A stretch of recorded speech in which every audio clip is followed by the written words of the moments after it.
Good day to you. We got a lot going on today. Brewers were off last night, back at it. Here come the Cardinals, wrapping up the remainder of the season. Getting excited about that as the Brewers head into October, the Cardinals and the Cubs, and that's all she wrote. And looking forward to that. You've got Packers back in the practice field today. We'll hear from inside the locker room from yesterday, Matt LaFleur as well. So that's coming up. The Badgers got a win on Friday night. Did they do enough to kind of put the train back on the tracks, in your opinion? We'll talk about that today as well. But good stuff today. A lot of good stuff today. Grant Bill's producing the program. How you doing today, Grant? I'm doing outstanding, Bill. 2 great games of Monday Night Football last night. Yeah, very much enjoyed. It was good to see both of those. I love rain games too. So I was thrilled when it started raining down in Tampa Bay. I was excited about that. Cincinnati finally got a W too. You're going to be happy for him. Well, but Joe Burrow played awful.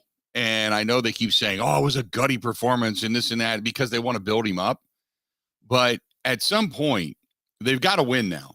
At some point, if you're Zach Taylor, you gotta say, you're not doing anything for us. Can we be better than 18 points a game with a backup quarterback who's mobile, who can throw the ball to these receivers? Now, I know T. Higgins left the game with an injury last night, but at some point, I mean, their defense, they balled out with 6 sacks of a statue of Matthew Stafford. But at some point, you gotta you gotta protect Joe from Joe. You know, you got to say, hey, look, just, take a couple of weeks off. Just relax. Let the calf be. And we'd rather have you for the long haul. And if we got to come back and get a couple of wins because we've dug ourselves a hole, we'd rather do that than have you re-injure this thing next week now than, and lose you for 5 or 6 or 8 games, then, just miss you for a couple of games. I haven't looked at their schedule, but with the defense playing the way they did, I mean, like, come on, man, you got to be able to score more than 18 points a game. And they're just not doing that right now.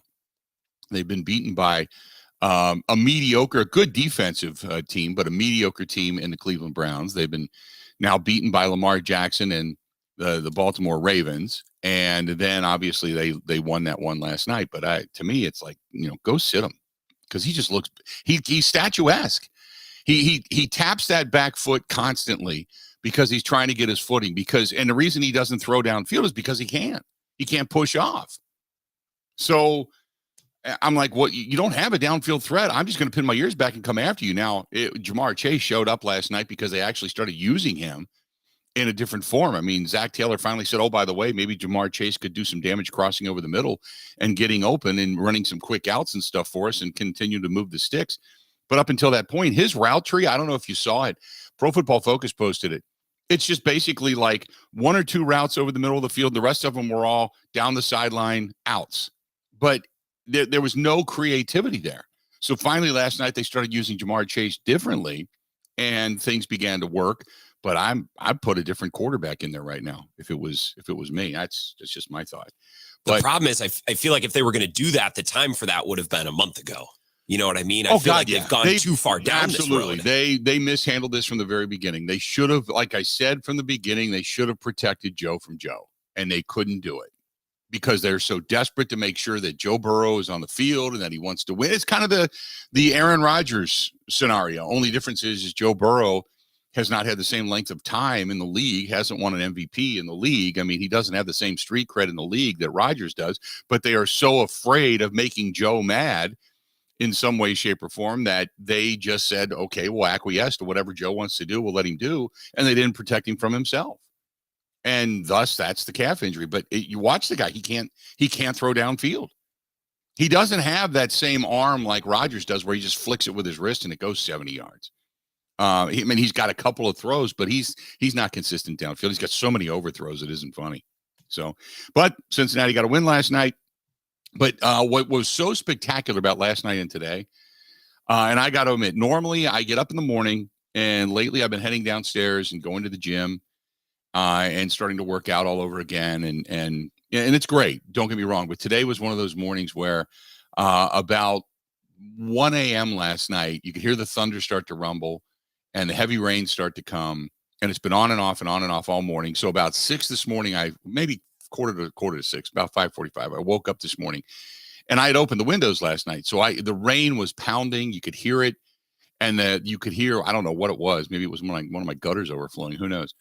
But you could hear the rain. You could hear the water running, the whole thing. And I'm like, there's no way. I'm not getting out of bed. It had a nice breeze coming through the window. It was perfect.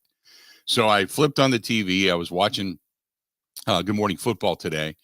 And I just rolled over and went back to sleep. Woke up at like 8:30, which that never happens for me. But that was my morning. So it's like that a boy. That sounds great. Yeah, completely rejuvenated, refreshed. Didn't work out. Didn't do anything. And for breakfast, I made a peanut butter and jelly sandwich. That was it. So it was just the absolute positive, perfect morning. It was good stuff today. 877-867-1670, 877-867-1670. You want to find us? You can do it. I would love to hear from you. Give us a shout. Also, you can track us down over on Twitter at Bill_Michaels, at Bill_Michaels. You can find us on Instagram as well, The Bill Michaels Show. You can find Grant on Twitter at Wisco Grant, at Wisco Grant.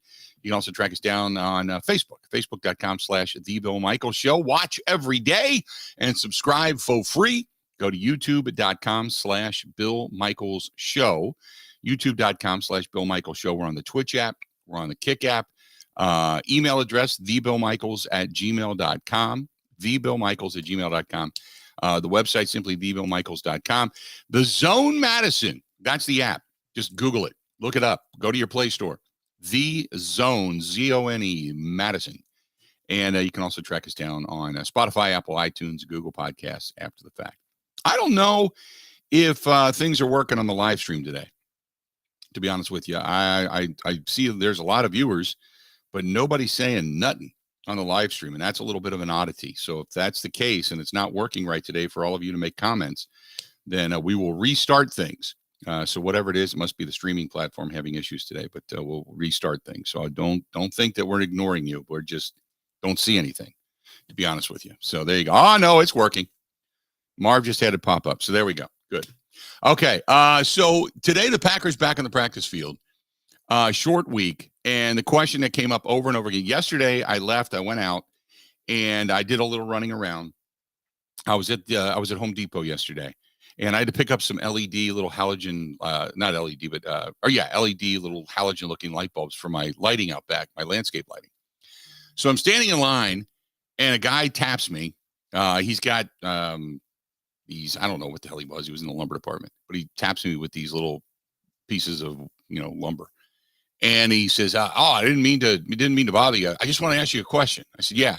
He says, now they held those guys out so they could play on Thursday against the Lions, right? And I kind of looked at him and I said, well, I think if they could have played, they would have played. But if there was a question specifically on a quick turnaround, then no, you wouldn't have played them. Oh, okay. I said, why? And he said, because they really need them. And I said, well, I know that. They really, if you had to pick one of the guys that you really like to see come back, it'd probably be Aaron Jones. As much as everybody loves Bakhtiari and the fact that he is a staunch left tackle when he can play, I think the offense, specifically the high percentage checkdowns, go to Aaron Jones.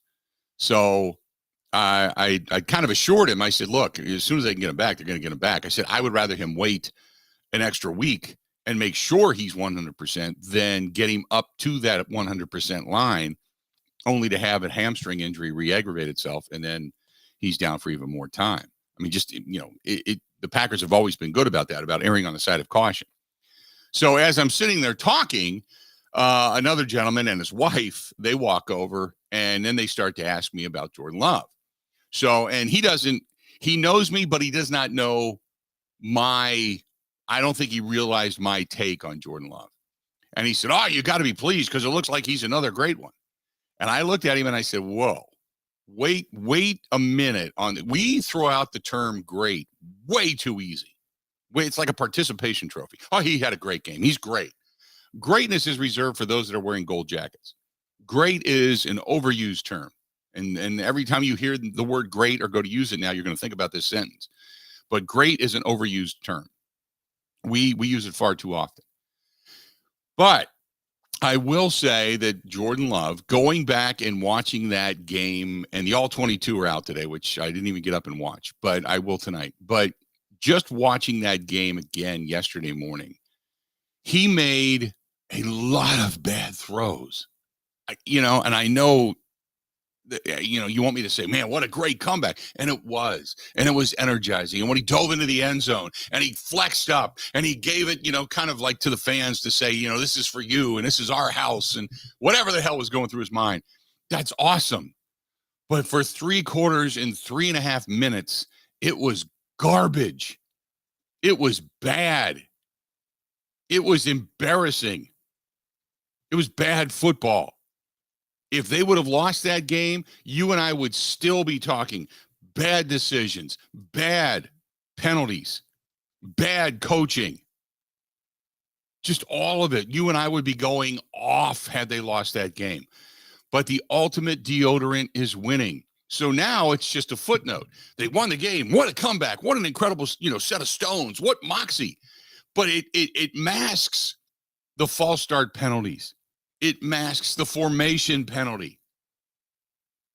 It masks all the crap that you saw, the overthrows, the underthrows, the inability to run the football by A.J. Dillon in the second half of that football game when you needed him most to really start locking things down. It masks so much. So much. So that term great, when I start to get that and people go, are you a believer? That was a question this morning. I was flipping around. I was watching Good Morning Football. Are you a believer in Jordan Love? I saw today it was Dominic Foxworthy. Are you a believer? Oh, I'm a believer. I think they found the third one. Their third one in succession. What? Did you watch that game? So I think it's tremendous, the stones and the moxie he showed. I think he's played extremely well from going all the way back to the preseason and not putting the ball, for the most part, in harm's way. But the last 2 weeks, there's a little bit of sloppiness, obviously a pick now, and that the trend has to go back the other way. The high completion percentage passes have to go back the other way. The ability to eventually connect downfield has to go back the other way. There's a lot to be worked on here. So because they won the game, don't lose sight of the fact that there were more failures than victories in that ball game this past weekend. Just keep your eye on the ball. But we'll talk about it when we come back. This portion of the program brought to you by our friends over there at Point Brewing.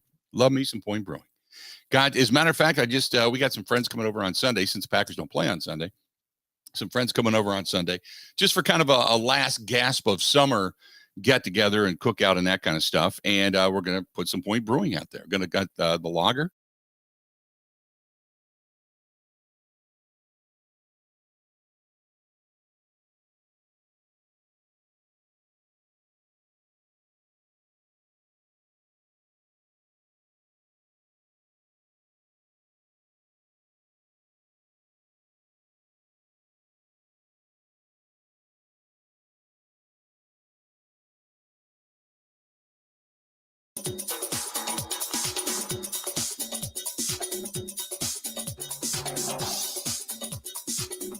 Bill Michaels will resume in 3 minutes.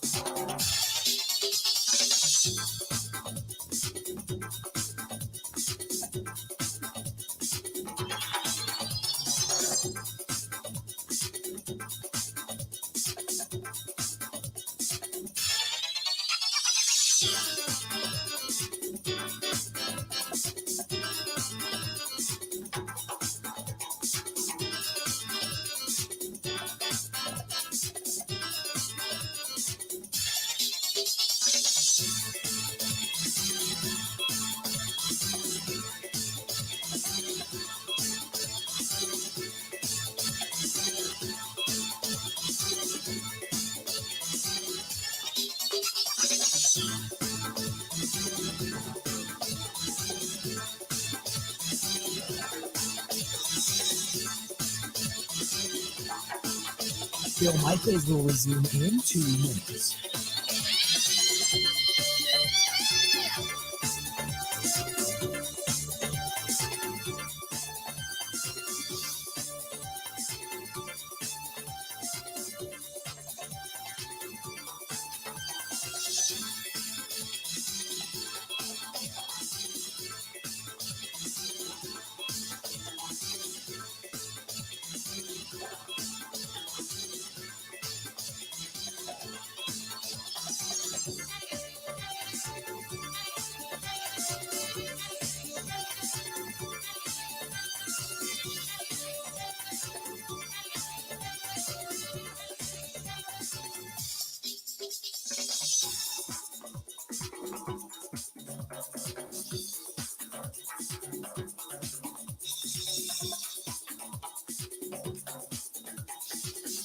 Bill Michaels will resume in 1 minute.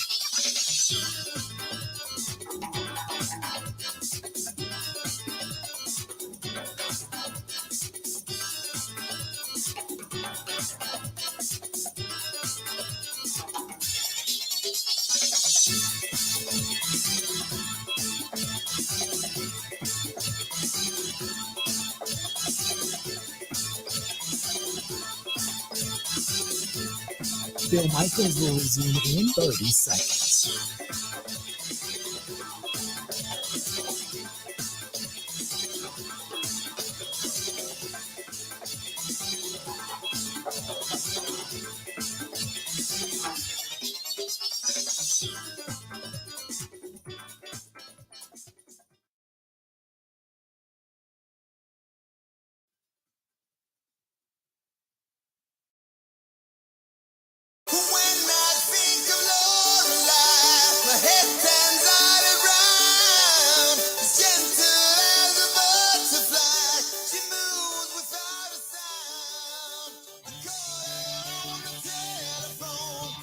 Got a really nice note last night as well about heading out to Oktoberfest because we've got the game coming up on Thursday night and an event on Sunday and an event on Friday. So this year,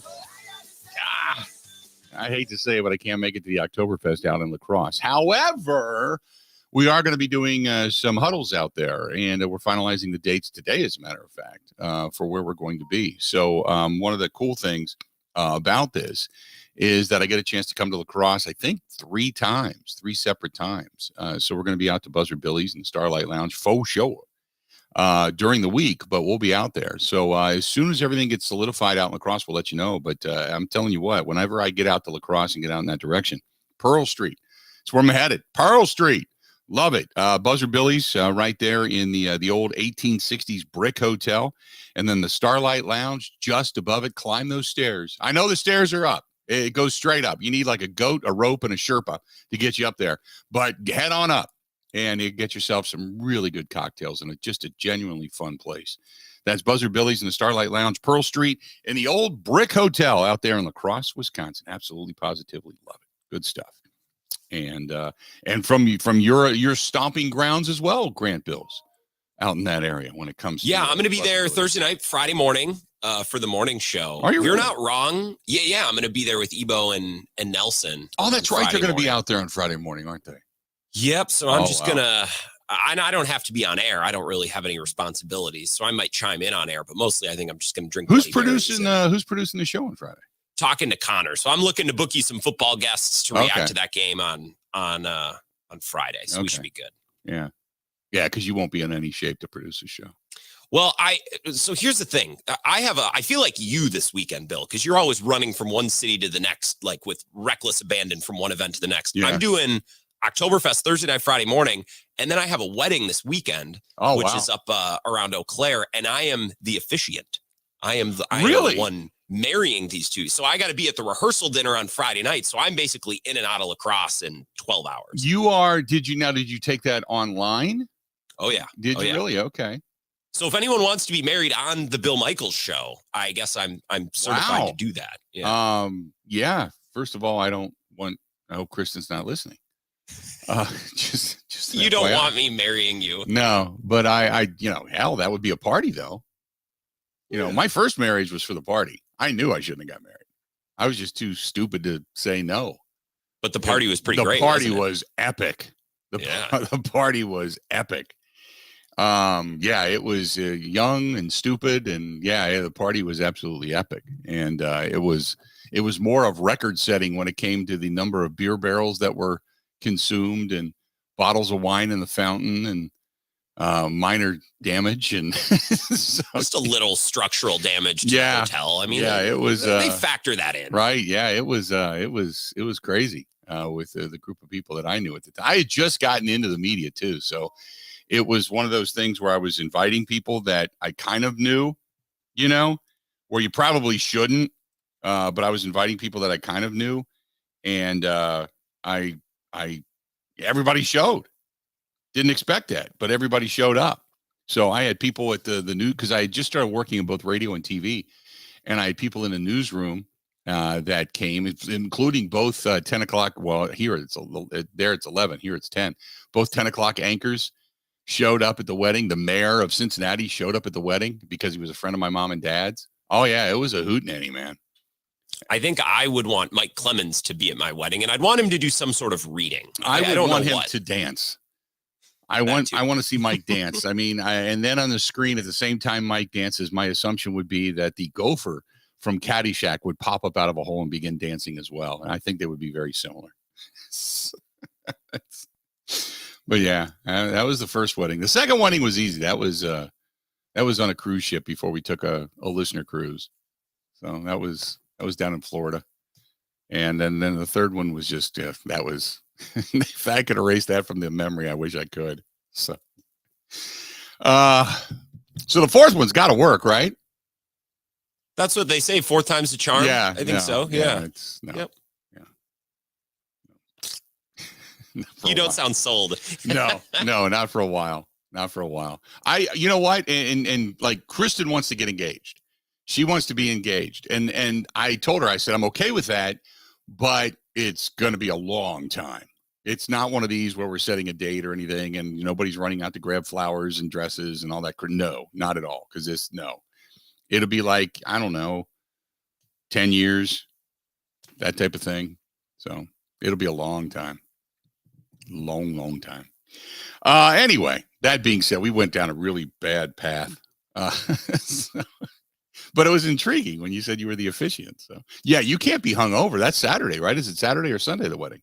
So the rehearsal dinner's Friday night, and then the wedding is Saturday. I'm not worried about being hungover. I'm not going to get to lacrosse until, I don't know, probably 9 p.m. on Thursday night, and I'll go hang out with the morning show. I'll probably have a bloody or two there, meet a friend downtown, meet some lacrosse people for a drink or two, and then I got to leave town. So I'm not worried about being hungover. I'm worried about doing something embarrassing that forever ruins their wedding, and everyone talks about it for the rest of our lives. I'm worried about that, but not so much about the being hungover. Right. Yep. No, I get it. 877-867-1670, 877-867-1670. If you want to find us, please feel free. Go ahead and give us a shout. This is from Mark. Mark says 100% correct on Jordan Love. Everybody's overlooking the bad because of the good. He's got a lot of great qualities, but as of right now, he's still not a terrific quarterback. He's still a guy finding himself. Don't give him too much praise just yet. Completely agree. 100%. I just, it's not that he's bad. It's just that he has not been able to get comfortable and into a rhythm and connect yet. And you're waiting for that because if and when that happens, when that happens, then you can say, okay, now you can start to kind of become more of a believer. That's when I would say, okay, now he's got me.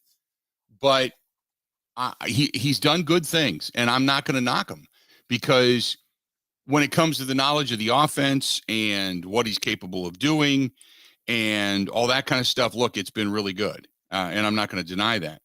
But when it comes to some of the connections and overthrows and just, the downfield, the intermediate passes and then the downfield passes not being there, a completion percentage below 50%. I mean, you can't have that. That's not operating at any kind of an efficiency. It's got to be above 60%, at least 62. 62 or better is acceptable. You start to get to below that, and it's that's just not getting it done unless you have a lot of guys with a lot of drops, and you haven't had a lot of drops. So it's looked at times awkward and sloppy, and that's what we saw this past weekend. For 3 quarters, you saw awkward and sloppy. As a matter of fact, just before half, I really was waiting, and I applaud the fans because something didn't happen at halftime today on Sunday. And that was nobody booed because that was a bad performance.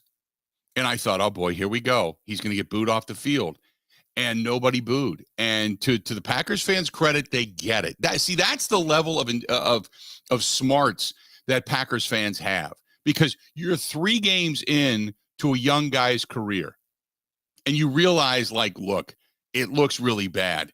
And this is not a veteran. This is not terrible play calling. This is just a guy trying to find himself with a patchwork offensive line. His star running back is not in there. He doesn't have his lead wide receiver, and he's just trying to make a name for himself at this point. So nobody booed. But that last couple of series just before half were terrible, terrible performances. And that was one thing I put in my notes and I didn't talk about the other day, and I wish I had. But kudos to all the Packers fans for not booing. It was just, there was no noise. There was no applaud. There was no golf clap. There was none of that. It was just like, okay, this was bad. I'm going to go get a beer. Or this was bad. I'm just going to kind of sit here and wait and see what happens the rest of the game. But yeah, it was, nobody booed. And it was impressive that Packers fans held their tongue because they understood the situation. That is something, that's the reason I love the fan base, is because you can't BS. You can't, there are, when I listen to stations and talk and such throughout the state, and people that worry about what they're going to say and they don't want to be too harsh.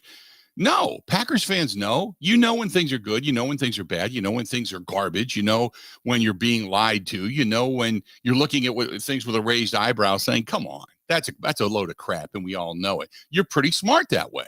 And that's why I appreciate doing what we do in this particular setting, in this particular fan base, because it's like I've always said, this should be adults in a bar talking sports, because there's a lot of great opinions and a lot of understanding out there. 877-867-1670. Let's do this. We're going to step aside, take a quick break, come back. A lot more to get to. Hang in there. We got more of the Bill Michaels Show coming up, and it's coming up right after this. Ready? This is the Bill Michaels Show on the Wisconsin Sports Zone Radio Network.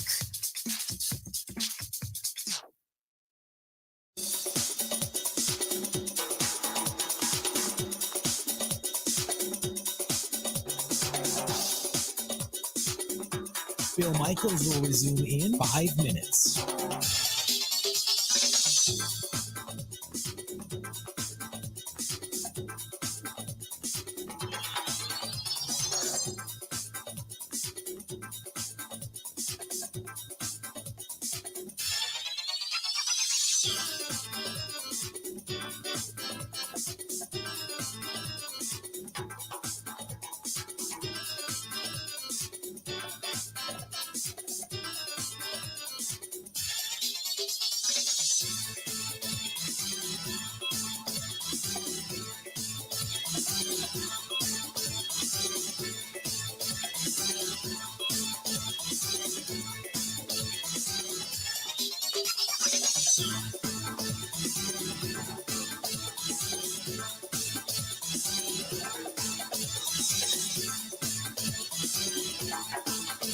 Bill Michaels will resume in 4 minutes.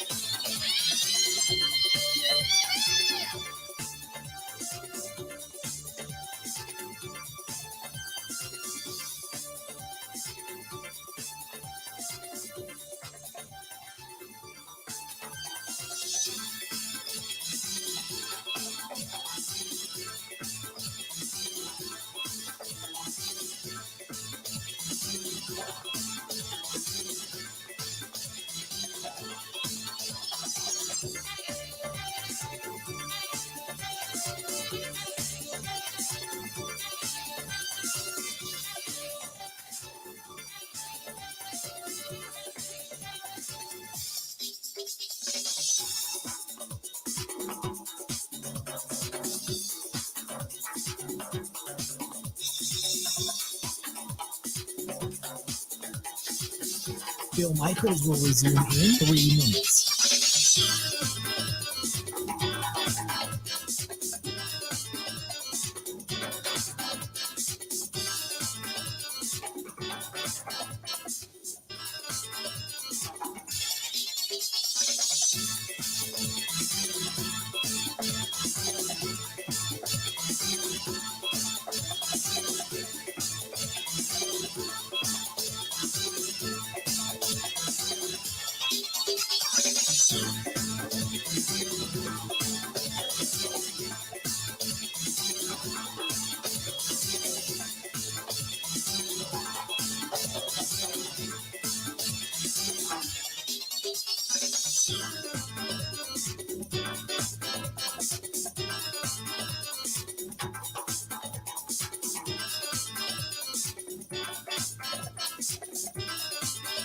Bill Michaels will resume in 2 minutes.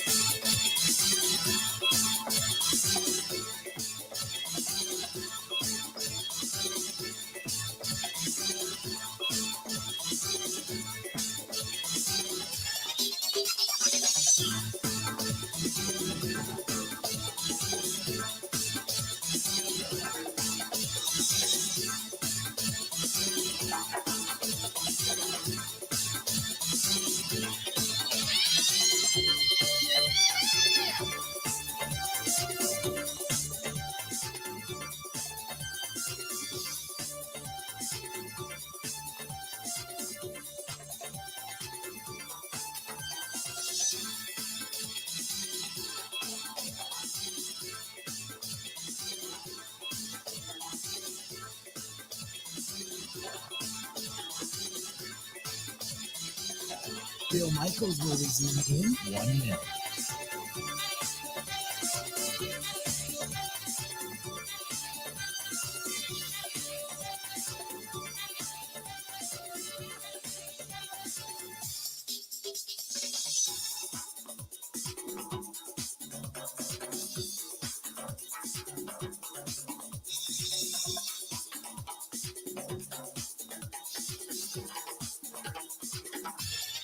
Bill Michaels will resume in 30 seconds.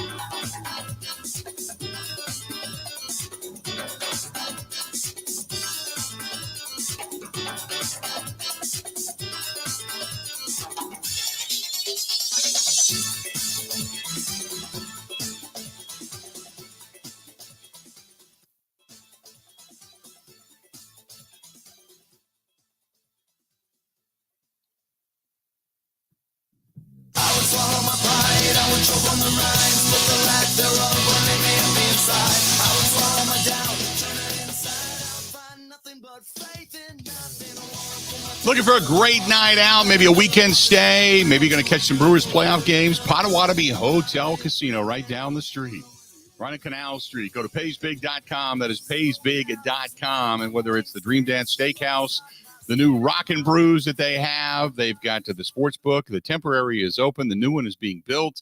The gaming tables are open. Bingo is back. There's so many good things going on at Potawatomi Hotel Casino, not to mention the hotel, Canal Street Cafe, all of that. Check them out. Again, go to paysbig.com. That is paysbig.com. Again, paysbig.com. No, I had a question. Was Jerry Springer, the mayor of Cincinnati, was the guy that came to the wedding at the time? No, it was not. It was a guy named Charlie Lucan. Roxanne Qualls was the former mayor just before that, but Charlie Lucan was coming in as the mayor, and he was the guy that was a friend of my parents at the time. No, Jerry Springer was not at my wedding. No. Jerry was back in, I think it was like the late 70s. And then he went from the mayor. Remember, he paid a hooker with a check that bounced over in northern Kentucky. And that became a public thing. And he at the time, he went to the NBC station, Channel 5. And he actually became one of the most well-respected news people in the business at the time. I mean, he was so good and so talented. You kind of, you look at Jerry and you kind of make fun of him to a certain extent, but no, he was really, really good. And then he got the Jerry Springer show that based originally in Cincinnati. And it was hard hitting. It was like a Phil Donahue-esque type of show. If you remember Phil Donahue from years ago, it was just a regular talk show. And what happened was, I think they ended up one day, they put like a bunch of what they would call circus freaks. And I don't even know what the technical term is, but different people will say, the tallest man in the world, the shortest person in the world, and all these different, the bearded woman and everything. And it was like his highest rated show. And one of the producers at the time said, "Hey, I think we're onto something here." And then they made it more and more and more and more outrageous. And then finally, the show ended up moving to Chicago. But yeah, it was, you just, if you didn't live in Cincinnati, you didn't realize how journalistically credible he was when he worked for News Channel 5. I mean, he was it, man. He was that's what you tuned into. Him and Nick Clooney every night. That's who you tuned into. those two guys. So anyway, 877-867-1670. Mark says, hey, Bill, what about the young receivers that Jordan Love has versus the veteran receivers that Favre and Rodgers both came into play with? Okay, I can give you that because that's a fact. That's true. It's still, I don't know where there could be a disconnect when it comes to, say, the overthrows or underthrows. I'm just looking at the throws. Okay, I'm not, if the route runner is in the right place at the right time, doesn't matter if they're a rookie or a veteran. Now, if it hits them in the hands continuously and they're dropping balls, well, that's a whole other story. But we haven't seen a lot of that. But when it comes to the overthrows and the underthrows, that's quarterback play. That's footwork. That's getting yourself set. That's, because he's not Rodgers. He can't just run and be in crisscross, step over stride and flick the ball 50 yards and drop it in a bucket. That's not his forte. So you just got to wait and see how he develops. But that's the reason. See, here's the other thing. I'm not condemning him, but I'm not praising him and saying, oh yeah, this is it. I'm just simply saying, I'm going to wait and see. Do I think there's something there? Yeah, I do. I really do. And that's more credit than I've given from the very beginning. And after, I'll be honest, let's between me, you, and the fence post here. When you start going through the list of quarterbacks in the National Football League, where would you want to put Jordan Love? Right? I mean, think about it. Where would you want to put Jordan Love? So when you start thinking about the different things that are out there and the rating systems and all that kind of stuff, and so, excuse me, I mean, where would you want to put Jordan Love in all of this? I'm sitting here grabbing this right now. Hang in there. Jordan Love. Oh, he actually dropped this week. Oof. He dropped from 18th down to 25th. He dropped this week. His quarterback rating has gone down. His completion percentage has gone down. So I'm looking at Pro Football Focus, okay? So you're looking at completion percentages with Jordan Love at 53.1%. Let me let that sink in for a minute. 53.1%. It went down. I'm not here to disparage PFF. I love PFF, but Justin Fields had a better grade than Jordan Love did this week. And I gets it because he can run. Justin Fields, yeah, that's the reason he gets it, because he can run. We weight quarterback rushing way too heavily. Fantasy football is the same way. Like rushing yards have double the value in some of these metrics or some of these scoring systems than passing. I feel like we got to figure that out.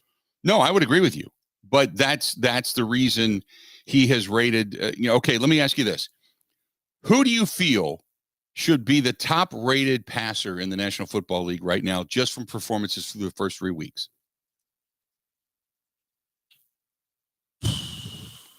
If you had to think about quarterback play, who would you think would be the top 2 or 3, 4 rated passers? Tua. Tua is number 1. Tua would have to be on there. Brock Purdy? Actually, Brock Purdy is ranked 22nd. Some of these traditional pocket passers, like Joe Burrow's had a rough start to the year. Trevor Lawrence has had a rough start to the year.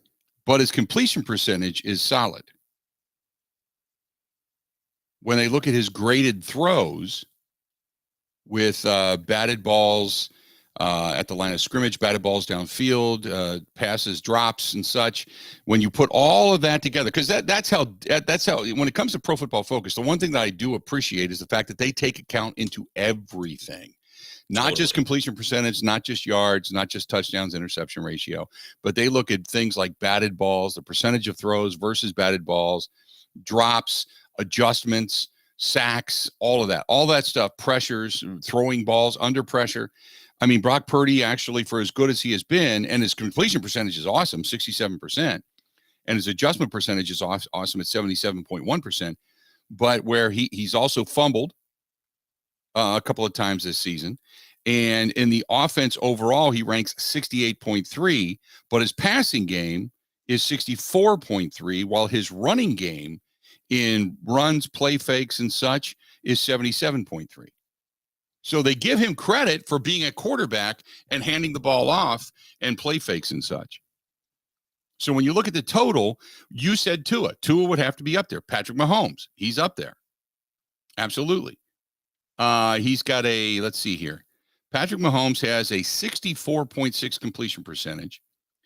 Yards per attempt is 7.1. That drags him down. 7 touchdowns, 2 picks on the season. His total overall offense productivity is 90.9, which is second highest. His pass rate is 81.8. His run rate, a scramble capability, is 90.9. Running the offense in a run is 90.2. And his fumble percentage is 87.3, which means he doesn't fumble the football. His batted balls at the line of scrimmage is one of the least in the league, only for the fact that he's got so many different arm angles. See, that's what they're taking into consideration. And he has, let's see here. He's got a total of 4 drops on the season. And his drop percentage via his receivers is only 5.2%. Dropbacks under pressure, dropback total is 38. He's been sacked 1 time all season long.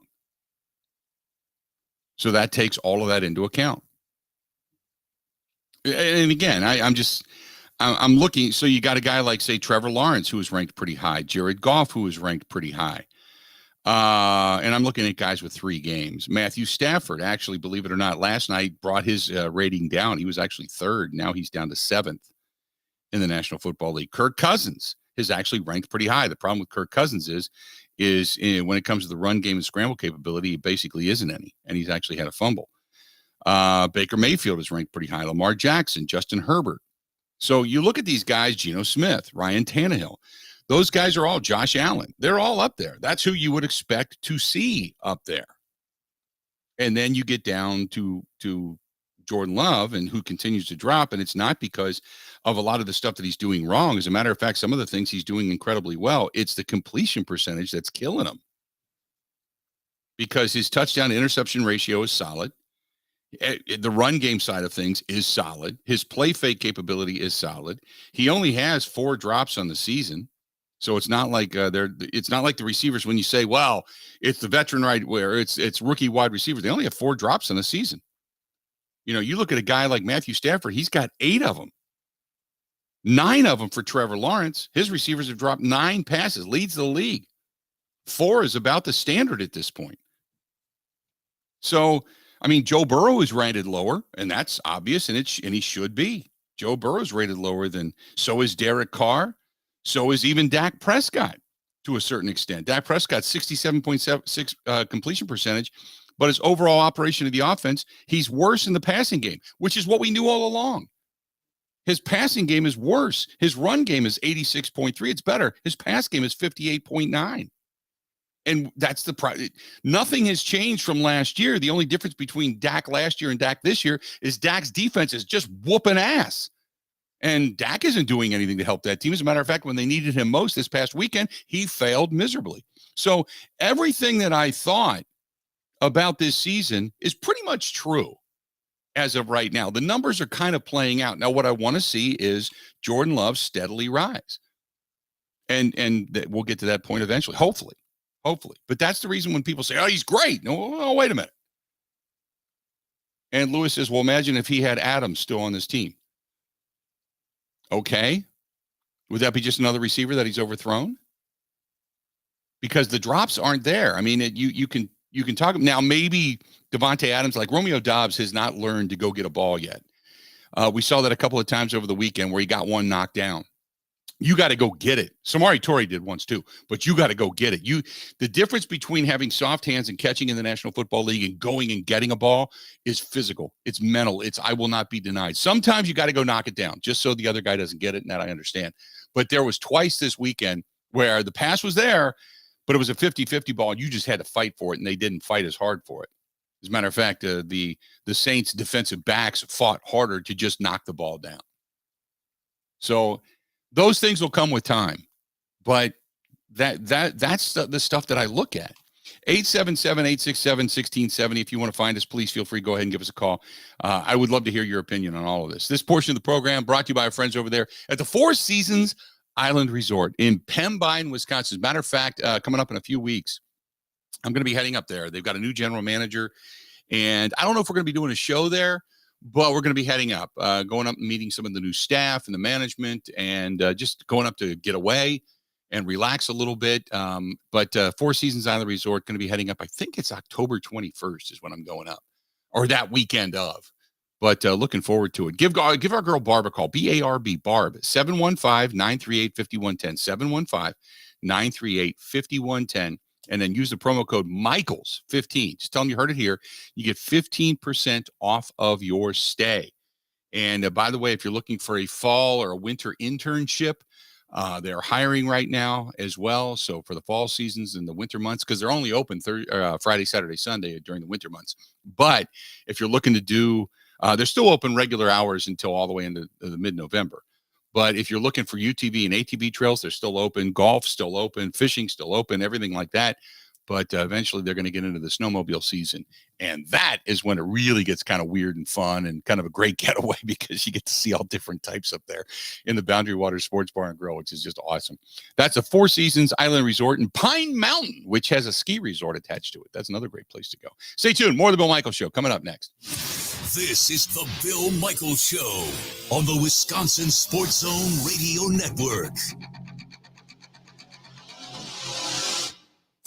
What advice would you give somebody that that's window shopping? I'd have to say Pella Windows and Doors of Wisconsin plays at an MVP level in the replacement game. They came in ahead of time, measured all the windows, make sure they had all of the measurements. When the Pella people left, you had no idea they had been here. You just had the new window. They're great professionals, Gina, and some of the best in the world at what they do. Right now, pay as low as $19 a month per window or $75 per month on patio doors. Visit PellaWI.com today. Pella's team of expert installers start with an in-home consultation and finish with no hassle or mess, leaving nothing but perfect results that stay on the test of time. Right now at Pella Windows and Doors of Wisconsin, pay as low as $19 per window and $75 per month on patio doors. Visit PellaWI.com today. $6.99 APR for 120 months. Certain restrictions apply. See showroom for details. Offers end 9/30/2023.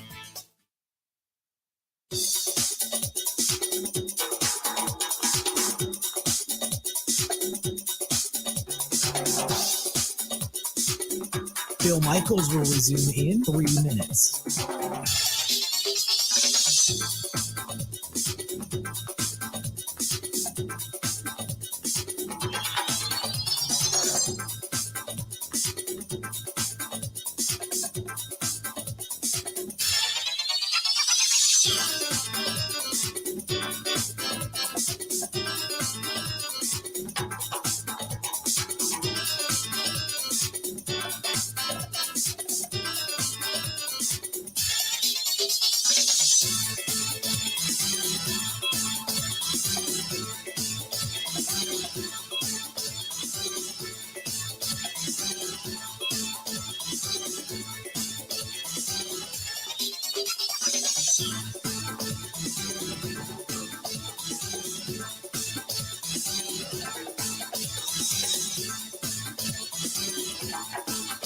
Bill Michaels will resume in 2 minutes.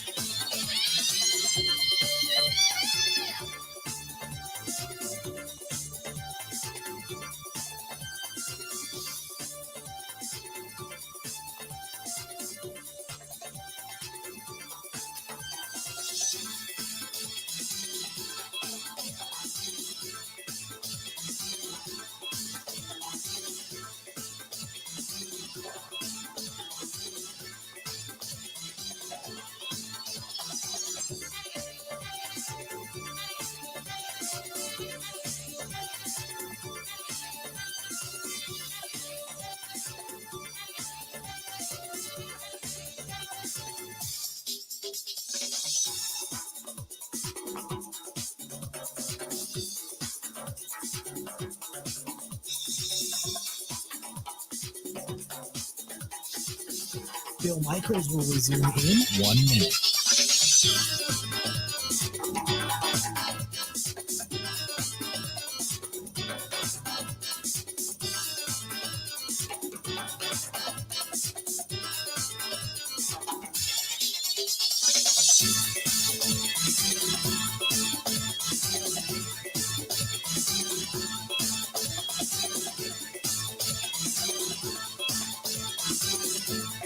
Bill Michaels will resume in 30 seconds.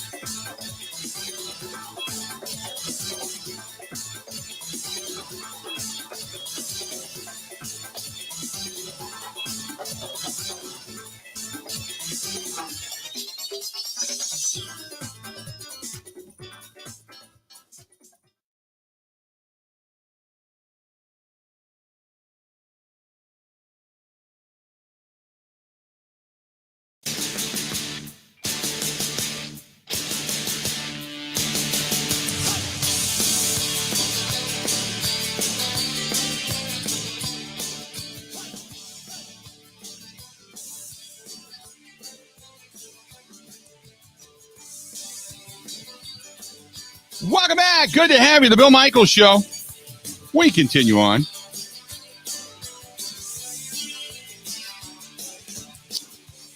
Good to have you.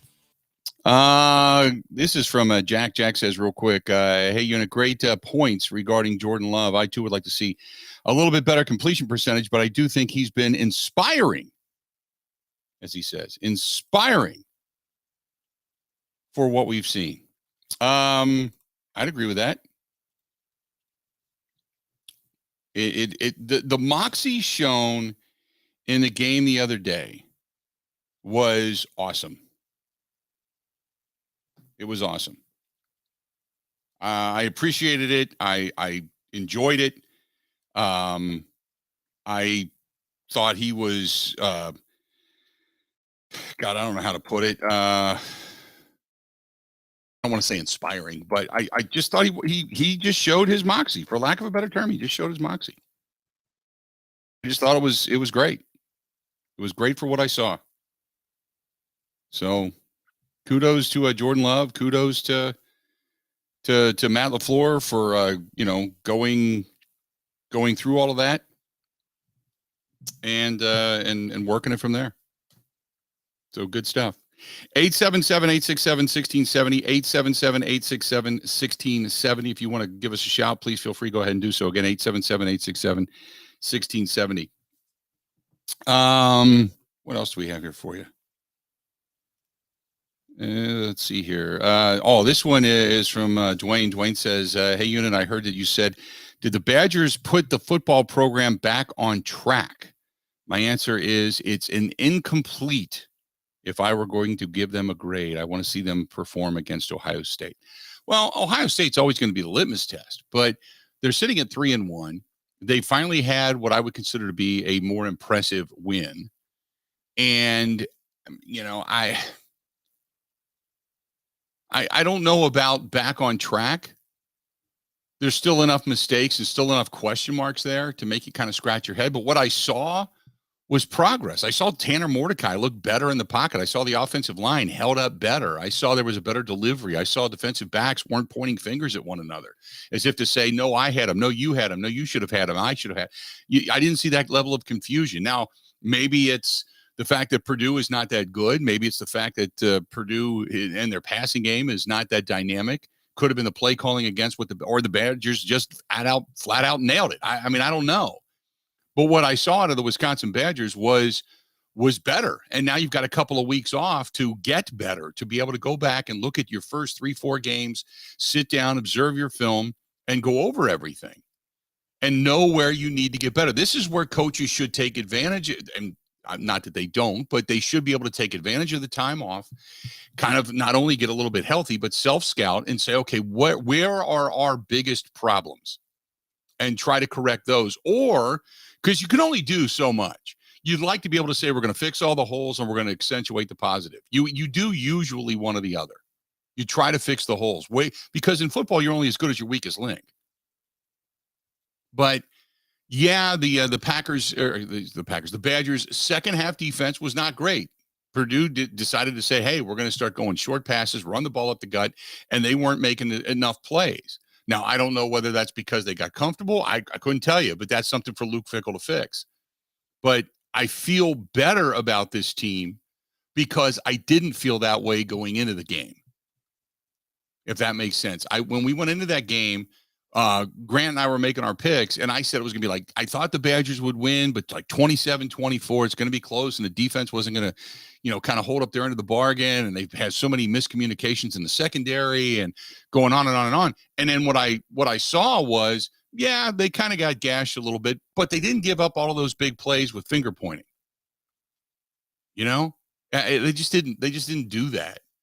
So I was impressed. I was impressed with all of that. 877-867-1670. If you want to chime in, feel free. Hey, by the way, we got 1 hour down. We got 3 more yet to go. We're going to start hearing from yesterday from inside that Packers locker room a little bit. Matt LaFleur, you're going to hear from coming up here in just a little while as well.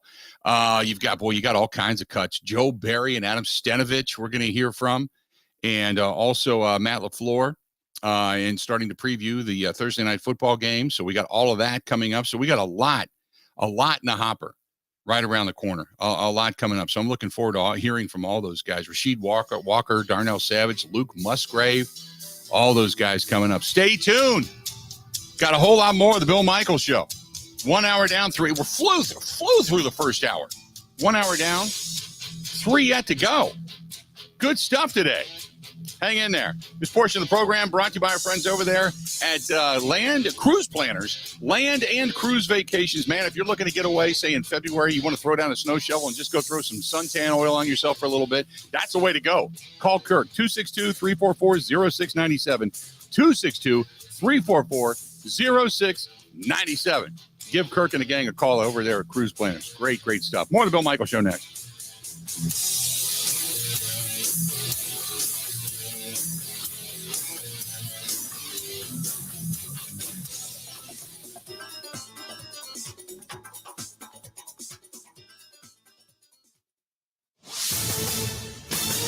This is a Wisconsin Sports Zone update. Despite the fact they scored 18 unanswered points with 11 minutes left to beat the Saints on Sunday 18-17, Packers head coach Matt LaFleur says his team doesn't have time to celebrate as they're playing the Lions at Lambeau for Thursday night football. I know the challenge that we have in front of us. We've got a team that we've lost to 3 consecutive times that knocked us out of the playoffs last year, that it's an NFC North rival. So I know what they're all about. I mean, it's a tough, gritty team, and we got to make sure that we prepare to the best of our ability to give ourselves a chance to go out and win. LaFleur also said they're hopeful they might get running back Aaron Jones and wide receiver Christian Watson back in time for Thursday, but doesn't want to rush it as they're both nursing hamstring injuries. Also on the injury report was Jair Alexander, David Bakhtiari, Devondre Campbell, and Zach Tom, who would not be participating. To college football, the Wisconsin Badgers are off this weekend for their bye, but the weekend of October 7th, the Big Ten announced that when the Badgers host Rutgers, it will be broadcast on NBC's streaming platform Peacock,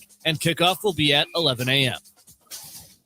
Are you a non-union construction tradesperson proud of what you do? Did you know you're worth so much more than what you're bringing home today? Put the power of LiUNA union labor to work for you. When you join LiUNA, you get the pay you deserve, plus pension and healthcare benefits above and beyond your compensation. That's 0 deductions for pension and healthcare benefits with LiUNA, because you're worth it. Learn more at liunawisconsin.org/join.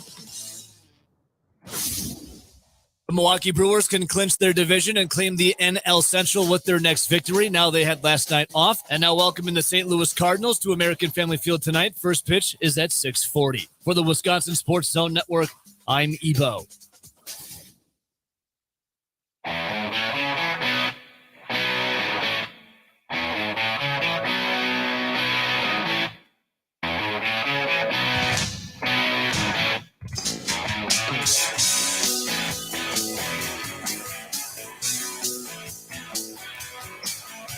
Welcome in one, welcome in all. The Bill Michaels Show.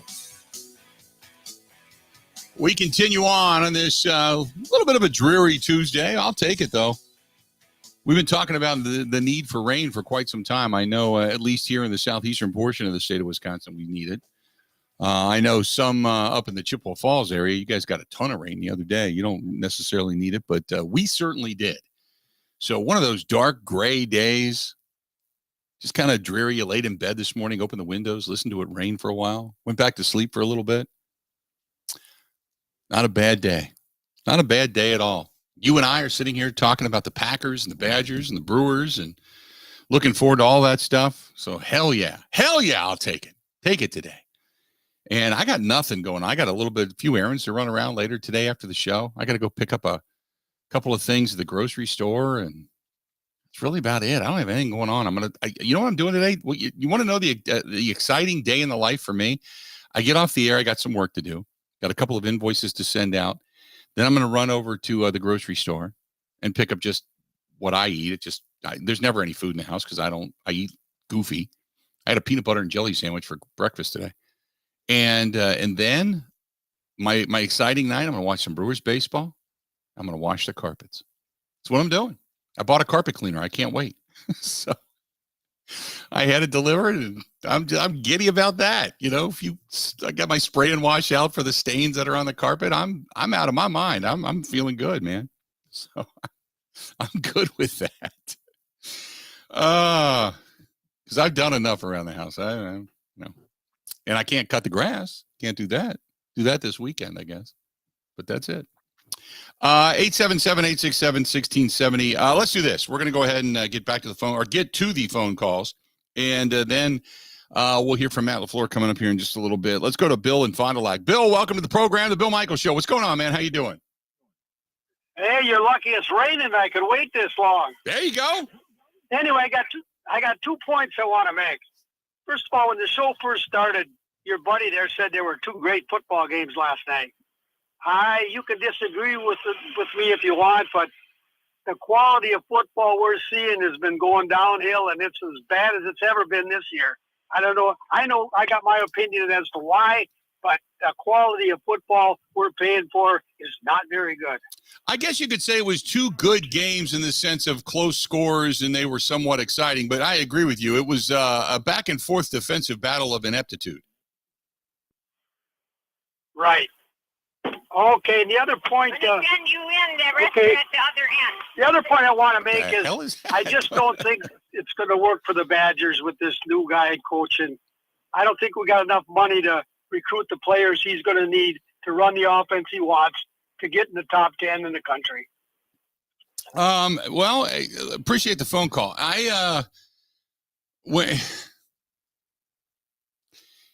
If you say there's not enough money, then it's not going to matter what coach there is.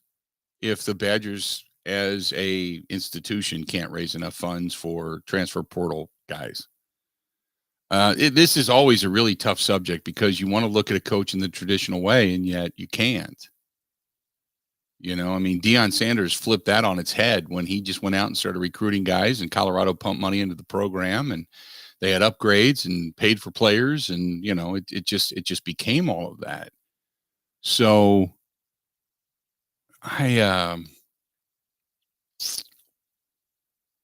that's an interesting comment. I don't know if I'd necessarily agree with all of that.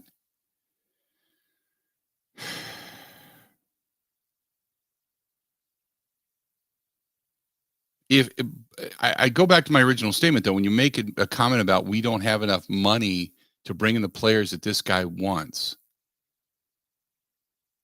would there be another coach in the country then that would be able to raise enough money? If Luke Fickell can't do it, coming in from turning around the University of Cincinnati program after Tommy Tuberville just tanked it, if he did it, and he did it there, and he was sought after by Notre Dame and other high-profile colleges, including Michigan State, and wasn't able to, and didn't take that job, came to Wisconsin, why then would we say that any additional amount of money would be raised somewhere else through some other coach? You know what I mean? Does that make sense, Grant? Am I like just kind of meandering down a rabbit hole here? Well, we always meander. That's what we do in sports talk. But I think you're making some good points. I'm not convinced that Wisconsin doesn't have a good amount of money. I don't know. I think they do okay. I don't think they're crying poor compared to some of these other programs. I just don't know that all these guys want to come to Wisconsin all the time. And that's fine. You're not going to get every recruit. It's not always money. I think Wisconsin does okay. Right. I don't, when you're 4 games in, and you're already looking at a guy at 3-1 as a failure, and they don't have enough money to make this thing work. I think that's premature. I think when it comes to college sports, it's not like you're just buying a ton of free agents. When it comes to college sports specifically, you got to give it at least a couple of years to take hold. You just do. You just do. And by the way, between you, me, and the fence post, who was yelling in the background? Was that his wife? I think his wife was giving him an earful. I laughed so hard in studio when I heard that.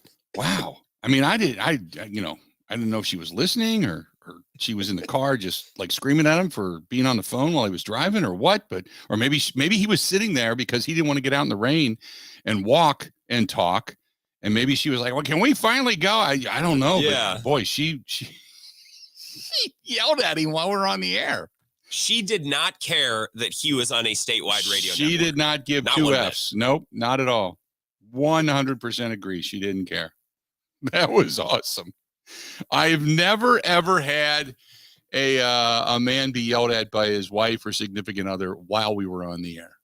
Not in that manner. I mean, I've had people in the background going, whoa, go Pat, go, whatever, but never just, you got to play that back at some point. Let's listen. I'm gonna clip that audio. I'll get that. Listen to the call from earlier today. I don't even know what she said. I was trying to concentrate on what he was saying over her, but she was letting him have it about something. I don't know. So anyway, that's funny. Let's get back to the phone calls. Let's go to Mike listening to us in Whitewater. Mike-o, how you been, pal?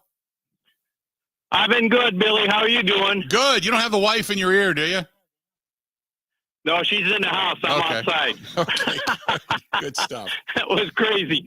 But couple things, Billy. I was at the game. There were a few smattering of boos when they left at halftime. Yeah. Not the usual when they stink it up in about, 78,000 booing them off the field. Correct. I was in the north end zone, and it just looked to me like I get what you were saying about the receivers fighting for the ball, but I thought he was underthrowing guys. If he was throwing it further, the guys, our receivers, might have been able to go get the ball rather than have to fight. At times, I completely agree with you. 100%. 100%. I that's what I'm saying. I thought that there was some underthrows, some overthrows. There was a couple of times where maybe you could have had a wide receiver fight a little bit harder for the ball, but for the most part, it was, I'm not going to sit here and blame it on just the youth and inexperience of the wide receivers. He's got to be better with the ball. I agree. Like I said, I think he underthrew a lot of balls that could have been completed that were either knocked down or whatever. And then the turf monster getting him on that one where he had the guy wide open and he's trying to throw when he's split-legged going down to the ground. That like that was a terrible throw. That was an embarrassing performance in that particular play. They should have just eaten it and not even tossed it up and thrown it up for the possibility of a theft. Well, he had enough time to regain his balance. Yeah. And then throw it. I mean, he was out there all alone. The receiver was out there all alone. He could have made a perfect call. Now, did I hear you're at a place after the games? Yes, we are at Another Burkle's. bar or someplace? Burkle's, which is right behind Stadium View. So we're at Burkle's, one block over is the name of the bar, and that's where we're at. We're there after each and every home game. All right, I will maybe see you Thursday. I'm going to the game Thursday night. So all right, you have a safe trip, buddy, and always good to talk to you. You too, pal. Talk to you soon. There you go. That's our buddy Mike down in Whitewater giving us a shout for a little bit. Good stuff. Good stuff. This is from Jody saying there were a smattering of boos, but for the most part, people were cheering on Jordan Love, saying, "Get him next half, Jordan." At least the people in my section. That is from Jody. Jody writing us an email. Appreciate it, Jody. 877-867-1670. 877-867-1670. Beck says, "Do the Brewers clinch tonight?" The Brewers have already clinched. The number is merely a formality. I pronounced them the NL Central champions a while ago, a couple of Saturdays ago. They have already clinched. No worries, my friend. Now, if you are one of the official people of technicality that want to pop champagne when they win the game, then yes, tonight I would say they would clinch. However, and it's going to be nice to clinch against St. Louis. However, I was imbibing after the fact when I said when they went 6 games up in the division, it's over. Fat lady, chuckle on me, baby. Oh, it was over then. It was over at that point. And the Cubs have not come any closer since. Wah, wah, wah. Just so you know. Nick says, serious question. Whose Packer jersey do I need to buy? That's a great question. If I was to buy a Packer jersey, and I'm not a jersey buyer, okay? But if I were going to buy one, there's probably 3 people I would buy. My first one would be Aaron Jones because of the durability, the longevity, and the person that he is. I feel like Aaron Jones is to the Packers now what Donald Driver used to be to the Packers. Yes, very I similar. was just going to say that. You are 100% correct. My second one would be a Rashawn Gary jersey. The guy's a manimal. He's a guy that I would wear that proudly because he has proven me wrong. Brett says, why Jones if he's not going to be here next year? Who cares? Because he's a hell of a player and he's a hell of a person. That's the reason why.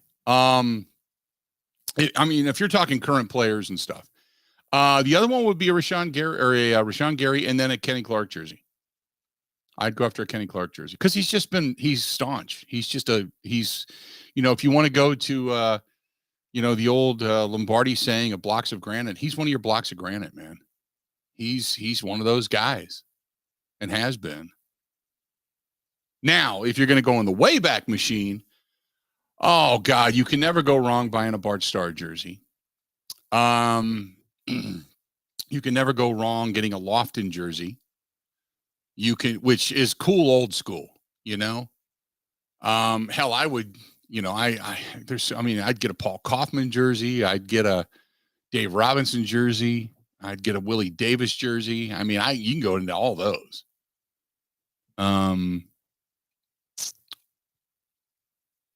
Get a Frankie Winters jersey. Talk about fun characters.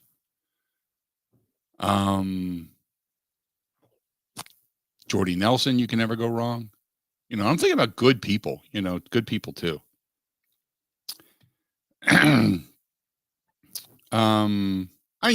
there's always the staples of Favre and Rodgers and such, but I'd get a Lynn Dickey jersey. I love Lynn Dickey, man. His honesty yesterday. Friend of show yesterday. Friend of show, yeah. Lynn's great. And it's great because I could probably call him up and he'd say, oh, come on.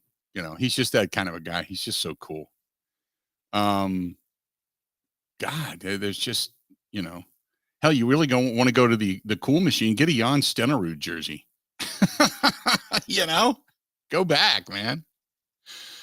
I get to see these guys and talk to these guys. Hell, I'd get a David Whitehurst jersey, and then probably one of the Kings, you could say you can get a Woodson jersey or a Reggie White jersey.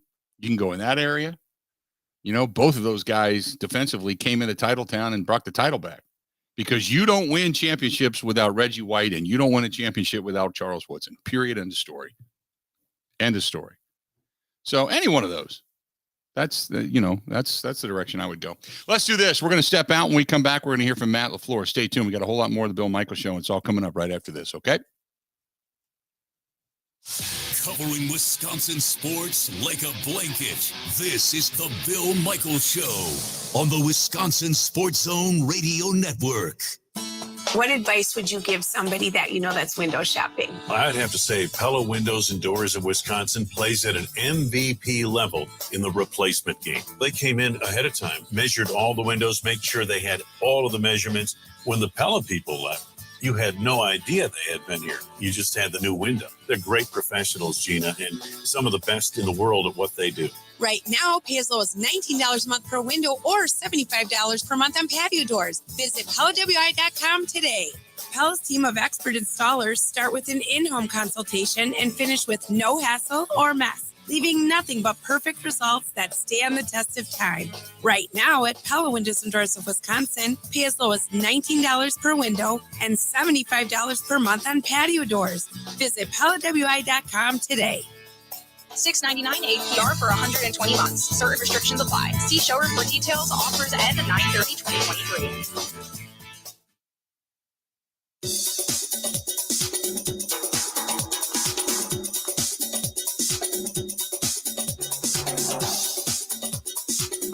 Bill Michaels will resume in 3 minutes.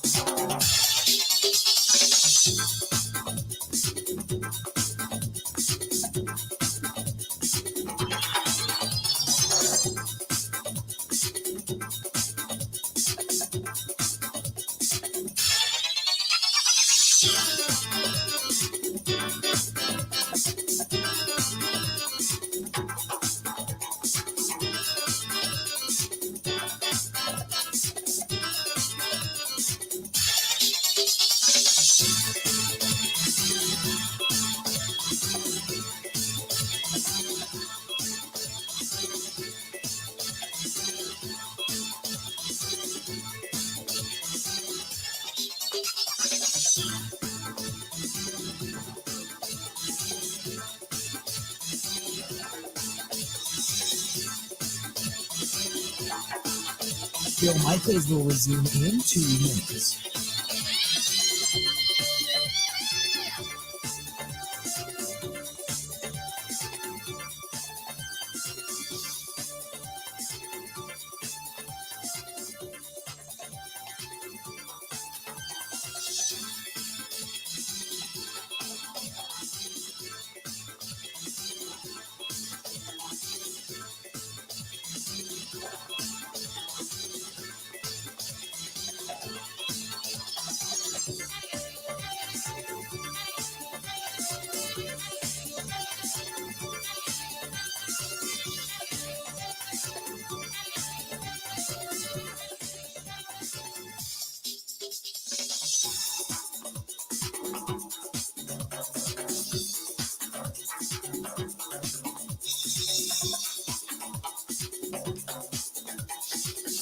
Bill Michaels will resume in 1 minute.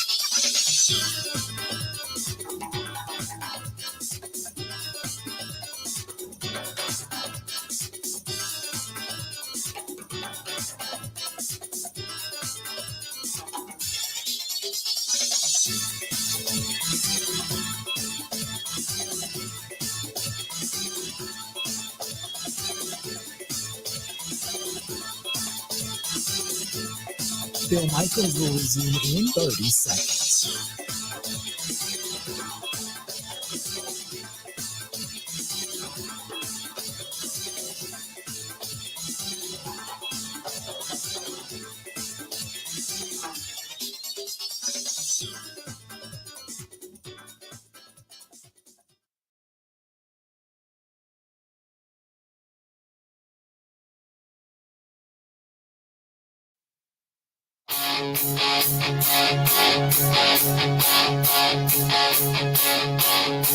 Hard to find, streets of stone, modern warriors, satellite horses of chrome, tasting wild, liquor like something never saw before. That jaws dropping to the floor, still made us so and sin. Welcome back. Good to have you.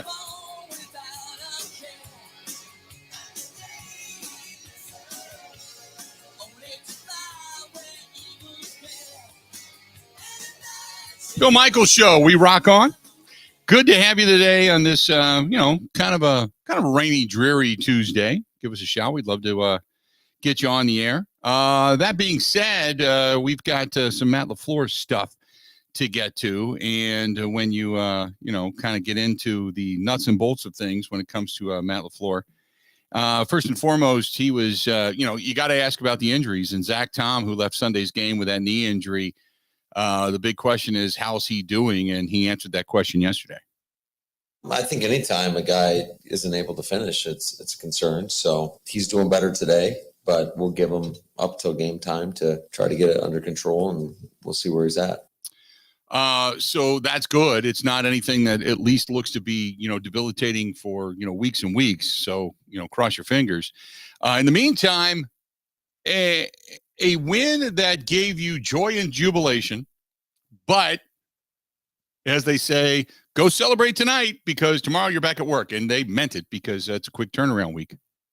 You can celebrate quickly, but it's already Wednesday in our world. So now we're sitting at Thursday, and, that's the reality of just the schedule. Then you've got to the 2-1 Lions. They're coming into Lambeau Field, and this is for the battle, at least for now, as we all know, for the top spot in the NFC North. And he talks about the Lions coming into town. I don't think about it.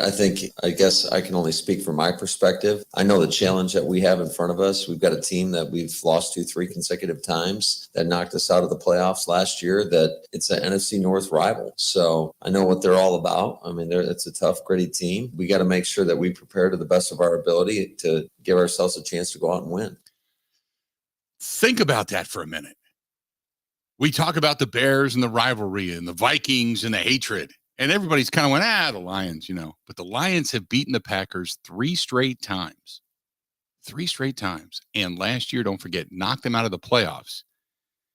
And remember the comments of Aaron Rodgers, well, we shouldn't have lost to that team when they lost over in Detroit, which inspired that team to come in and just do anything and everything they possibly could to knock the Packers out of the postseason when they had nothing left to play for other than pride. And they did it. This is not your grandpa's Lions. This is a team that actually believes in itself a little bit, sitting at 2-1 right now. The question is, last week, was Matt LaFleur able to work ahead in preparation for this Thursday night's game?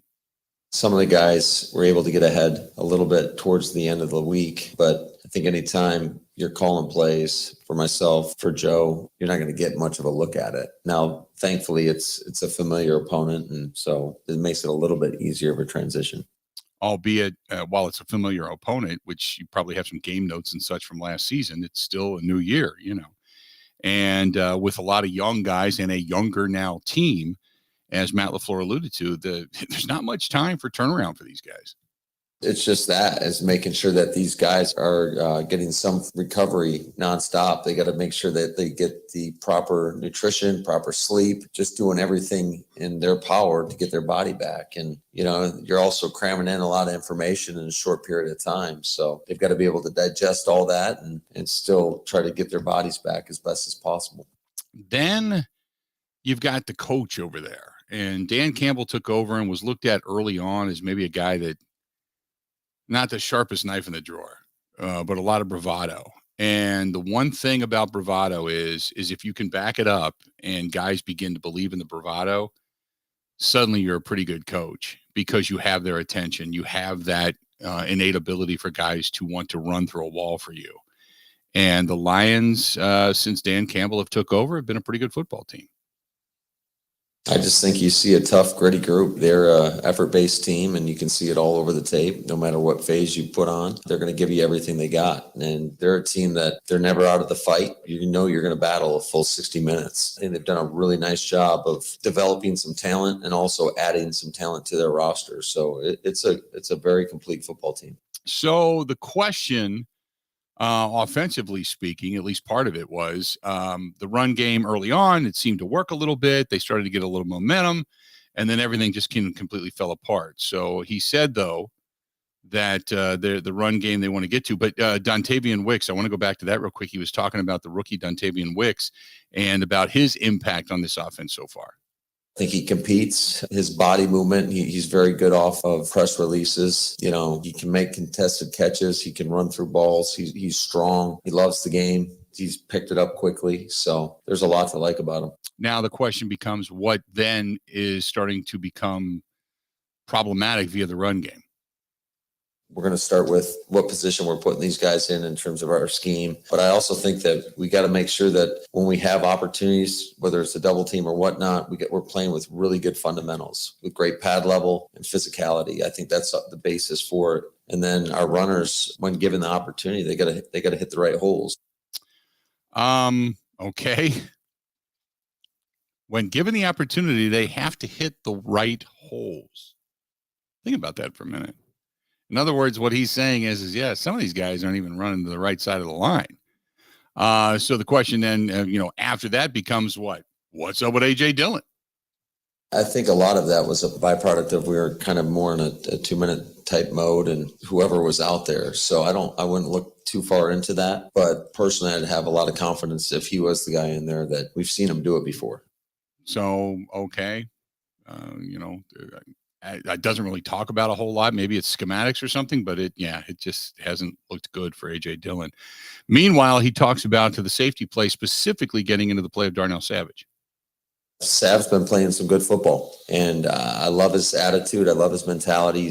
I think he's matured a lot, not only as a player, but as a person. He was resilient. He was one of the guys that was in there the whole time, believing and encouraging the other guys to continue to believe. And I think that's some great signs to see as far as a leadership role that he's taken. The other guy that you want to see do a little bit more. Now, I know it's been frustrating in the kick return game specifically because Keyshawn Nixon really wants to get the ball. I mean, he's taken it out of the end zone a couple of times and has not had a lot of success in doing so. But that's one of the guys that is so elusive when he gets an open field. He's very difficult to bring down, and that's why they want to talk about getting Keyshawn Nixon involved in the offense. That's a play that we've had up for a couple of weeks. We just haven't gotten it dialed up. I didn't want to give him another false promise. I feel like it was 2 weeks in a row. I told him that, hey, we're going to get this called. And so finally got it done, and he went out there and made a good play. I mean, anytime you can get over 10 yards on a run, I think that's obviously a very efficient play and a productive play. The one thing about the Packers and their coaching staff is they do recognize how valuable Keyshawn Nixon can be. He's a guy that anytime you get him the ball, he's got the chance to take it the distance. So we'll see if we have to amp up his usage a little bit on offense. It was pretty remarkable, I think, what he did yesterday. And then the other side of the coin is, you want to get him involved. But when are you going to get Aaron Jones and even Christian Watson back? Can they be back this week? I think we're in a similar spot. So we'll just see how they respond and how they're feeling. Because the last thing we want to do is jeopardize these guys for a long period of time for one game. I mean, every game is extremely important, but we've got a lot of ball in front of us. And obviously, we got a great test in front of us. And it would certainly help us if those two guys were available. So there you go. There you go. That's Matt LaFleur yesterday at the podium. In the meantime, Pete Doherty, the Green Bay Press-Gazette, he's going to join us coming up next. So stay tuned. Stick around. Got a lot more of the Bill Michaels Show. This portion of the program brought to you by our friends Mikey Whitcomb and the gang over there at Exit Realty. 414-243-1976. Give them a shout. Whether it's any one of the 5 counties, Milwaukee, Racine, Kenosha, Waukesha County, Ozaki County, or the surrounding counties in Dodge County, Jefferson County, Walworth County, and such. He can help you out. And he did for me, man, big time. I just kept working and working and working and working. I even found a few things on my own, and he set them up immediately. If you're looking for a home, maybe looking to sell your home or buy an investment property, he's the guy. 414-243-1976. That's Exit Realty, but more so it's Mikey Whitcomb. 414-243-1976. Pete Doherty, the Green Bay Press-Gazette, next. Covering Wisconsin sports like a blanket. This is the Bill Michaels Show on the Wisconsin Sports Zone Radio Network. Buckle up. It's all systems go at Potawatomi. Plug in to high wattage play and you could win an all-electric BMW i7. Played now through September with your club card. Prize drawings on Thursdays. There's a shocking $800,000 in total prizes on the line, including the luxury BMW i7. It's time to electrify your drive. Only at Potawatomi Casino Hotel. More info at paysbig.com/BMW. Must be 21 years old and a club member to play.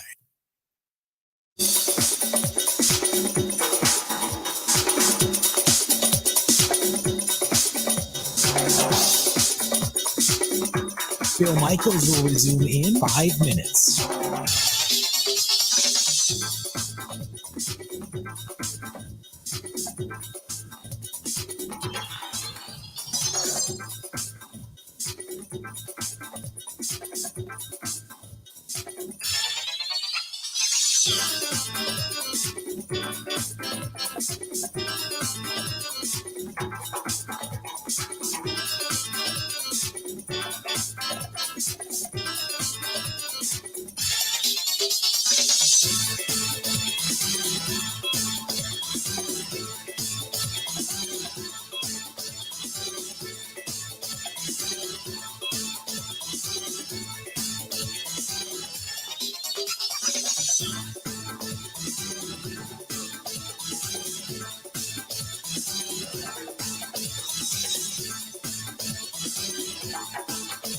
Bill Michaels will resume in 4 minutes.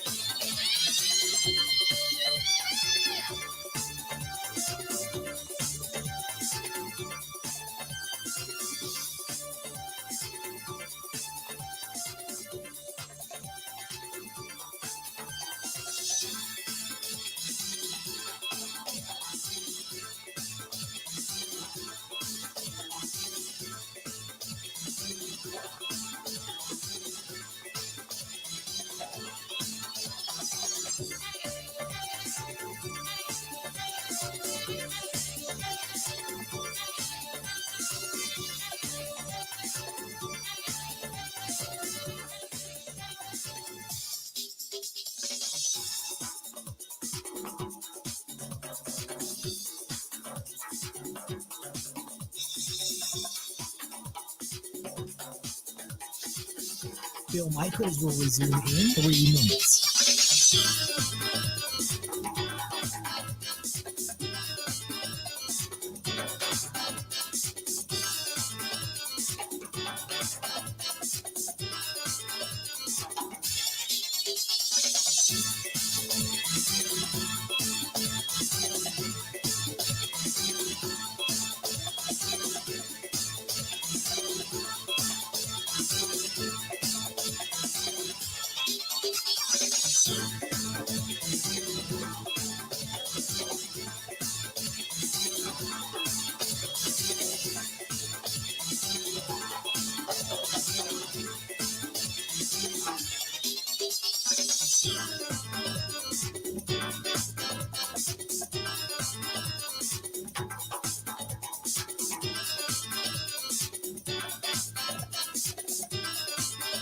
Bill Michaels will resume in 2 minutes.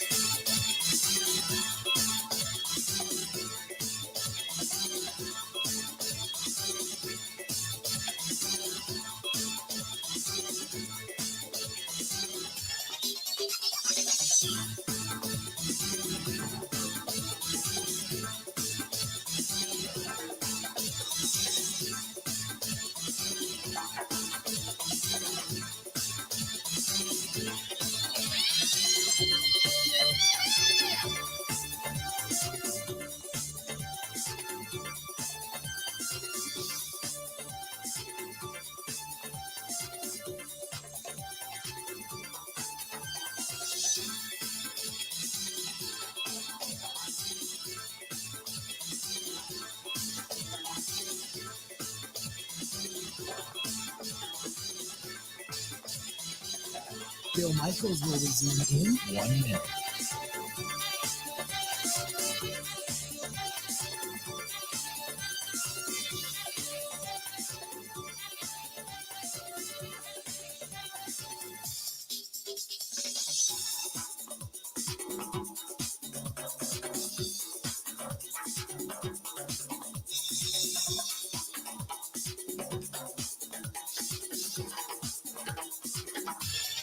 Bill Michaels will resume in 30 seconds.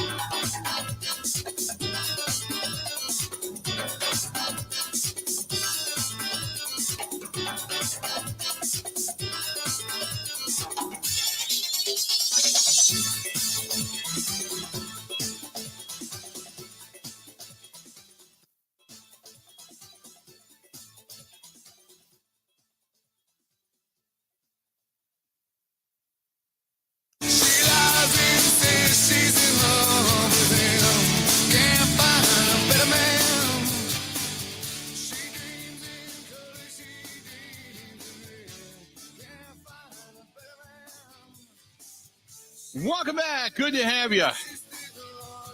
Hopefully you're enjoying your day. By the way, with the win this past weekend, the Packers' Super Bowl chances have climbed via Vegas. They are now 15th at 40-1. I don't know what kind of an official statistic that is, but at least according to Vegas, the Packers to win the Super Bowl chances have gone up. So there you have it. I guess we're all just giddy now and dancing in the streets until it actually happens. Joining us now over on the live stream and also on the hotline is our buddy Pete Doherty, the Green Bay Press-Gazette. Pete, how you doing? Pretty good, Bill. How are you today? Doing good. I guess my first question is, what did you make of the win and the game on Sunday? You know, so I'm not saying Jordan Love is Brett Favre, okay? But it reminded me especially of the Favre years where there would be, I don't know, a handful of times during each season where he'd play, fairly poorly and they'd struggle. And then in the fourth quarter, he'd take them to, a touchdown late or, 2 scores late. And they'd win the game. Maybe if that happened 4 times a year, they'd win 2 or 3 of them. And so this game kind of had that feel to it, where they just, Love wasn't terrible, but they just couldn't. They got those penalties and they didn't get any points on the board. And then all of a sudden, fourth quarter, he came through. So I don't know if you're the Packers. I mean, I'd have been feeling pretty decent about Love after the first 2 games, and you're feeling even better about him now. It's a long way from here to there to being a really good quarterback, but there certainly are a lot of things to like about what he's done so far. So I look at it as, I think there was 3 quarters and 3.5 minutes of really kind of ugly football, and then a lot of moxie. And I don't know what level of moxie overcomes bad football, but it was bad football. It was underthrows, overthrows, a completion percentage well below 50. And then all of a sudden they turn it on. So, I get that a lot of people are excited the way that game ended. The defense stepped up, albeit, everybody wants to complain about the Joe Barry defense down the stretch and they got lucky and all that kind of stuff. I'm sure you've heard it all.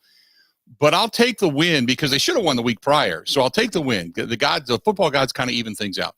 But what do you need to see from Jordan Love to kind of further your belief that you're on the right track? Yeah, there has to be some really bad moments this year for him, right? I mean, it's not gonna go like this all season. I mean, Aaron Rodgers lost, 5 or 6 games in a row down the stretch in 2008. Mm-hmm. So they're going to be really rough times. I think the big things you're looking for is he taking care of the ball, and in a big picture way, is he getting better? Does he look more sure of himself? Is he making good decisions? Is he learning when to run and when not to? I thought that was one of the things from this last game. I think he's starting to, because he really wants to play from the pocket. I think he's starting to learn, that there are also really appropriate times to just take off and get whatever you can get. And he did that a couple times on Sunday. So just little improvements. And yeah, the completion percentage, the deep balls too, I guess. He had trouble with those going back to camp. He was missing.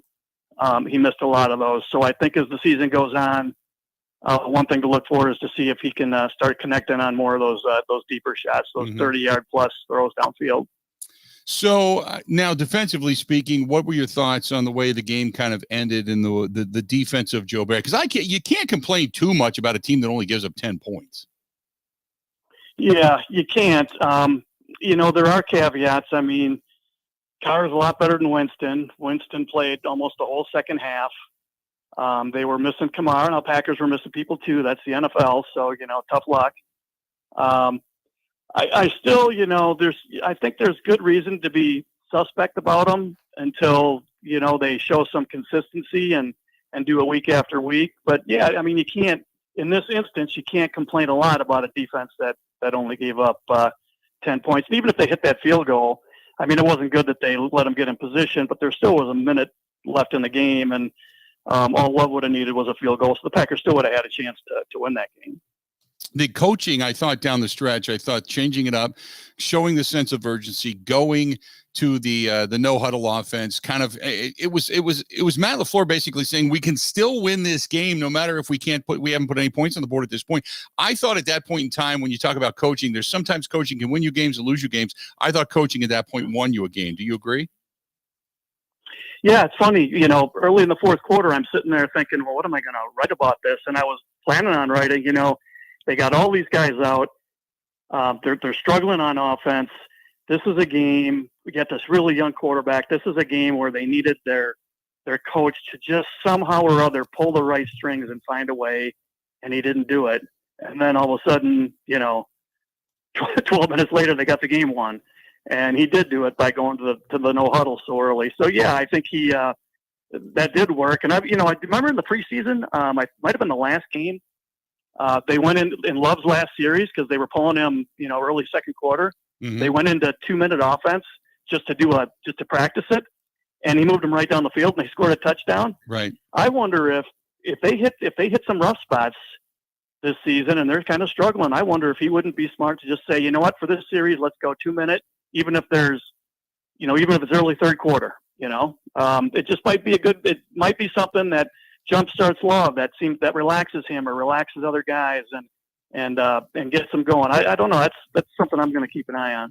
The offensive line play. Give me your thoughts on how the left side of the offensive line played. No Bakhtiari, no Elton Jenkins. Pretty good. I mean, Newman's got his limitations, but I don't know. I'm starting to get pretty bullish on. I don't know what you think, but I'm starting to get pretty bullish on Walker. He looked, I rewatched the game and I watched him a lot, and he missed, a couple blocks, 1 or 2 blocks in the run game. But in the pass game, he looked really good, and he can get out to the second level in the run game. Chip block and then get out to the linebackers. If they end up having to shut down Bakhtiari, I mean, it's early, but I think they might be okay out there. I like what like you said, I like what the offensive line showed. I am a little bit concerned. Hopefully the knee doesn't linger for Zach Tom.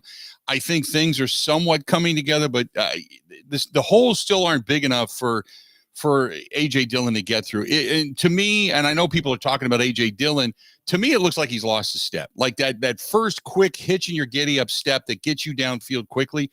That seems to just be eluding him because he's not hitting the hole anywhere near as quick as you get a guy like Aaron Jones through there. Do you see that, or do you see something different with the running game of A.J. Dillon? No, I'm seeing the same thing you are. I mean, in the NFL, you just aren't consistently going to be carving big holes out there. It just doesn't. You watch any team, that's not happening. And there were a couple runs. Taylor had one too, and there was maybe 2 with Dillon, where watching the replays, I'm like, it's hard to envision it, but if you look, if that's Aaron Jones, he's making a sharp cut, and instead of being a 2-yard gain, that's like a 8 to 12 to 14-yard carry, and either Dillon can't see it or he doesn't have the lateral quickness to do it, even if he did see it, because it just tells you what a difference a really, really talented, really good back can make, because the holes aren't that big in this league. And sometimes those guys just have to be able to manufacture. And Jones, it's so stark when he's out. And then to watch these other guys carry the ball, the difference is just huge. Yeah, I would have completely agreed. Would you give away Emmanuel Wilson more carries if Aaron Jones is not back anytime soon? Yeah, I would. I don't know if you would, but I would. Yeah, I would. I just think that the run game when A.J. Dillon's in there looks slow. And if you're going to be a slow running back, you better be a power running back and be able to take people down the field 2 and 3 and 4 yards with you and be able to plunge in. And they just can't do that. They've never been able to do that consistently with him. No, he's moved. There are those runs we all saw him in the last couple of weeks where he'll move the pile, and he'll move it 3 or 4 or 5 yards, but it's not like that's happening every time.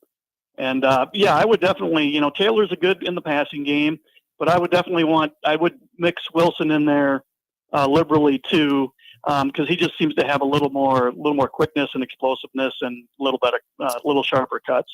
I know Keyshawn Nixon is frustrated, but if you're Rich Bisaccia, do you keep telling him, hey, if it's only 4 and 5 yards in the end zone, take it out?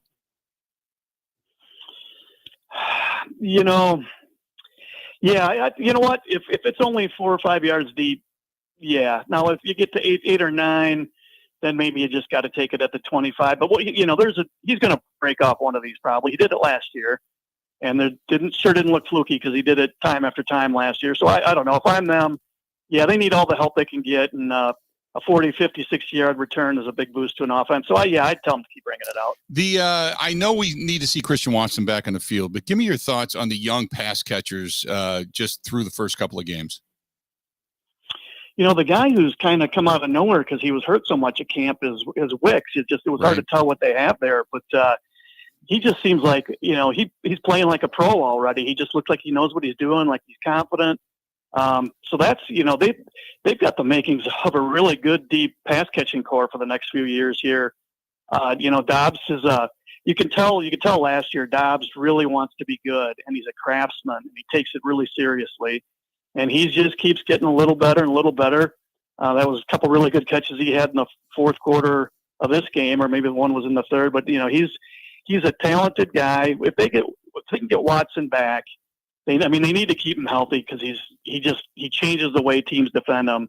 But with him on the field, that's I think they got a really talented receiving core and tight end. Musgrave. There's you can tell LaFleur really wants to make use of the tight end position, and they finally have a guy who can make it happen with his length and his speed. Great stuff as always, Pete. We appreciate it, and I will certainly talk to you soon. I'll see you on Thursday as well. Okay.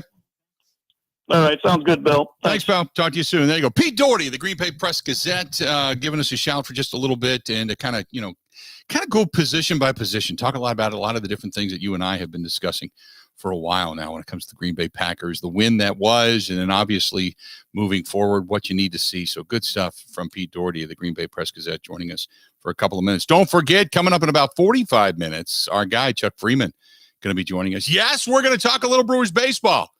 Tonight, if they, now see, I've already done this, but if they clinch it tonight, what are you drinking? What are you firing up? Are you going to do a little splurge? Or are you just going to sit back and maybe just pop a beer? What are you going to do tonight? Is it fingers of something or just the top of a can or a bottle? Good stuff. We'll talk with Chuck about that coming up here in about 45 minutes from now. Speaking of popping a top, our friends at the Sunset Grill say, come on over, and they'll pop one for you. Prospect Avenue in Pewaukee Lake. Yes, it's a rainy day today, but that's okay. Stop on out. Check out some Brewers baseball on the big screens. You got football coming up this weekend. Football coming up on Thursday night. Still time. It's going to be a warm weekend. The temperature keeps going up and up and up and up and up. It was originally 75 this weekend. Now it's up to 80, 82 this weekend. So head on out to Sunset Grill in Pewaukee. Watch the boats go by. Because I'll tell you this, come mid-December, you're going to wishing you would have made it out there to sit on the deck and just enjoy things.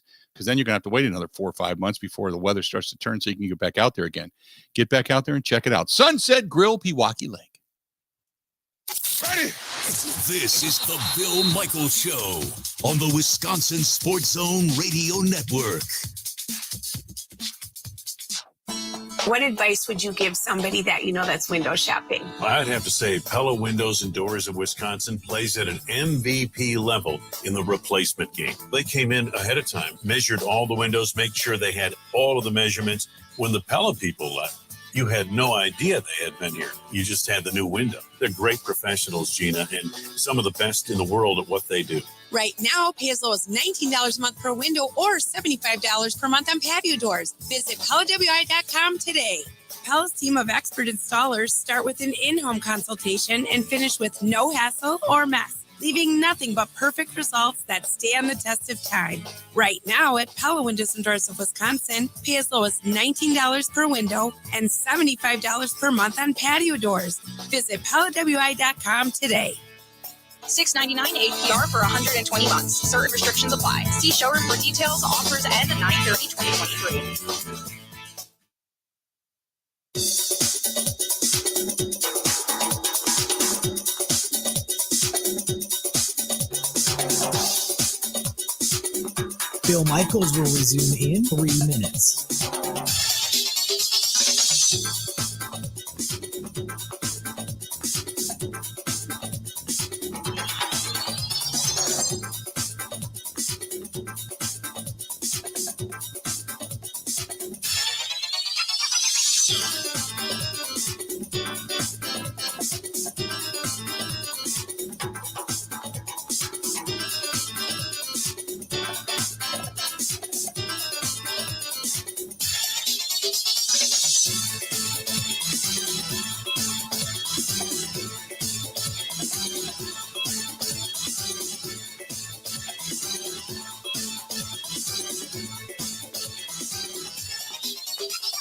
Bill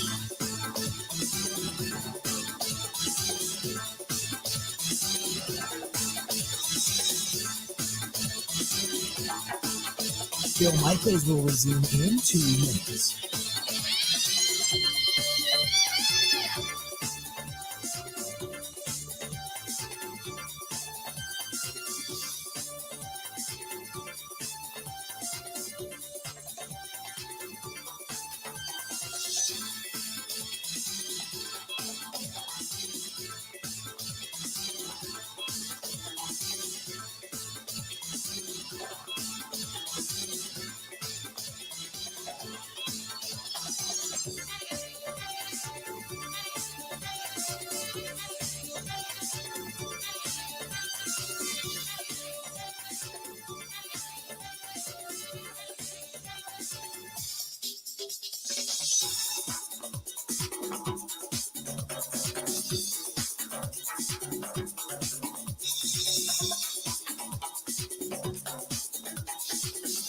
Bill Michaels will resume in 1 minute.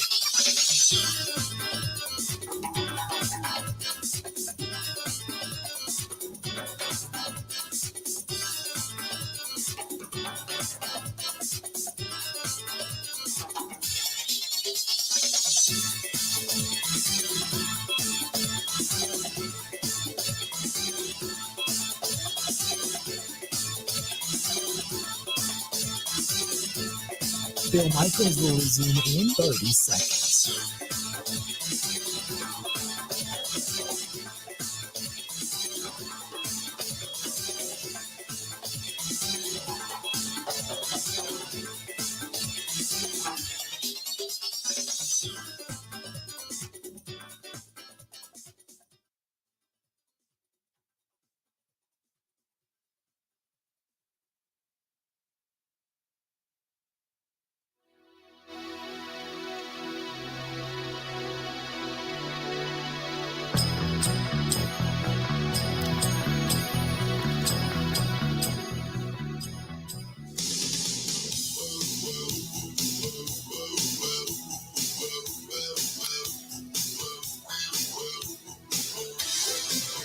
Good to have you back. The Bill Michaels Show. We continue on.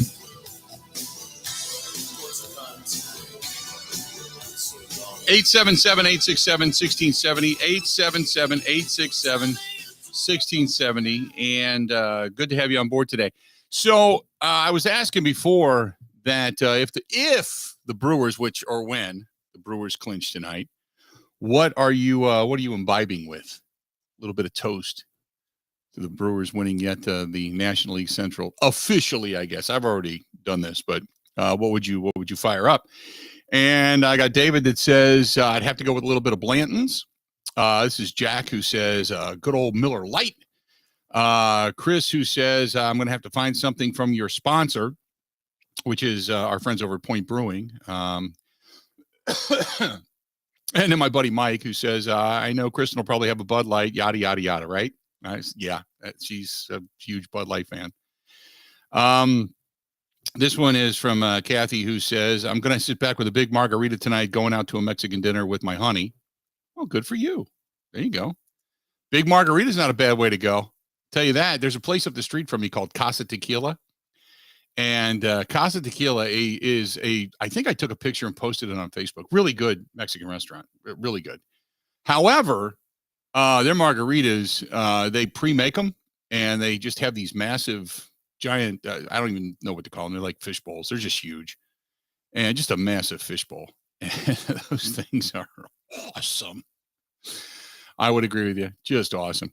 Good stuff. There you go. So I just, more than a few. More than a few. This one's from Mac who says, I'd probably sit back and watch some of the Brewers game tonight. He says, going to toast with a little bit of Outboard by the old MKE Brewing Company. That's actually a good one. And I do like Outboard. Outboard's really good. So there you go. Appreciate it. Coming up after the top of the hour, we're going to talk with our buddy Zach Heilprin, sports director, WOZN, The Zone Madison, and we'll talk with him about this Badgers team because we do got to talk about it. Maestro, Doble, and Yeho. now I'm going to play completely stupid because I'm not the best when it comes to liquor connoisseurs. Is that a tequila? Is that a tequila? I don't know. What else do we have? We got some monitors here too, which are kind of nice. No, we've already done that one. Chris wants to know if the run game is going to get any better when Aaron Jones comes back, because I would put Wilson in ahead of A.J. Dillon. Do you think they'll ever go with that rotation? Probably not. Probably not. I would. I mean, unless A.J. Dillon is just that bad, then I would worry about it. But tequila, thank you very much. And Yeho, I would figure it was, but I wanted to be sure. So there you have it. Let's talk some Badgers coming up after the top of the hour. We'll talk with the Badgers or we'll talk about the Badgers with Zach Heilprin, sports director, WOZN in Madison, and he'll be joining us coming up here shortly. In addition to that, at the bottom of the hour, we're going to have Chuck Freeman from the Locked On Brewers podcast going to be joining us as well. We got a lot more from inside the locker room, from inside the Packers locker room also. So that's going to be coming up here in the next hour. So we got a lot yet to go. Stay tuned. We got a whole bunch more on the docket. This portion of the program, speaking of our friends over there in Pewaukee Lake, Curly's Waterfront Sports Bar and Grill. Maybe you're going to make the rounds over in the Pewaukee Lake area. That's Curly's Waterfront Sports Bar and Grill on Pewaukee Lake, Lakeview Boulevard in Pewaukee, as a matter of fact. Home of the pig porker sandwich, and they're always giving stuff away, always giving away prizes, always giving away tickets, and always doing the raffles and such. So stop over there and tell Ryan and the gang we said hi. That's Curly's Waterfront Sports Bar and Grill. More of The Bill Michaels Show next.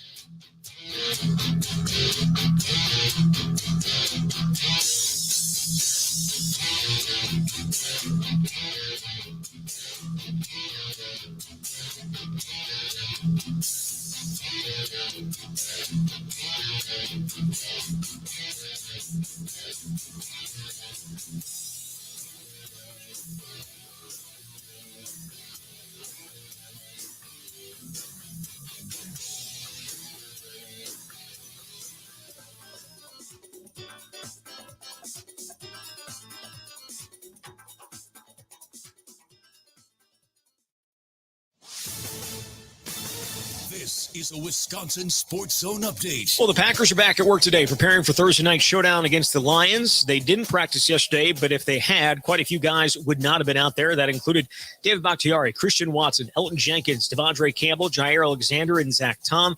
Running back Aaron Jones would have been a limited participant. Watson has yet to play this year. Jones has missed the last two games. Coach Matt LaFleur was asked about their status yesterday. I think we're in a similar spot. So we'll just see how they respond and how they're feeling. Because the last thing we want to do is jeopardize these guys for a long period of time for one game. I mean, every game is extremely important, but we've got a lot of ball in front of us. And obviously, we got a great test in front of us, and it would certainly help us if those two guys were available. Packers and Lions 2-1 on the year, with the winner getting sole possession of first place in the NFC North. Turning the Badgers, they're on their bye week. They get back in action next Saturday when Rutgers comes to town. Announced yesterday that the game would be an 11 a.m. kickoff and be broadcast on Peacock. Rural Mutual Insurance, keeping Wisconsin strong. Rural Mutual is the #1 farm insurer in Wisconsin for a good reason. As a company founded by farmers, they understand the ag industry and its challenges. Local agents offer farm families the best advice and personalized coverage. Visit ruralmutual.com to find an agent near you. Rural Mutual Insurance, keeping Wisconsin strong. Well, the Brewers will look to clinch the NL Central tonight when they face St. Louis at American Family Field. They could also do so with a loss by Chicago. They are in Atlanta to face the Braves. First pitch in Milwaukee set for 6:40. And Drew Holiday told the Milwaukee Journal-Sentinel that he'd like to stay with the Bucs for the rest of his career. The 33-year-old is signed for 2 more years, though he could opt out after this coming season. With this Wisconsin Sports Zone Network update, I'm Zach Heilprin.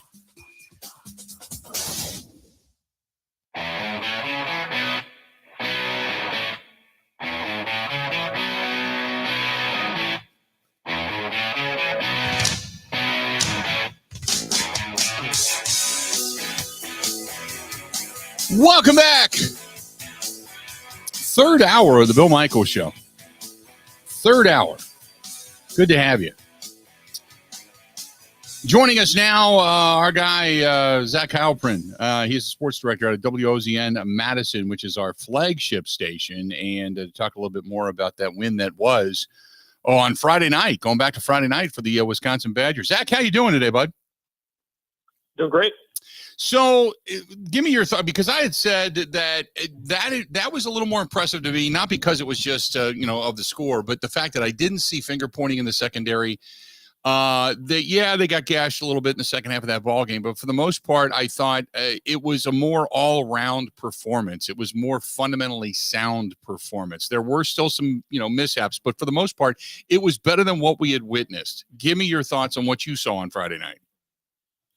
Well, yeah, you talk about all-around win. What's the term that they always use? Complementary football. Yes. Played complementary football. They did, right? They got off to a great start offensively. They scored touchdowns on their first 3 possessions. They forced 3 turnovers, a couple in really key spots. Actually, all 3 kind of in key spots. And yes, they got gashed in the running game a little bit, but the passing defense was better against the Hudson Card-led Purdue squad that has some talented players. So there was, I think, a lot to be extremely happy about. Obviously, the big one downside, the injury to Chez Malusi and what that does for that backfield. But overall, you have to be really impressed, in probably their best performance so far this year. And you were kind of waiting for it because they had done a little bit good here and then a lot of bad.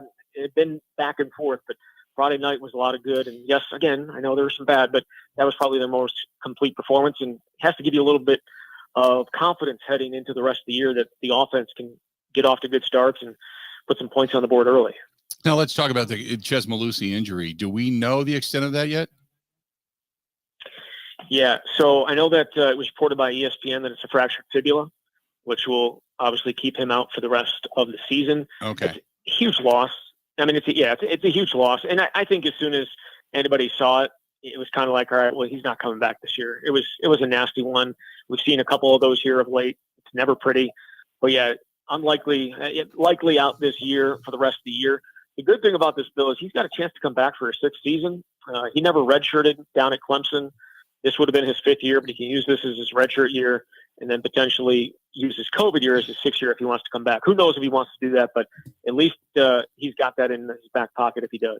Still have Braylon Allen, obviously, and you still have a decent run game, and Tanner Mordecai certainly can scramble and has his feet. I mean, it's not like the entire offense is lost because of it, but now you really kind of hold your breath because Braylon Allen's it. You don't have much of a run game beyond that when it comes to the depth chart, right?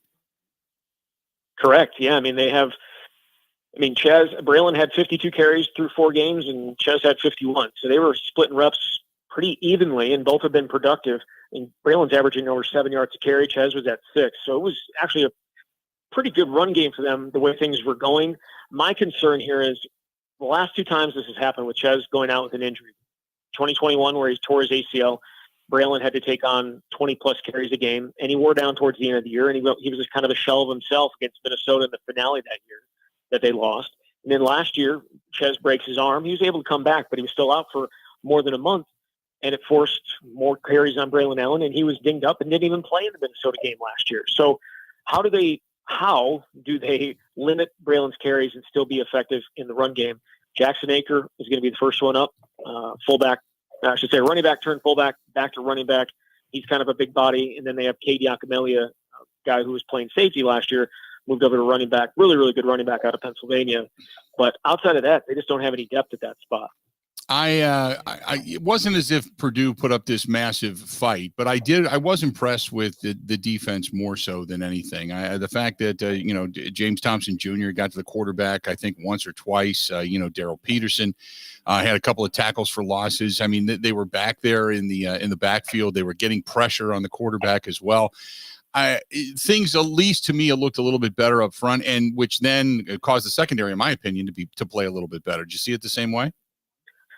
Yeah, I would agree. They did get after the passer, and James Thompson Jr. has kind of been a revelation. They needed a guy to step in for Keanu Benton and be a playmaker along the defensive line, and James Thompson Jr. has certainly done that, especially these last 2 weeks. Even going back to the Washington State game, he made some plays in the backfield, and that's kind of what they want out of their defensive linemen. They are not a hold up blockers and let our linebackers go make plays defensive line like it has been in past years.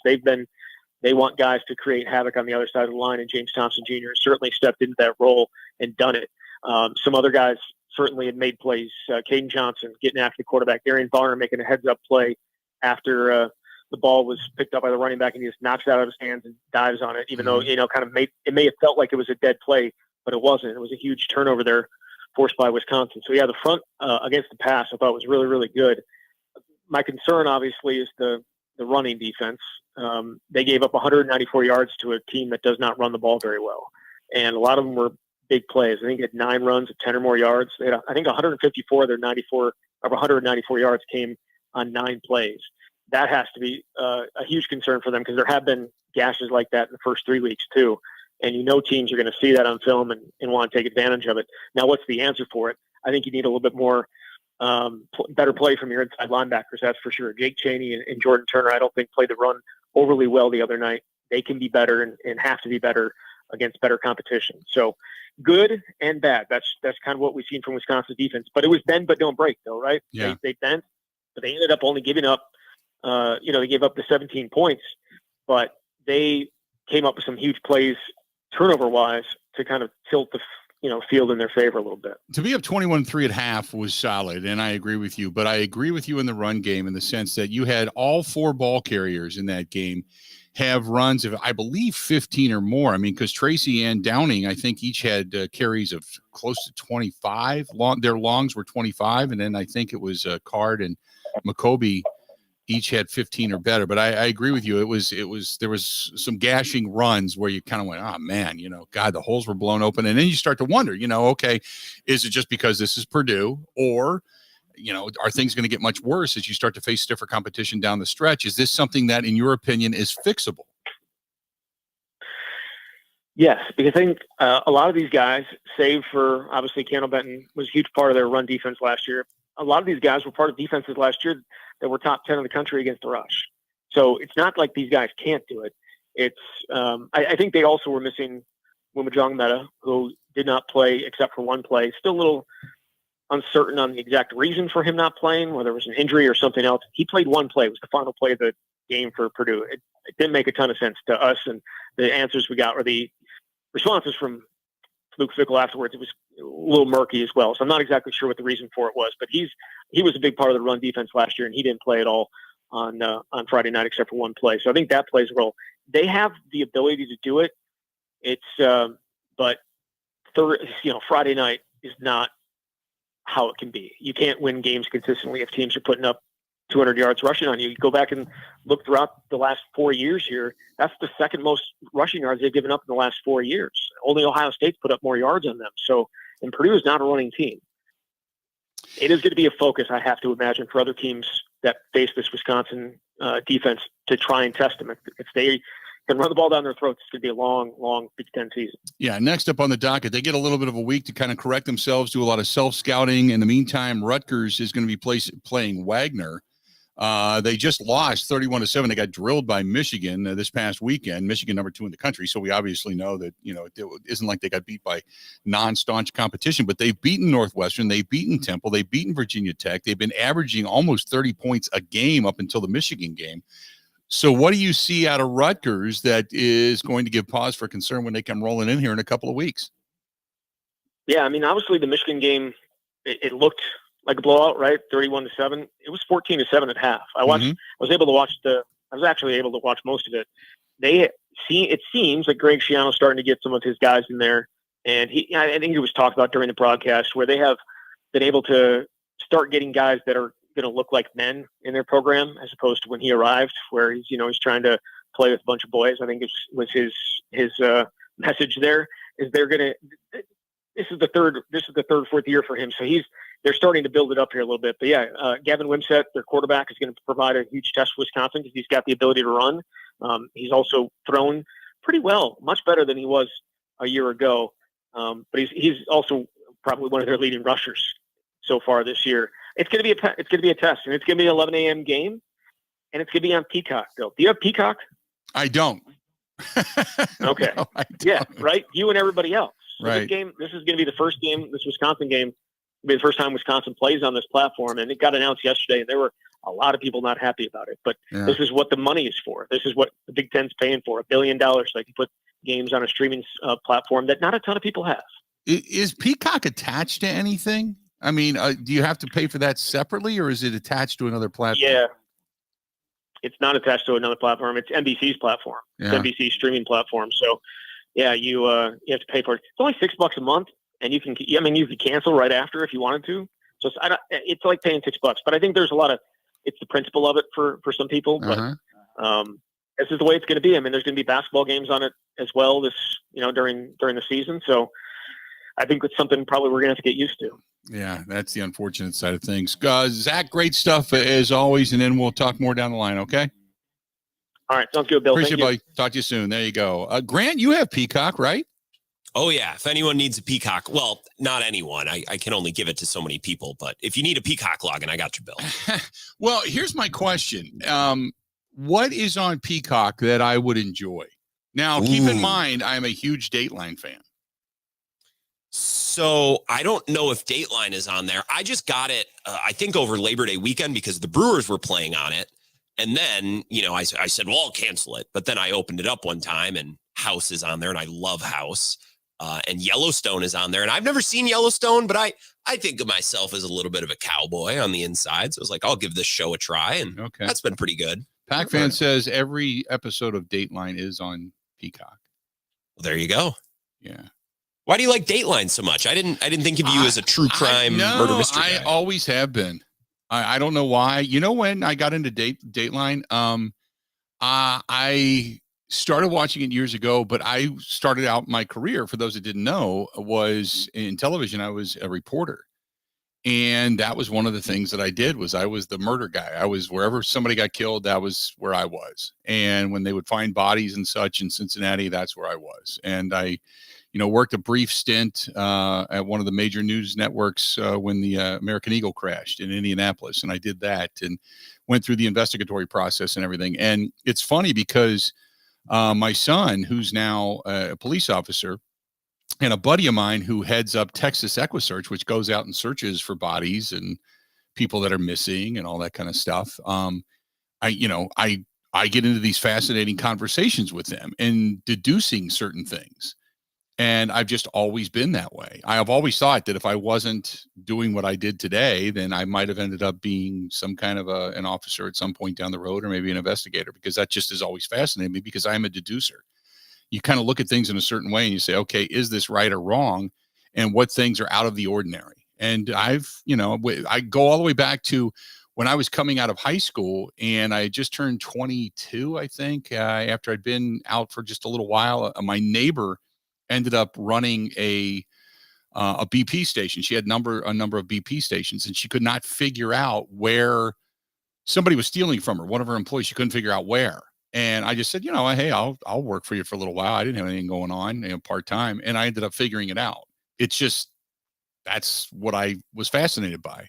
So anyway, long story short, it's that I got into Datelines. And man, you want to talk about something in the middle of the night that'll, kind of, I go to sleep to. I hate to say it, but that's what I do. And half the time we wake up in the morning and we're like, who killed him? And I don't know. I got to watch it again, that type of thing. But it's always been, the Dateline stuff, when you kind of figure out and you start to watch and you look at the clues and you think of stuff, what people say or don't say, that's the stuff that I've liked, forensic shows like that. So, but it's true life stuff. The stuff that's made up, not so much. It needs to be real for you. You're not like a Criminal Minds guy. No, it needs to be real. I'm not a Criminal Minds seeker because it's written and produced by Hollywood. Whereas Dateline is just focusing on the facts. And I've said this, man, in today's day and age, I am so stunned at when you hear about,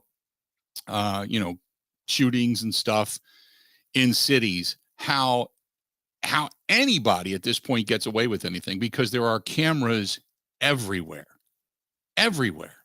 How in the world we don't catch more people doing more crimes and doing more things, I have no idea. But with security and footage and phones, and because you watch a lot of this, I just watched one last night about the I-70 killer and how that is still an ongoing investigation. And you go back to the 70s, I mean, all these different things that they had available at their fingertips back then were not available as they are today. They didn't have DNA. They didn't have high def security cameras. They didn't have Ring. They didn't have all that different stuff that's stored to your phone. So I can't only imagine what investigators went through back then as opposed to today. Today, it's mostly digital. You follow phones, you follow pings, you follow the video, you know. So anyway, long story short is I watch that stuff. So if that's on Peacock, maybe I will. Maybe I'll go out and invest in the $6 a month for Peacock. By the way, for many of you asking, yes, the shirt that I'm wearing today is honor of the Combat Vets Association. Combat Vets, the veteran riders came along with me on the motorcycle ride they do all the time. But one of the Combat Vets actually stayed at Fisher House. His family stayed at Fisher House when he was receiving treatment after coming back. I believe it was from Afghanistan. Anyway, long story short is when we were at the golf outing this year, they had a booth set up and they were doing different grunt style shirts and all the proceeds were going to Fisher House. So they wanted to give me some, but because it was a donation to Fisher House, I said, no, I'll buy them. So, and they threw one in the pack. So I bought 5 shirts and they gave me one. And so I wear them when I can and I support them when I can because they continue to not only support us in the Fisher House, Wisconsin, but the Combat Veterans Writers Association, them and the Purple Hearts. Those are the people that actually saw action. Those are the people that are actually there in the trenches doing what we would be, not willing to do. And that is fighting. So I appreciate them so much. So that's the reason I wore this today, is because I was kind of pulling out some of the bags that I'd had from over the summer, and this was there. And I thought, you know what, damn it, I'm going to do it. So that's the reason I'm wearing it today. All right. That being said, going to go ahead and take a quick break. Stay tuned. We got a lot more of the Bill Michaels Show coming up right after this. This is the Bill Michaels Show on the Wisconsin Sports Zone Radio Network.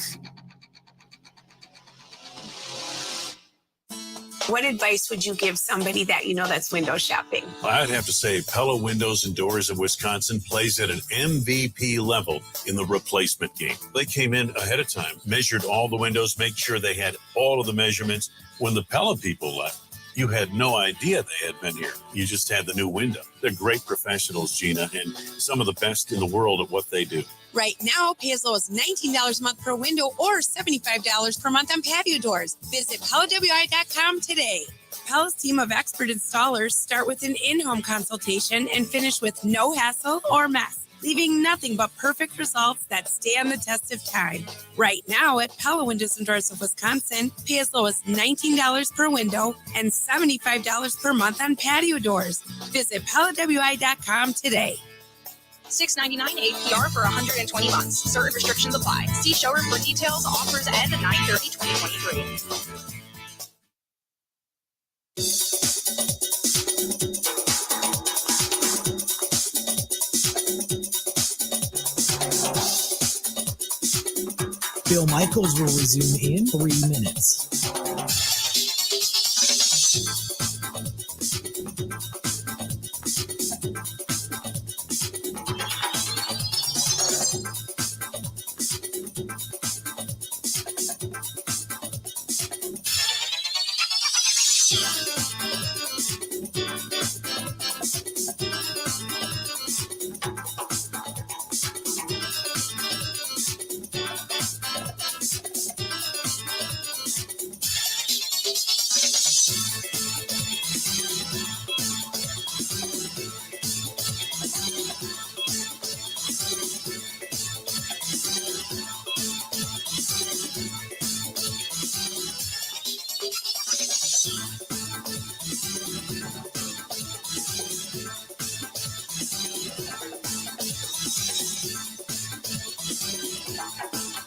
Bill Michaels will resume in 2 minutes.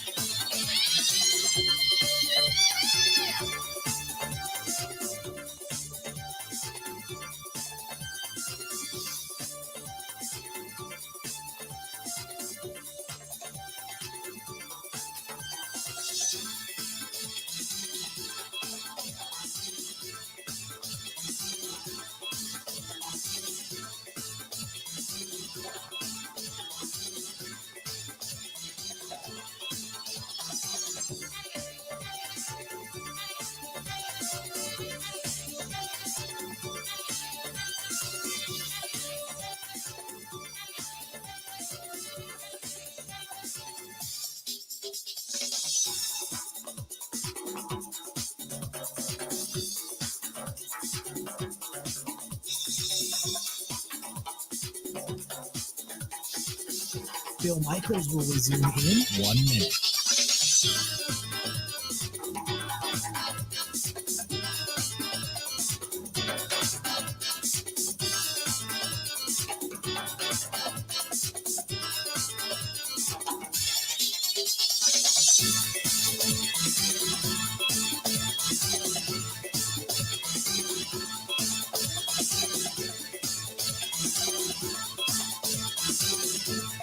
Bill Michaels will resume in 30 seconds.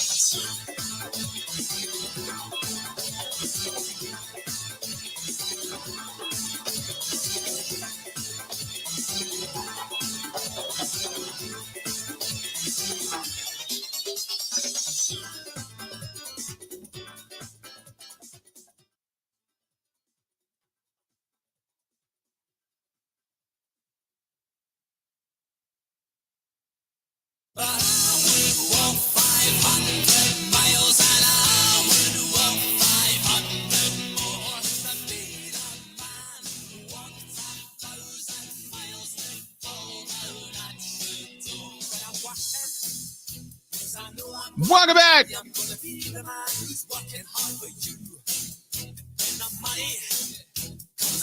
Good to have you on board today.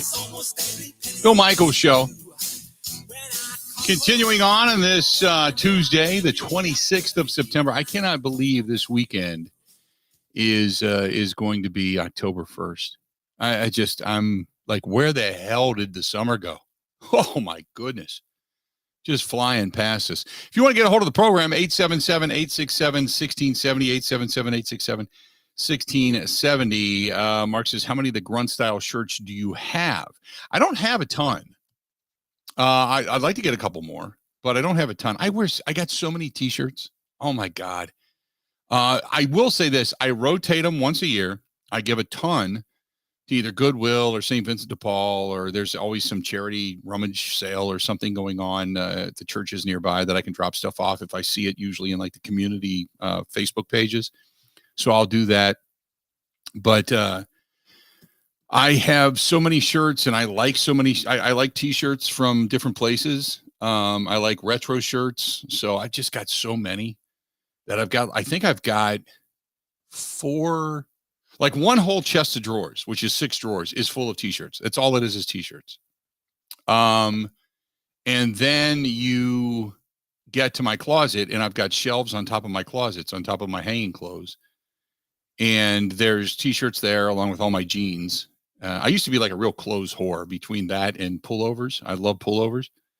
So I've got all of that, but man, that's t-shirts but I do like it when I get them from places throughout the state and such, you know. I do like those. I've got a Buzzer Billy shirt I love. I've worn like Social House and Stoley's Hog Alley and a lot of the sponsor shirts. And but I love the like the microfiber material, you know, the really soft material. Sometimes just those heavy ass cotton shirts, I'm not a fan of.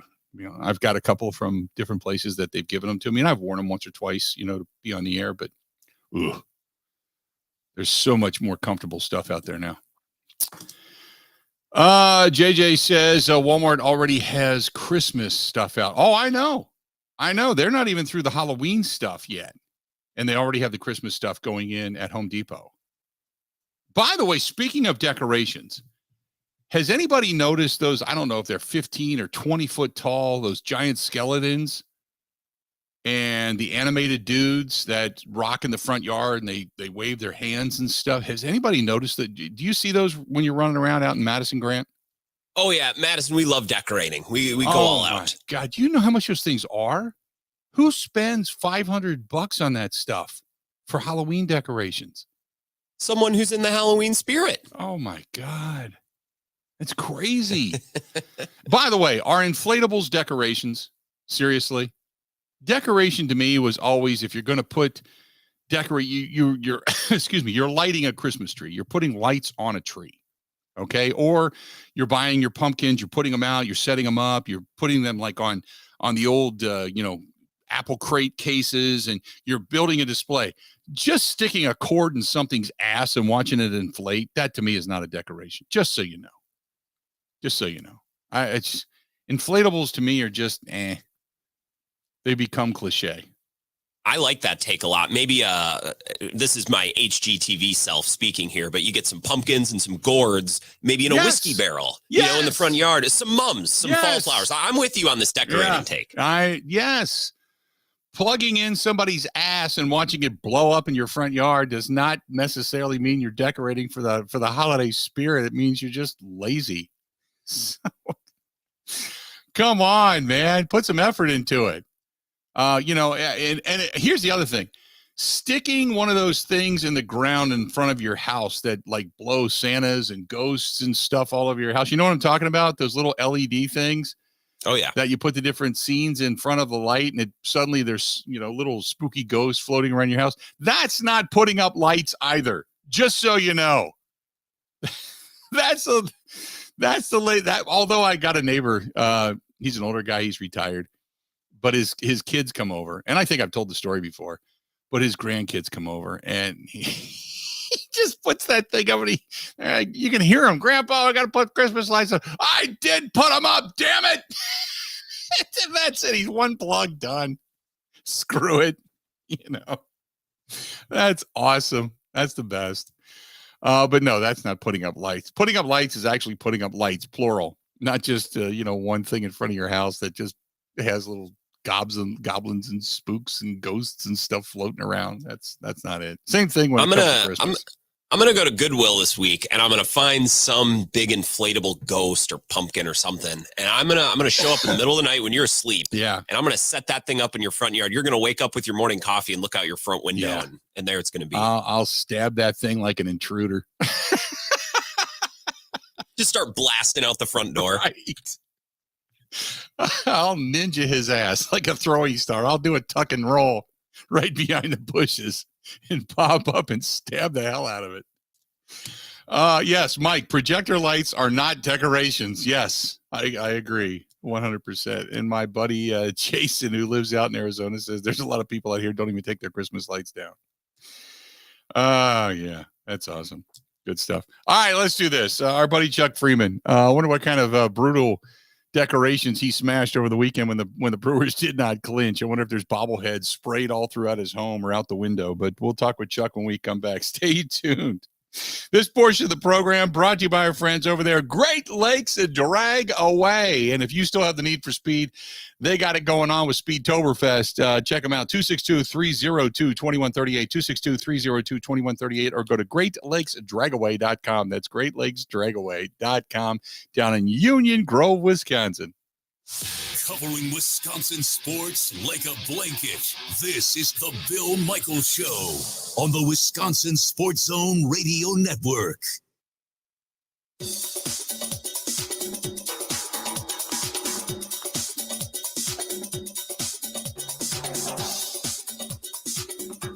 Bill Michaels will resume in 5 minutes.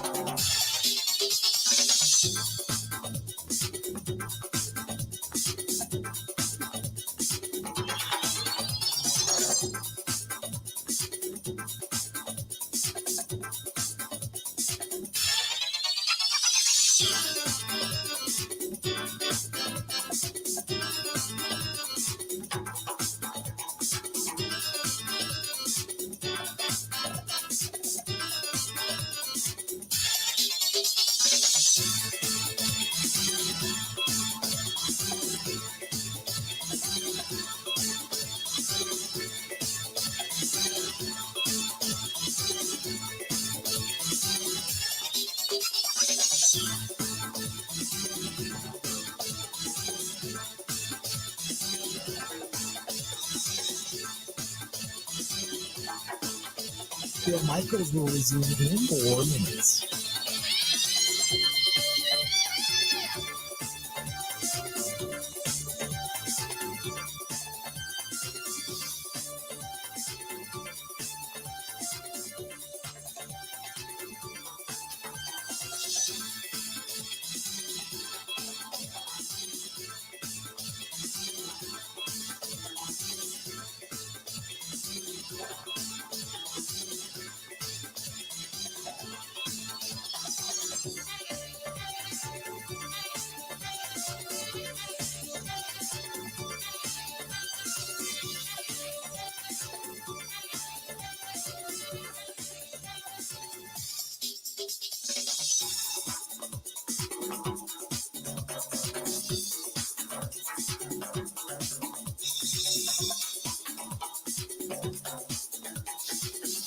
Bill Michaels will resume in 3 minutes.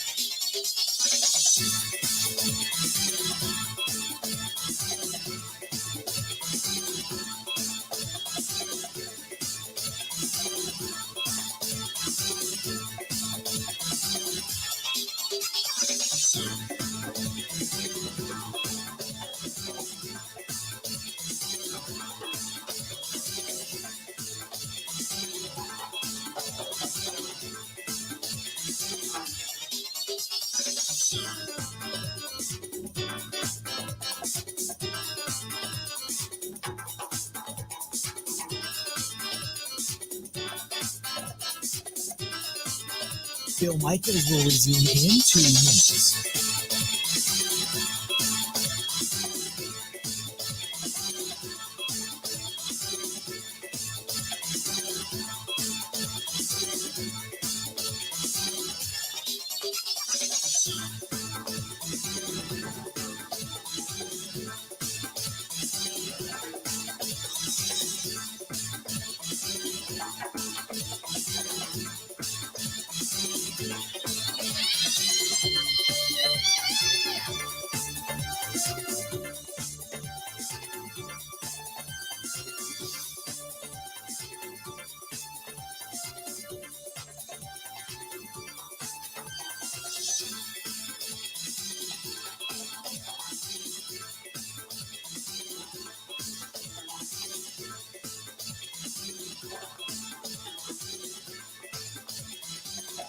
Bill Michaels will resume in 1 minute.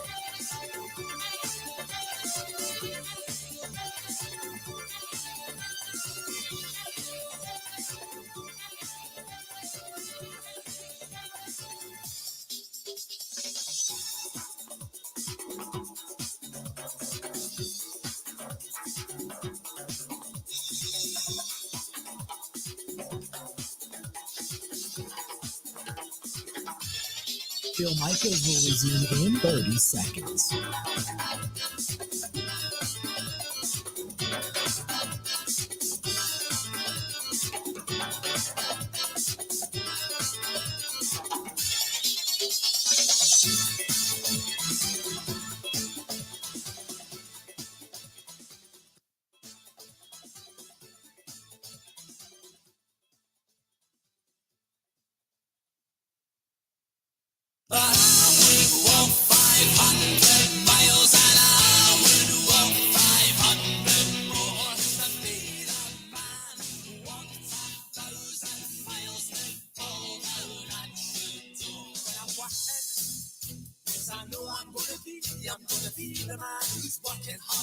Welcome back. Good to have you, the Bill Michaels Show. Continuing on, going to be talking some baseball coming up here momentarily, trying to get hold of our buddy Chuck Freeman from the Locked On Brewers podcast.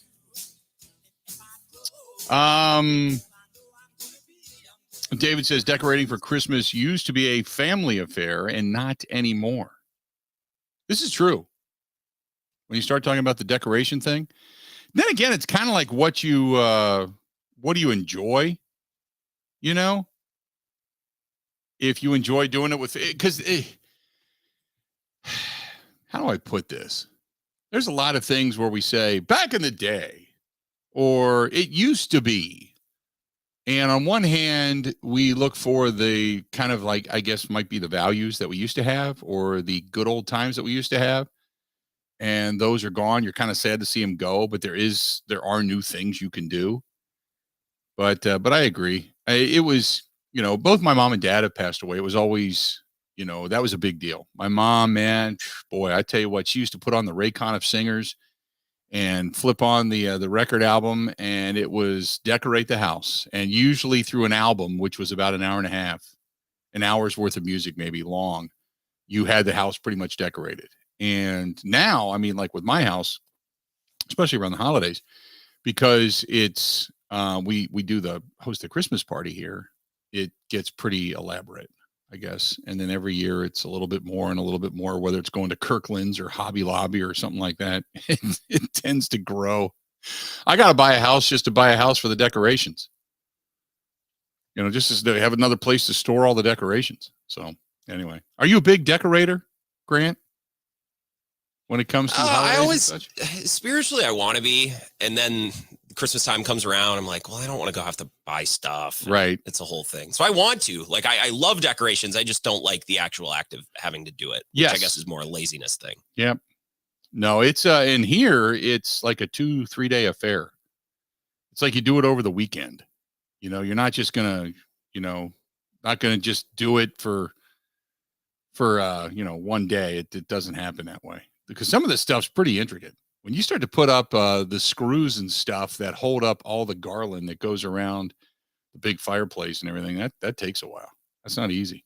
So anyway, 877-867-1670, 877-867-1670. If you want to give us a shout, feel free. Go ahead and give us a shout.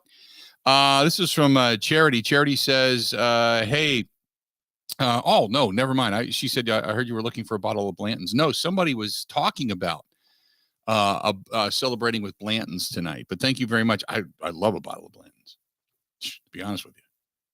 They're very tough to get. Not easy. Now, there are websites that you can go to, but you overpay if you're willing to do that. That's where I've gotten mine.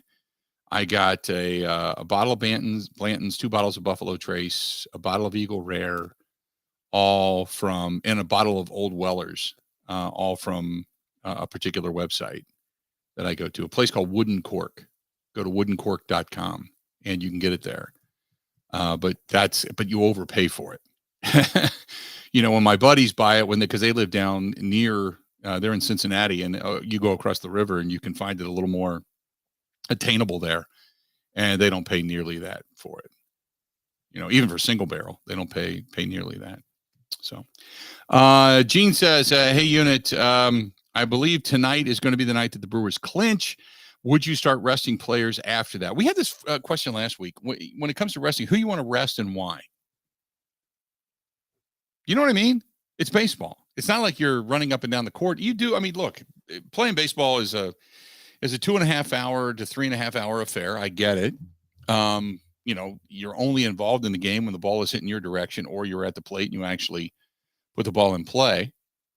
It's not like it's not as demanding a sport as, say, going up and down the court in the NBA, or getting beat up physically via, football, or even lacrosse, or, the constant running that is soccer. It's, and I don't want to degrade baseball either, because you got to be in tremendous athletic shape to withstand 162 games. So yeah, you do want guys to be able to rest, but it's not like you're going to sit guys for a week. You know what I mean? So I mean, I don't know.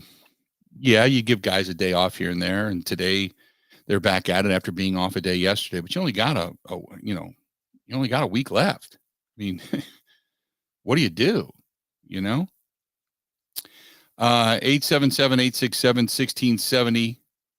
Jake says, hey, Bill, I think I would go with Burns, Woodruff, then Peralta, and then Miley as my 4 starting guys in the rotation.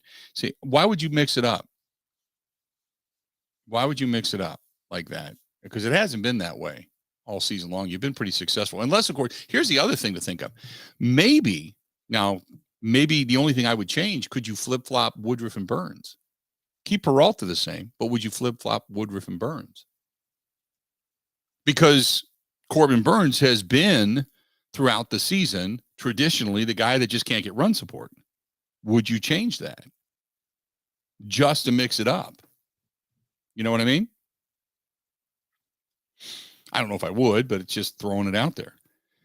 Then David finally says, hey guys, I think we're missing the big picture. Thursday night's game is for supremacy in the NFC North. And while I do believe that the Packers need to show up and play extremely well, it's probably more imperative that the Detroit Lions do it, because they are expected to be on top. The pressure is all on Detroit coming into Lambeau Field and not on the Green Bay Packers.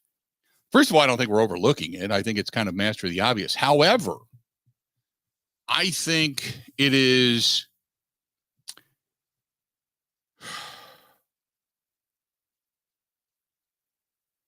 how would I want to say this? I would agree with you that the pressure is on Detroit because Detroit has expectations. The Packers didn't really have much expectation coming into the year. So I'm not saying they're flying under the radar because they're the Green Bay Packers. You don't fly under the radar. But the expectations that were on Detroit, I would agree with you. There's probably more pressure there, but also don't forget you're playing at home. You didn't play well on Sunday. And even though you walked away with a win, and even though things seem to be a little bit better, for lack of a better term, because you did walk away with a victory, I don't know necessarily that I believe that you have any less pressure.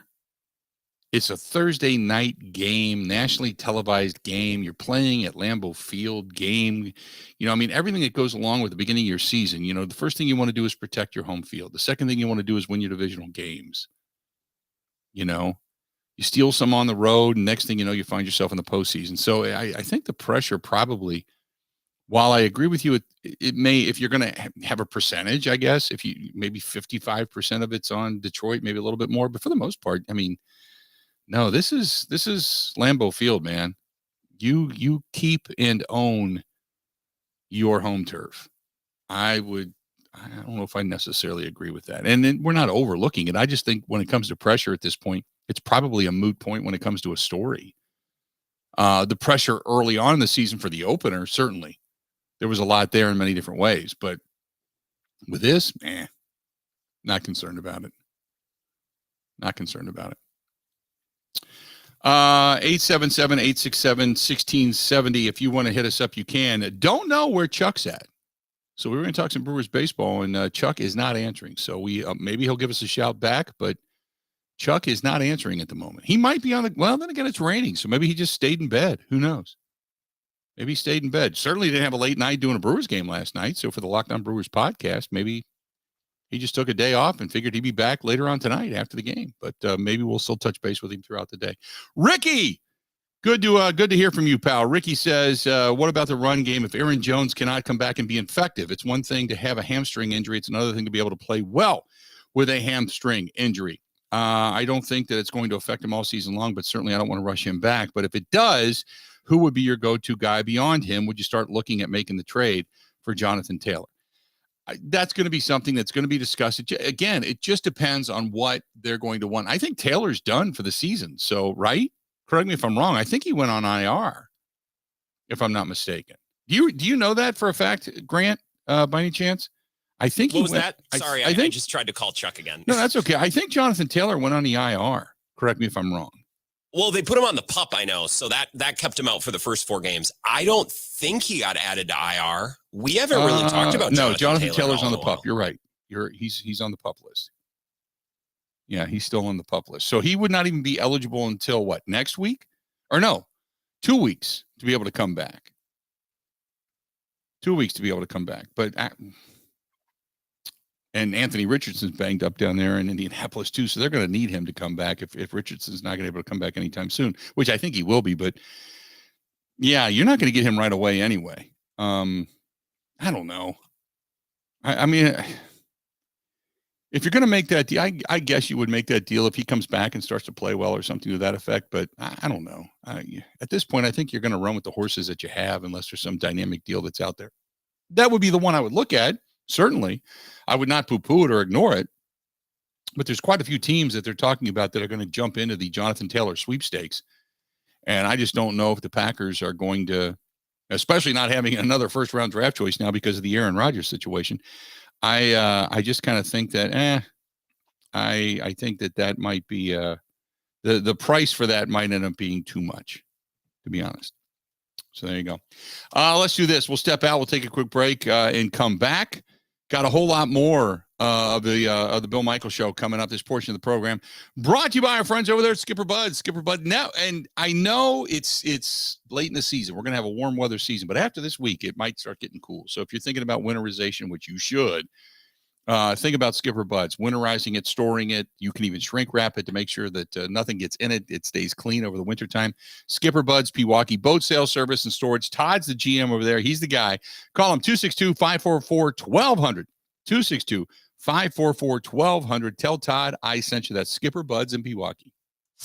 Covering Wisconsin sports like a blanket. This is the Bill Michaels Show on the Wisconsin Sports Zone Radio Network. What advice would you give somebody that you know that's window shopping? I'd have to say Pella Windows and Doors of Wisconsin plays at an MVP level in the replacement game. They came in ahead of time, measured all the windows, made sure they had all of the measurements. When the Pella people left, you had no idea they had been here. You just had the new window. They're great professionals, Gina, and some of the best in the world at what they do. Right now, pay as low as $19 a month per window or $75 per month on patio doors. Visit PellaWI.com today. Pella's team of expert installers start with an in-home consultation and finish with no hassle or mess, leaving nothing but perfect results that stand the test of time. Right now at Pella Windows and Doors of Wisconsin, pay as low as $19 per window and $75 per month on patio doors. Visit PellaWI.com today. $6.99 APR for 120 months. Certain restrictions apply. See showroom for details. Offers end 9/30/2023.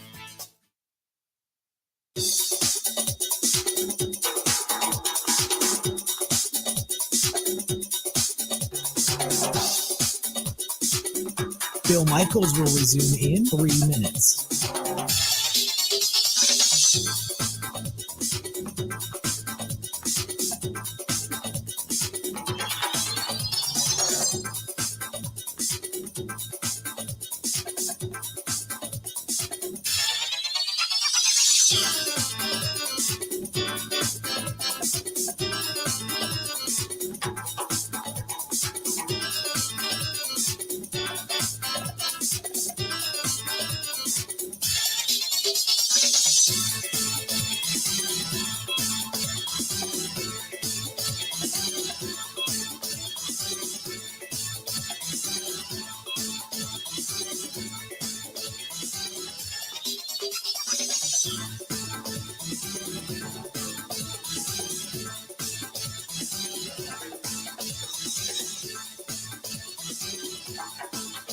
Bill Michaels will resume in 2 minutes.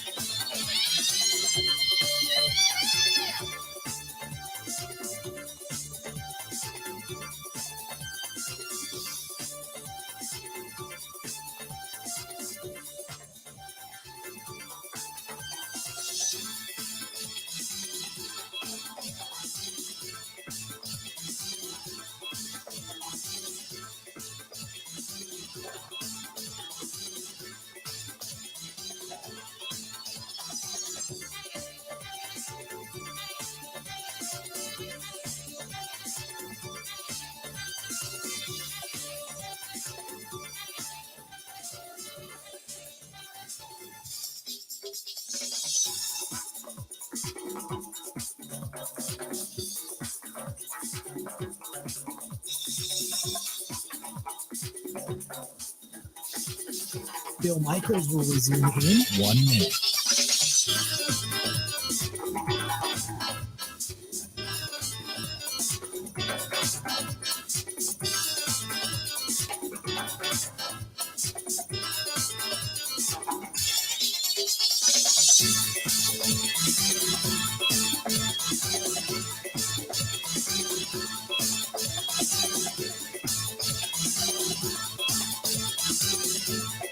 Bill Michaels will resume in 30 seconds.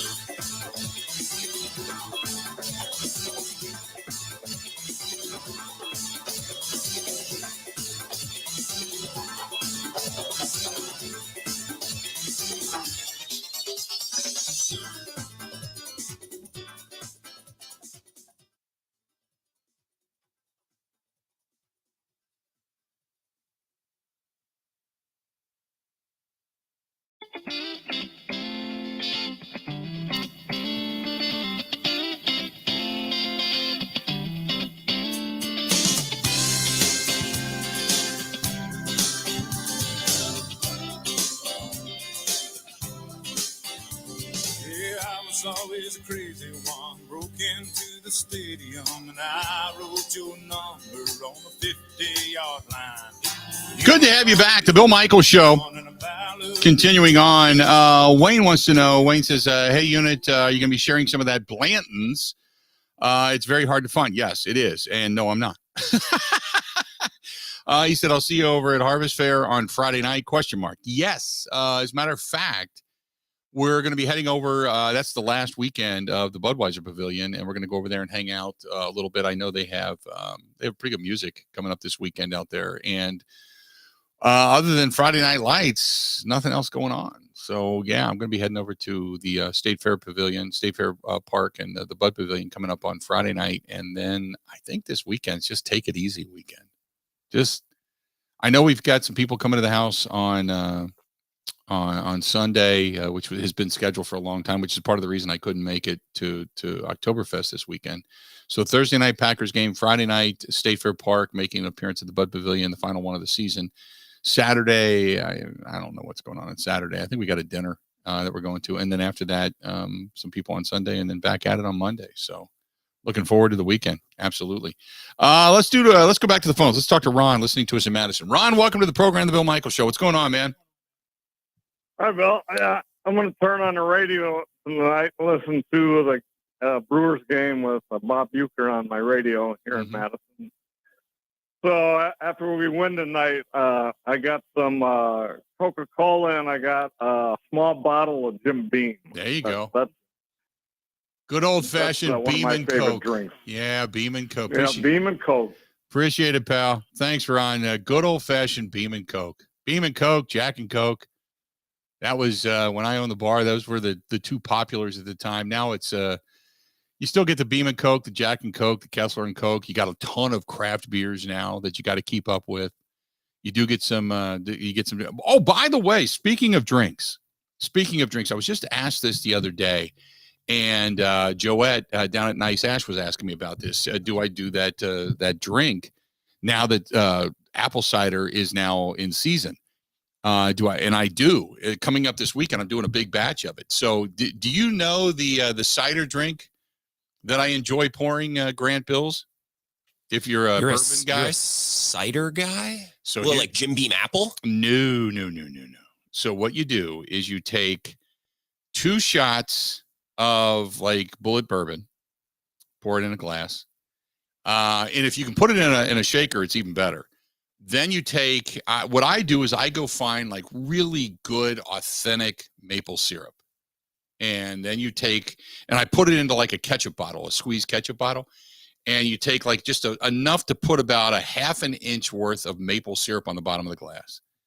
Then you pour in, the rest of it is, you fill the rest of a bigger glass, a bigger pint glass with just pure apple cider. It can't be apple juice. It's got to be apple cider. And then you put in a couple of shakes of orange bitters, and then you put it in a shaker and you mix it up, and then you pour it back into the glass over rocks. Oh my God. It will change your life. Can I have one of those at the wagon wheel sometime? You can. I want to try this. You can. I know what I'm doing on Saturday. As a matter of fact, I am going down to the Elegant Farmer down in Elkhorn. I'm going down there because I have to go pick up 2 apple pies, pie in a bag. And then I have to pick up 2 gallons of apple cider. So that's where I'm going this weekend. So that's my Saturday trip. But yeah, that you want to change your life? There you go. I'm all over this. And it's only in fashion, during the fall, because that's when usually the ciders are most prevalent. But you find really good apple cider, fresh apple cider, and then some bullet bourbon, and that's the way to go. Because you don't want to put like a bourbon. You don't want to put like a Blanton's or anything like that in there, because that's better straight up. But a bullet, that's bullet bourbon right there. There you go. That'll make your day. And now if you're a cigar smoker, you do that with a cigar. Poof, have at it. Face first, like you're going to the electric chair later that evening. It's that good. By the way, speaking of our buddy Chuck Freeman will join us coming up here in just a few minutes. We're about 4 minutes away from talking some Brewers baseball as Chuck was indisposed. I can only imagine that he was probably looking at a Bob Uecker bobblehead while sitting on the toilet. So that was Chuck. I was about to chime in. Maybe he was decorating his yard, but you painted a better picture than I did. No, he's all baseball all the time. He's probably in there doing his best Uecker imitation while he's going, damn it, I'm out of paper. So that was Chucker. So Chuck Freeman's going to join us just after the top of the hour. We'll talk with Chuck about this Brewers team clinching tonight and how sweet it'll be when they clinch this thing again against the St. They not only eliminated St. Louis, but now they can clinch against St. Louis. And that way everything's pretty much done and wrapped up by the time the Cubs come rolling into town. And when you get into the standings and the wild card side of things, it's a pretty tight race over in the National League. You got the Cubs right now. If the season ended today, they would be in. However, the Marlins are only a game back. Cincinnati's 2.5 back, and I think their hopes are pretty much gone at this point. But you've got Philadelphia a 5 games up, Arizona and the Cubs, both 82 and 74 in the season. Miami 81 and 75. They're only a game back. So if the Cubs lose, Miami wins a couple. Who knows? All of a sudden, the Cubs are on the outside looking in. Same as Cincinnati. Maybe Cincinnati makes some of their own breaks, but technically they're 3 games back at this point, and they need to make up some ground. I don't think they're going to be able to do it this week. I think their season's going to come to an end, and everybody else is pretty much short of, being eliminated. They're on the cusp of being eliminated. San Diego's 5.5 back. San Francisco's 4.5 back. Technically, they have a shot, but it's pretty much over for them. But Cincinnati maybe has a gasp, but right now it's a 3-team race with Miami, Chicago, and Arizona all vying for that final spot in the postseason. So there you have it. Stay tuned. Stay tuned. The good stuff right now is the Milwaukee Brewers. Milwaukee Brewers with 88 wins on the season. They are 2 wins away from a 90-win season. They are already 5 games better than what I predicted. And one of the little-known things that, by the way, Ben Kenny was so quick to remind me the other day was that, yes, Christian Yelich now has gone the over. It was 18.5 on the season for home runs. I took the under. Ben took the over. And Christian Yelich sitting at 19 dingers. So congratulations to him. Stay tuned. We'll be back. More of the Bill Michaels Show. Final hour coming up next.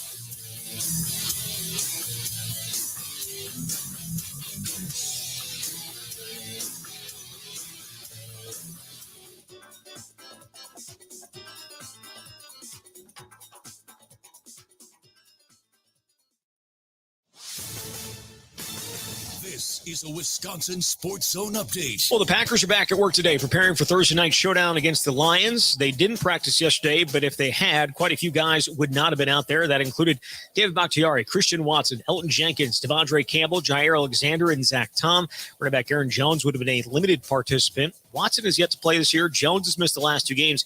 Coach Matt LaFleur was asked about their status yesterday. I think we're in a similar spot. So we'll just see how they respond and how they're feeling. Because the last thing we want to do is jeopardize these guys for a long period of time for one game. I mean, every game is extremely important, but we've got a lot of ball in front of us. And obviously, we got a great test in front of us, and it would certainly help us if those 2 guys were available. Packers and Lions 2-1 on the year, with the winner getting sole possession of first place in the NFC North. Turning to Badgers, they're on their bye week. They get back in action next Saturday when Rutgers comes to town. Announced yesterday that the game would be an 11 a.m. kickoff and be broadcast on Peacock.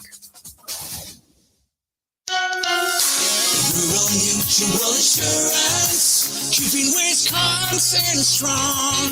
As the #1 farm insurer in Wisconsin, Rural Mutual Insurance is rewarding their farm policyholders for their loyalty and commitment to Wisconsin agriculture through their farm dividend program. The farm dividend pays up to 5% back on your farm premium. Visit ruralmutual.com to learn how you could qualify. Rural Mutual Insurance, keeping Wisconsin strong. Well, the Brewers will look to clinch the NL Central tonight when they face St. Louis at American Family Field. They could also do so with a loss by Chicago. They are in Atlanta to face the Braves. First pitch in Milwaukee set for 6:40. And Drew Holiday told the Milwaukee Journal-Sentinel that he'd like to stay with the Bucs for the rest of his career. The 33-year-old is signed for 2 more years, though he could opt out after this coming season. With this Wisconsin Sports Zone Network update, I'm Zach Heilprin.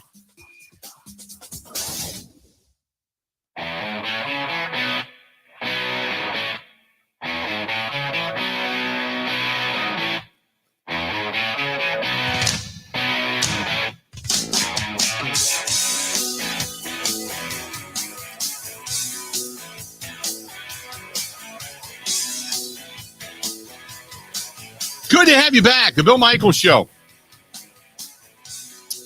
Enjoying our day today. Enjoying the day today. And I know it's a little bit of a rainy, dreary day today. That's okay. Nothing wrong with that. Our buddy Chuck Freeman from the Locked On Brewers podcast. I had said, Chuck, that you probably got stuck in the bathroom, maybe talking to a Bob Uecker bobblehead or something like that. No paper, so you're mad about it. So I get it. That's okay. Better late than never, man. Good stuff. You know How what you been? I set my alarm for 12:30 p.m. every day. I look at what I got to do. I set it for 12:30, and I was doing stuff, and I went to take a shower, and I came back, and my phone was blaring, and there's 15 messages from Grant. And I'm like, oh my God, how did I? It's the first time I ever forgot. Yeah, it's okay. It happens to everybody, man. I get it. Hell, I almost forgot the other day that there's a game coming up on Thursday night. I was kind of making plans to do stuff, and then I went, oh, that crap. That's right. I got to work. So yeah, I completely get it. So let me ask you this, because tonight I am saying the Brewers are going to win. I've already proclaimed them the National League Central champions anyway. You know that. But tonight when they win, what beverage will you pop as they're spraying champagne inside that clubhouse?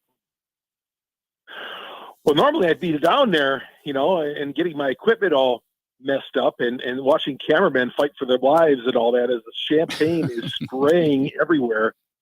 I don't know. I'm going to be I'll be doing the game remotely here from home. Because I got to be up till about, after this, I'm probably going to be up till about 2 or 3 o'clock in the morning. So no adult beverages for me.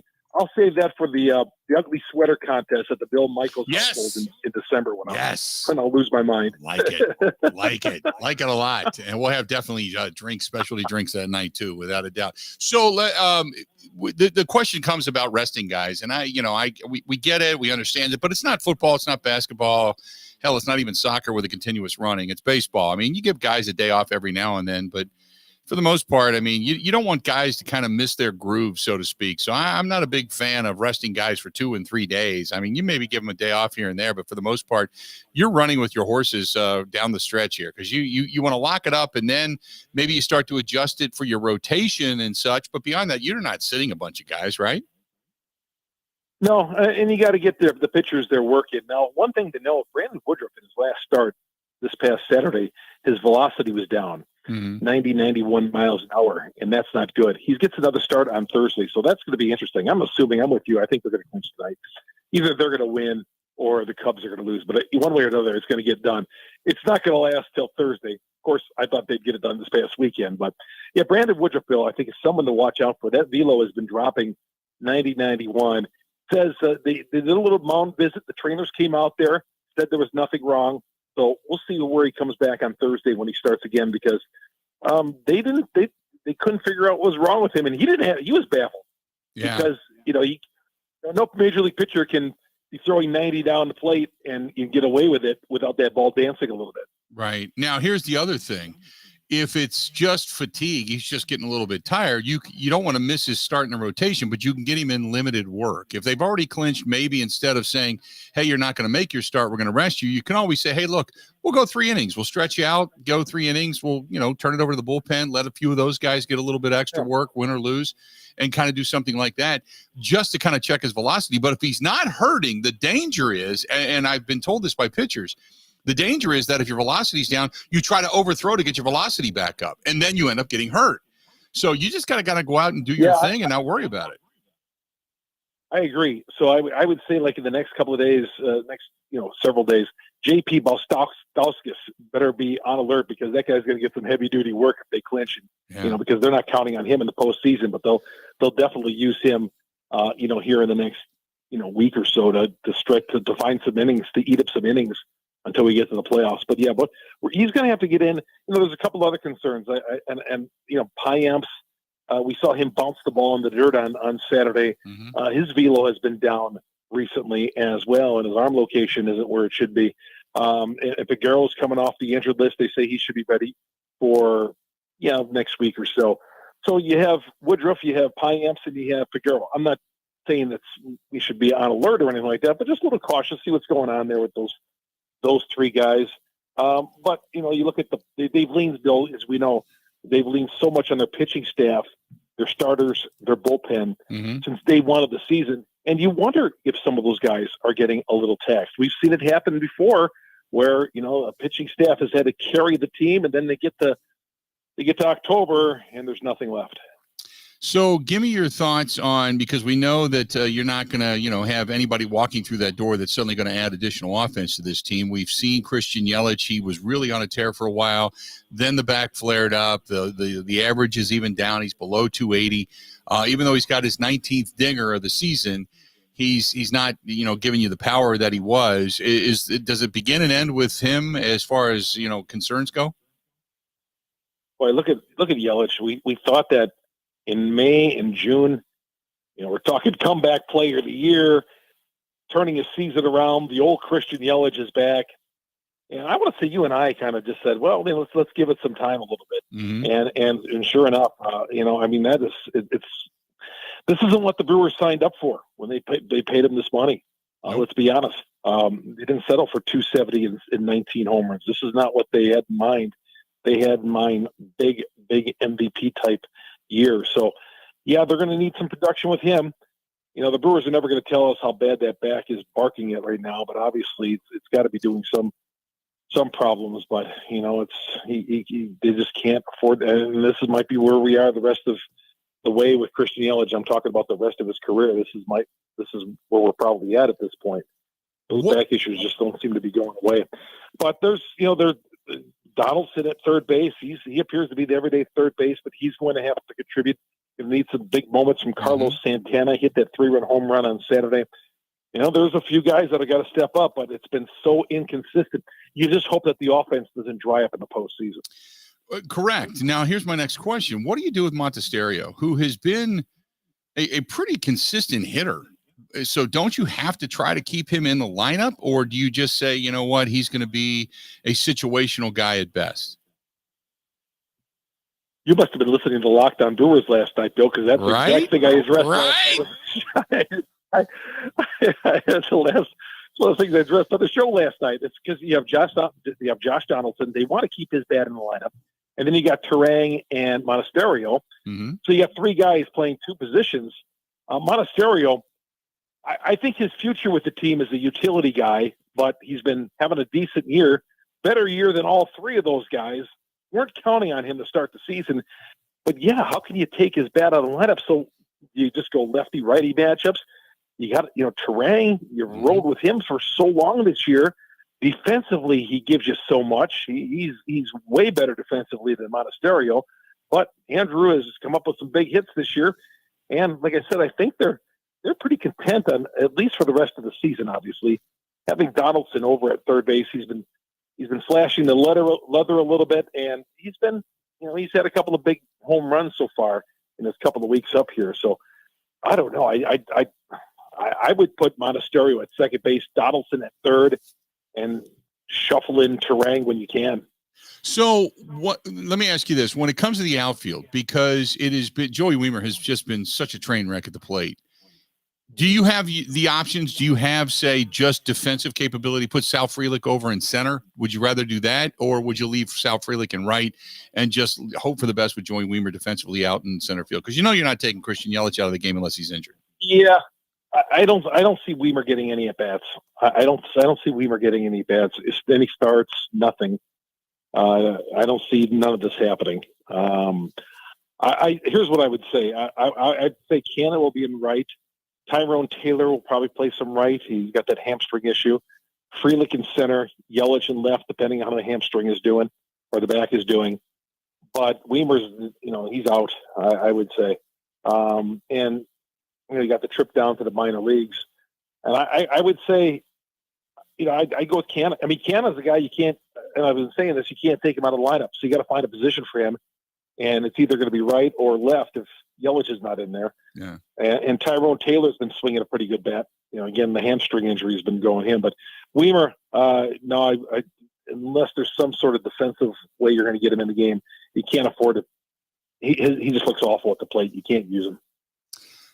Sentimentality-wise, do things start creeping in regarding Craig Counsell when you get to the postseason? You realize if you lose a series, his career may be done with the Milwaukee Brewers. Yeah, somebody asked, I saw on Twitter today, is that going to bother the players with so much uncertainty regarding Craig Counsell? It really doesn't. Bill, these guys are all independent contractors. These guys, these baseball players are looking for their own, where am I going to play in the future? They want to play for somebody who they like. Obviously, they want to play in a good situation, but they're too. It doesn't matter who's managing this team right now. They're all concerned about, having good performances, building up their resume. How much money can they make in the long run? That's what it's really about. And of course, leading the team, obviously. But if someone asks you, hey, is the Craig's Counsell situation, is that going to hurt or hinder the team here in the postseason? Not one iota. I would tell you, from being around these professional athletes all of my life, not one iota is this going to bother anybody. Yeah, I don't think it bothers guys on the field. I don't think anything hits until after the fact. And then, even then you got to wait for decisions. I mean, do you get a sense as to which way Craig Counsell's leaning? No, not at all. My guess is he would have signed a contract extension already if he really wanted to come back. Right. If his heart was really into it, wouldn't he have signed that contract extension already? Right. I'll be honest, I don't think he's coming back next year. Now, what is he going to do? Is he going to go to New York? Is he going to take a year off, 2 years off? What's he going to do? And then it's like, who's going to be the next coach? Who's going to be the next manager of the team? Could it be Pat Murphy? Could it be Kevin Seitzer, the hitting instructor with the Atlanta Braves, the former Brewer? Could he be a guy whose name is floated out there as possible managerial material? But that's all questions, Bill. We'll answer in the offseason. That'll give me an excuse to come on your show again. Well, yeah, but that's you bring up a good point, because Pat Murphy's been the guy that's been alongside, and he has been the analytics guy alongside, Craig Counsell this entire time, and the sounding board. So the natural thought would be to keep the face, keep the same. You go with Pat Murphy, but to keep continuity. But they're doing something right now pretty special, and being able to kind of get the most out of the least. I don't know if I'd want to mess with that. I think it would almost be automatic for Pat Murphy, even though it's kind of a very vanilla take. But I think that might be the direction you would go, wouldn't you? Well, he's got managerial experience, Bill. Right. He knows this team. The chemistry seems to be pretty high on this team.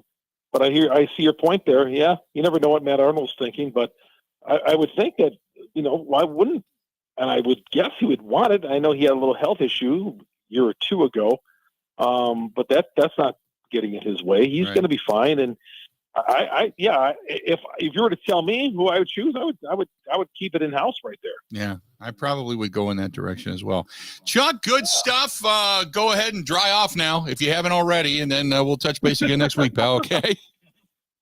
Yeah, let me real quick. The Locked On Brewers found on Google, Spotify, Apple, all the major downloads. The video version of Locked On Brewers.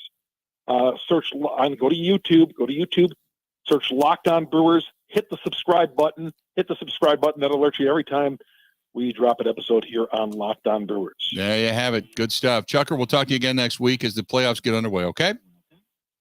You got it, Bill. I'll be back at 12:30 next week. All right, talk to you later. There you go. Chuck Freeman joining us for a couple of minutes from the Locked On Brewers podcast. You can find his stuff.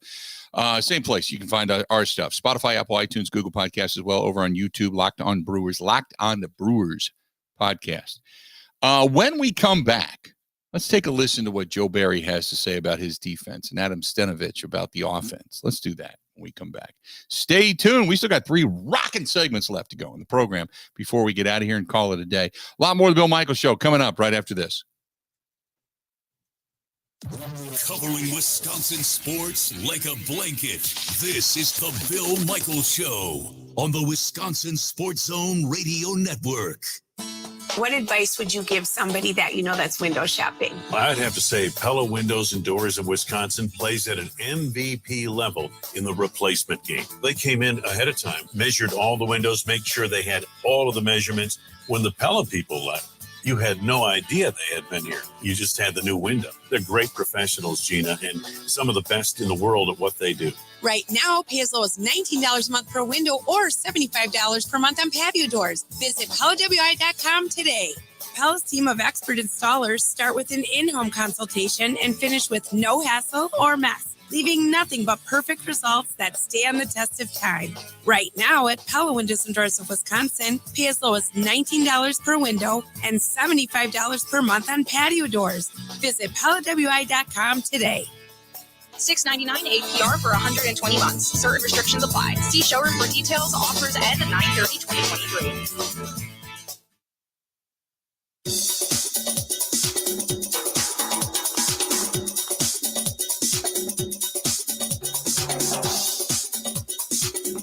Bill Michaels will resume in 3 minutes.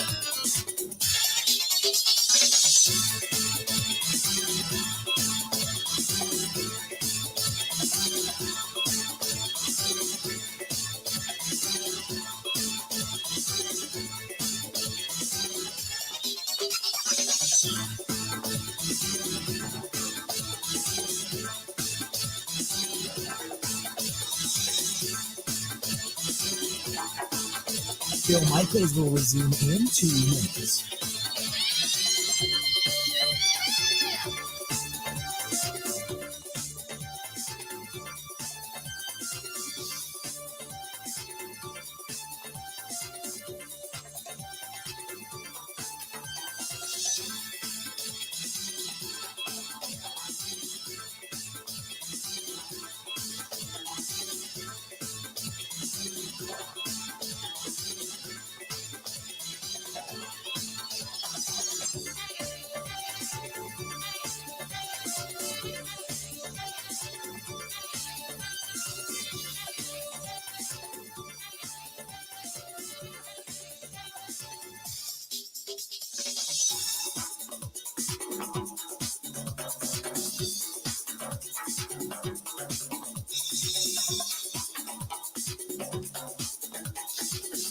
Bill Michaels will resume in 1 minute.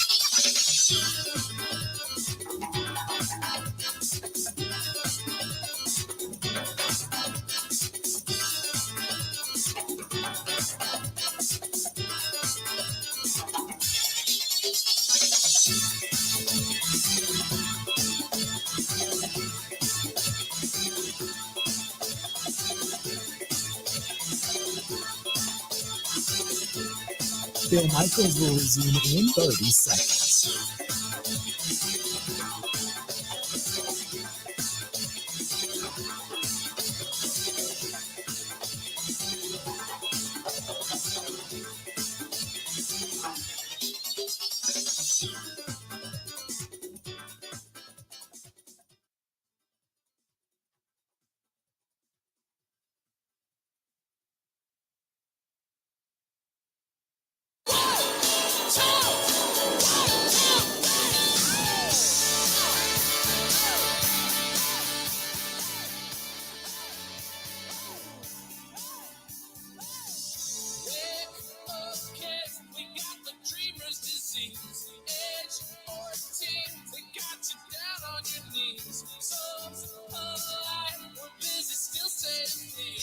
Welcome back. Good to have you. And the Bill Michaels Show. We continue on. Good stuff from our buddy Chuck Freeman. So good to get him on. We hear now from Adam Stenavich and the defensive coordinator Joe Barry. Adam Stenavich, first of all, when it comes to Keyshawn Nixon and being able to utilize him, we heard Matt LaFleur talk about it a little bit earlier. But Adam Stenavich also talked about Keyshawn Nixon and his desire to get him playing some offense. Yeah, I mean, he's an explosive playmaker. Get the ball in his hands. You've seen it on kickoffs and all that stuff. So anytime we can figure out a way to get him the ball, I think would help our offense for sure. When you get, and the other thing, when it comes to Adam Stenavich, got a bunch of young guys, a bunch of young players over on the offensive side of the football as well. You got to keep it as simple as you can. The one thing about those guys, though, is there's no quitting them. They don't have a lot of scars, you know what I mean? So they just had a good look on them the whole game, which was really cool to see. Like, no matter what the score was, they just went out there and tried to do their job and played for each other. So I think the biggest thing is just keeping it as simple as you can, but then allowing them to be able to, do what they do and get them the ball. So it was fun to watch those guys go out there and compete. And it was good to, kind of have the young guys throw the enthusiasm out there, but he talks about having so many rookies that are playing significant snaps right now. You got a guy like Musgrave and Reed and Dontavian Wicks and, even Jordan Love to a certain extent, because this technically is kind of his rookie year, so to speak. So a lot of young guys playing significant snaps. You got to keep it as simple as you can. The one thing about those guys, though, is there's no quitting them. They don't have a lot of scars, you know what I mean? So they just had a good look on them the whole game, which was really cool to see. No matter what the score was, they just went out there and tried to do their job and played for each other. So I think the biggest thing is just keeping it as simple as you can, but then allowing them to be able to, do what they do and get them the ball. So it was fun to watch those guys go out there and compete. It's tough after a win like they just had, because you got to get down off the euphoria of a come from behind win and then a missed field goal. And then, your defense played pretty well. Your offense didn't play great, but while you played a bad game, you still walked away with a win. He talks about being able to flush that emotional comeback and turn the page for Thursday night. Yeah, you tell him, and Matt kind of said it afterwards. He's like, enjoy it, for the night, but then you got to put it away because we got a quick turnaround with the Lions. And the biggest thing for these young guys when you play these short weeks is just to learn how to get their bodies back to feel as good as they can for Thursday night. So you just really have to emphasize, getting in the cold tubs, hot tubs, treatment, all that stuff to make sure by, 4 days from then you're feeling good to go play a football game. The other thing that can play in your favor when you talk about youth is, and he alludes to this, sometimes you don't know what you don't know when you're a young player. You don't know you're not supposed to win games. So that played in their favor. Yeah, there is something to that where it's just these guys are just hungry and they're going out to make a name for themselves and just make a name for the new group that we have. So there is something to that. How did the left side of that offensive line, with no David Bakhtiari, no Elton Jenkins, how they perform? There's a few mistakes. We had a few, but I thought the one thing about those guys is they compete. I thought in pass protection, our offensive line did a really good job against that front, which I was pretty proud to watch those guys do that. But we still got a little ways to go in the run game, just with our physicality and all that stuff. But I think we'll get there. So the big question, which you and I were talking about a little bit earlier, was A.J. Dillon. So why is A.J. Dillon's run per, carry down? Why is he just struggling?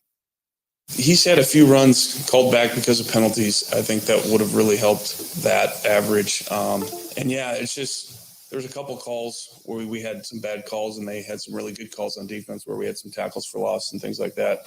So it's a combination. The one thing I know AJ's a good running back and I know what we have. So I'm going to be confident and just keep leaning on those guys. And I know he'll come through and make the plays we need him to. They have had quite a few, as we know, miscues over the last couple of weeks. And it's false starts, it's pre-snap penalties and all that kind of stuff. So how do you go about correcting that, especially in a short week? You can't read too much into it as far as, sometimes in practice you'll be going and you'll hit a period where all of a sudden you have like 3 or 4 penalties. And you're like, what's going on, guys? You just got to regroup. You know what I mean? Stay calm, regroup, and focus. And, we can execute. I know we can execute. It's just a matter of just doing what we're supposed to do, coming off on the right snap count, things like that, aligning right. So, yeah, keeping it simple again, but just believing in your guys and believing in yourself.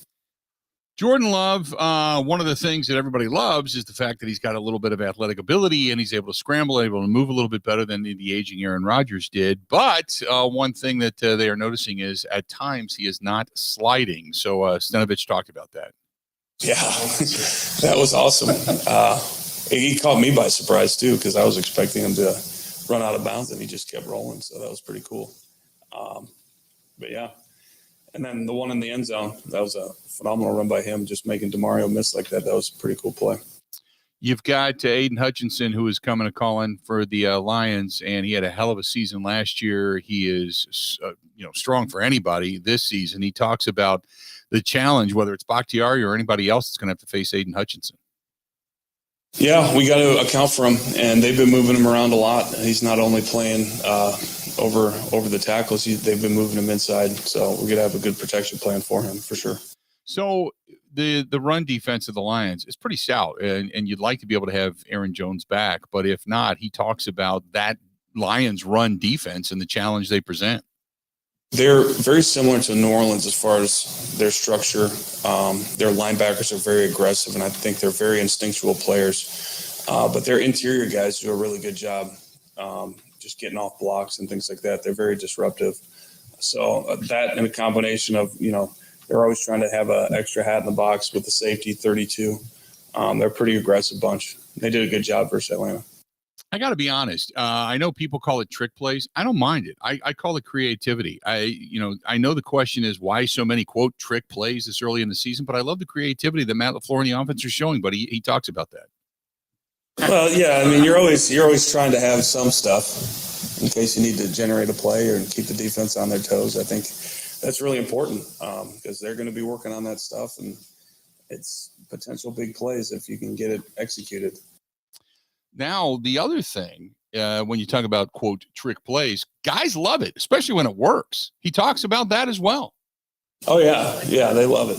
They always, So is there a value in that? Yeah, I think so. I mean, they get excited when they hear it in the huddle and hear the play call, and they're like, all right, it's time. Here we go. Unfortunately, that one didn't work. Maybe one day we'll have another one. The interesting thing about the Packers offense, something statistically maybe you didn't know, is they are trying to pass the ball downfield more this year than they did even last year or the year before with Aaron Rodgers. It's going downfield more. So why are they trying to do more downfield with Jordan Love? Because it just hasn't been as successful.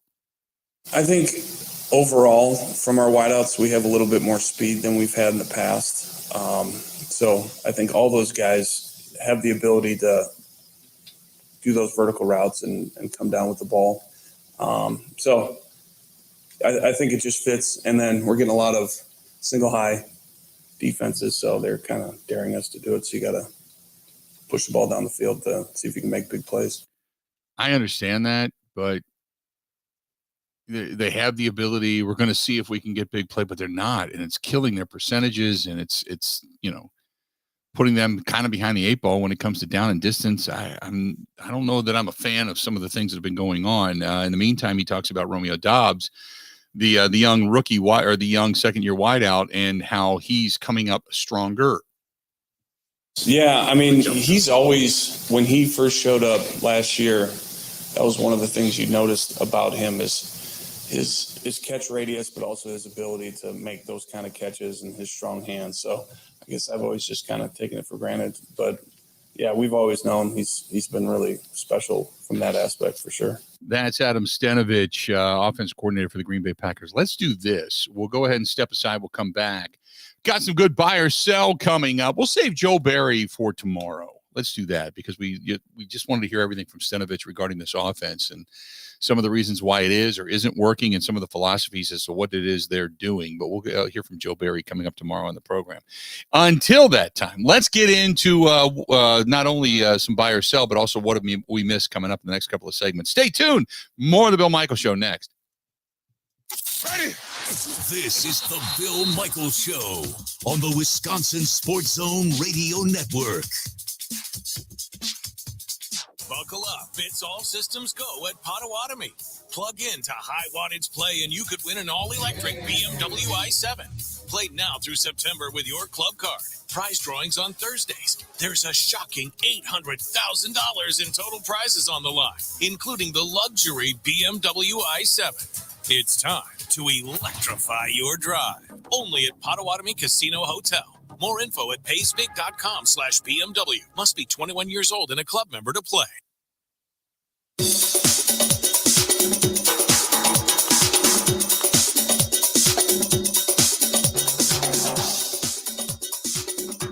Bill Michaels will resume in 5 minutes.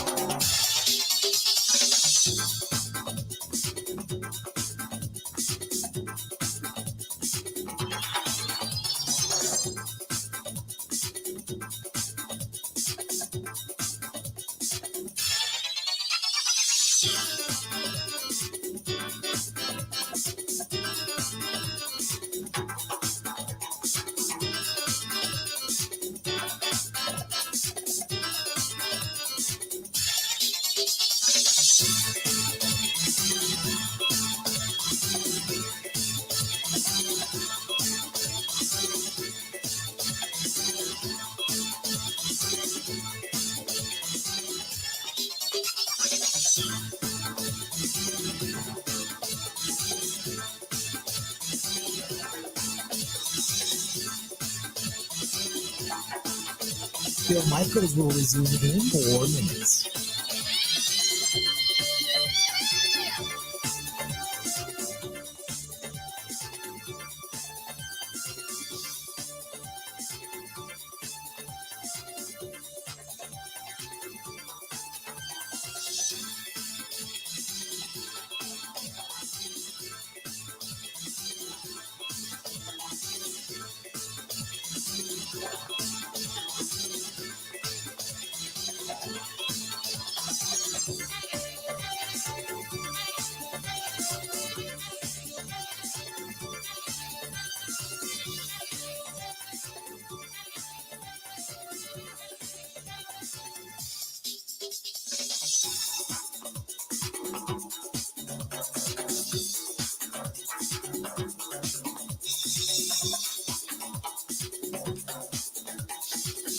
Bill Michaels will resume in 3 minutes.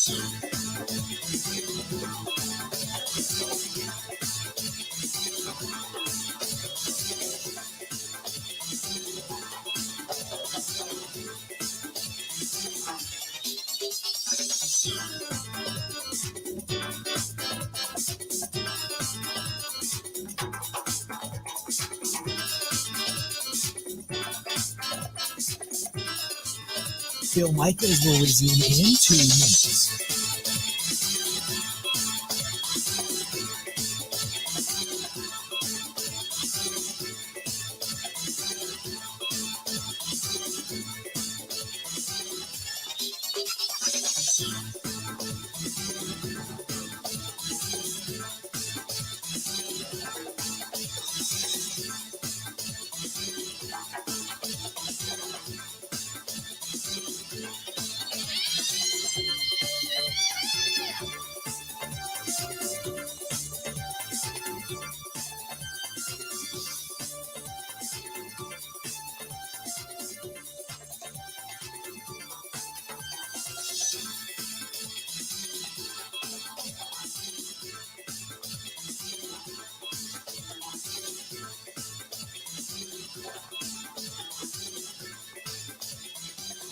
Bill Michaels will resume in 1 minute.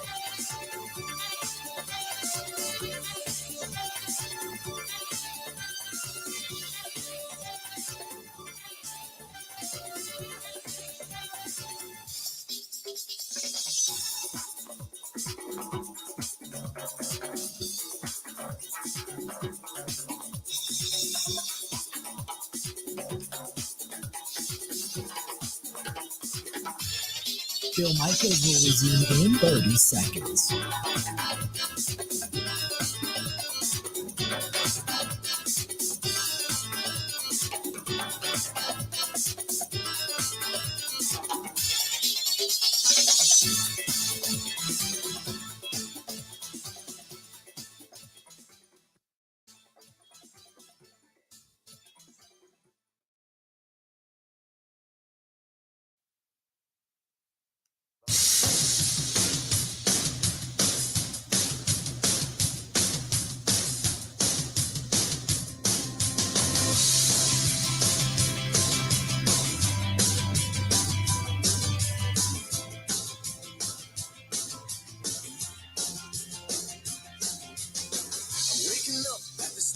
the end of the world, but it's feeling just like every other morning before. Now I wonder what my life is gonna mean if it's gone.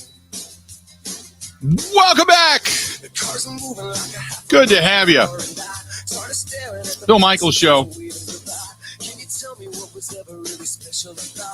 Continuing on, and glad you're with us. 877-867-1670. Got a lot of different stuff still to get to. Don't forget, coming up tomorrow, we're back at it on a Wednesday. Packers are on the practice field again tomorrow. We'll have more from inside the locker room and kind of go from there. In the meantime, it is time now for a little bit of buy or sell. What's up? Bill, I love this segment so much. And I'll admit, there are days I feel like I'm not at my best. Maybe I don't have the best questions. I feel like I got 3 awesome points for you to either buy or sell today. I'm very excited. I'm feeling good. NFL only. Okay. We're not messing around. I love baseball, and we'll talk a lot of baseball. The Brewers in the postseason next week. We'll get to it. But today, all NFL. I want to start with the team that played on Sunday Night Football, the Las Vegas Raiders. They're 1-2. Okay, and Devontae Adams seems upset. This team can't score, even with Devontae Adams and Josh Jacobs, who led the NFL in rushing last year. They've scored 17 points, 10 points, and 18 points. And that 17 points in week 1 came against the Broncos defense. They're awful. They just got 70 dropped on them. So the Raiders can't score. It seems like they'd like to get a different coach, but they can't afford it. And it seems like this team is going nowhere fast. Bill, here you go. Buy or sell. The Raiders should make Devontae Adams available for trade. And the first team that should pick up the phone and make a call should be the Dallas Cowboys. Oh, to answer your first question, yes, they should probably trade him away. Boy, who else would make a call? You would have to think maybe the Rams. Can you the imagine? Niners and the Eagles are probably set with their weapons. Yeah. They've invested a lot already. Yeah, the Rams would make a call. Depends on how long T. Higgins is out, but I don't think Cincinnati's going to pick up his contract. But T. Higgins went down with an injury last night, so they need a counterpart to Jamar Chase. Can you imagine if Denver wanted to help out Russell Wilson? Oh, God. And he went to Denver. Oh, my Poor God. Devontae Adams. No, I don't even feel bad.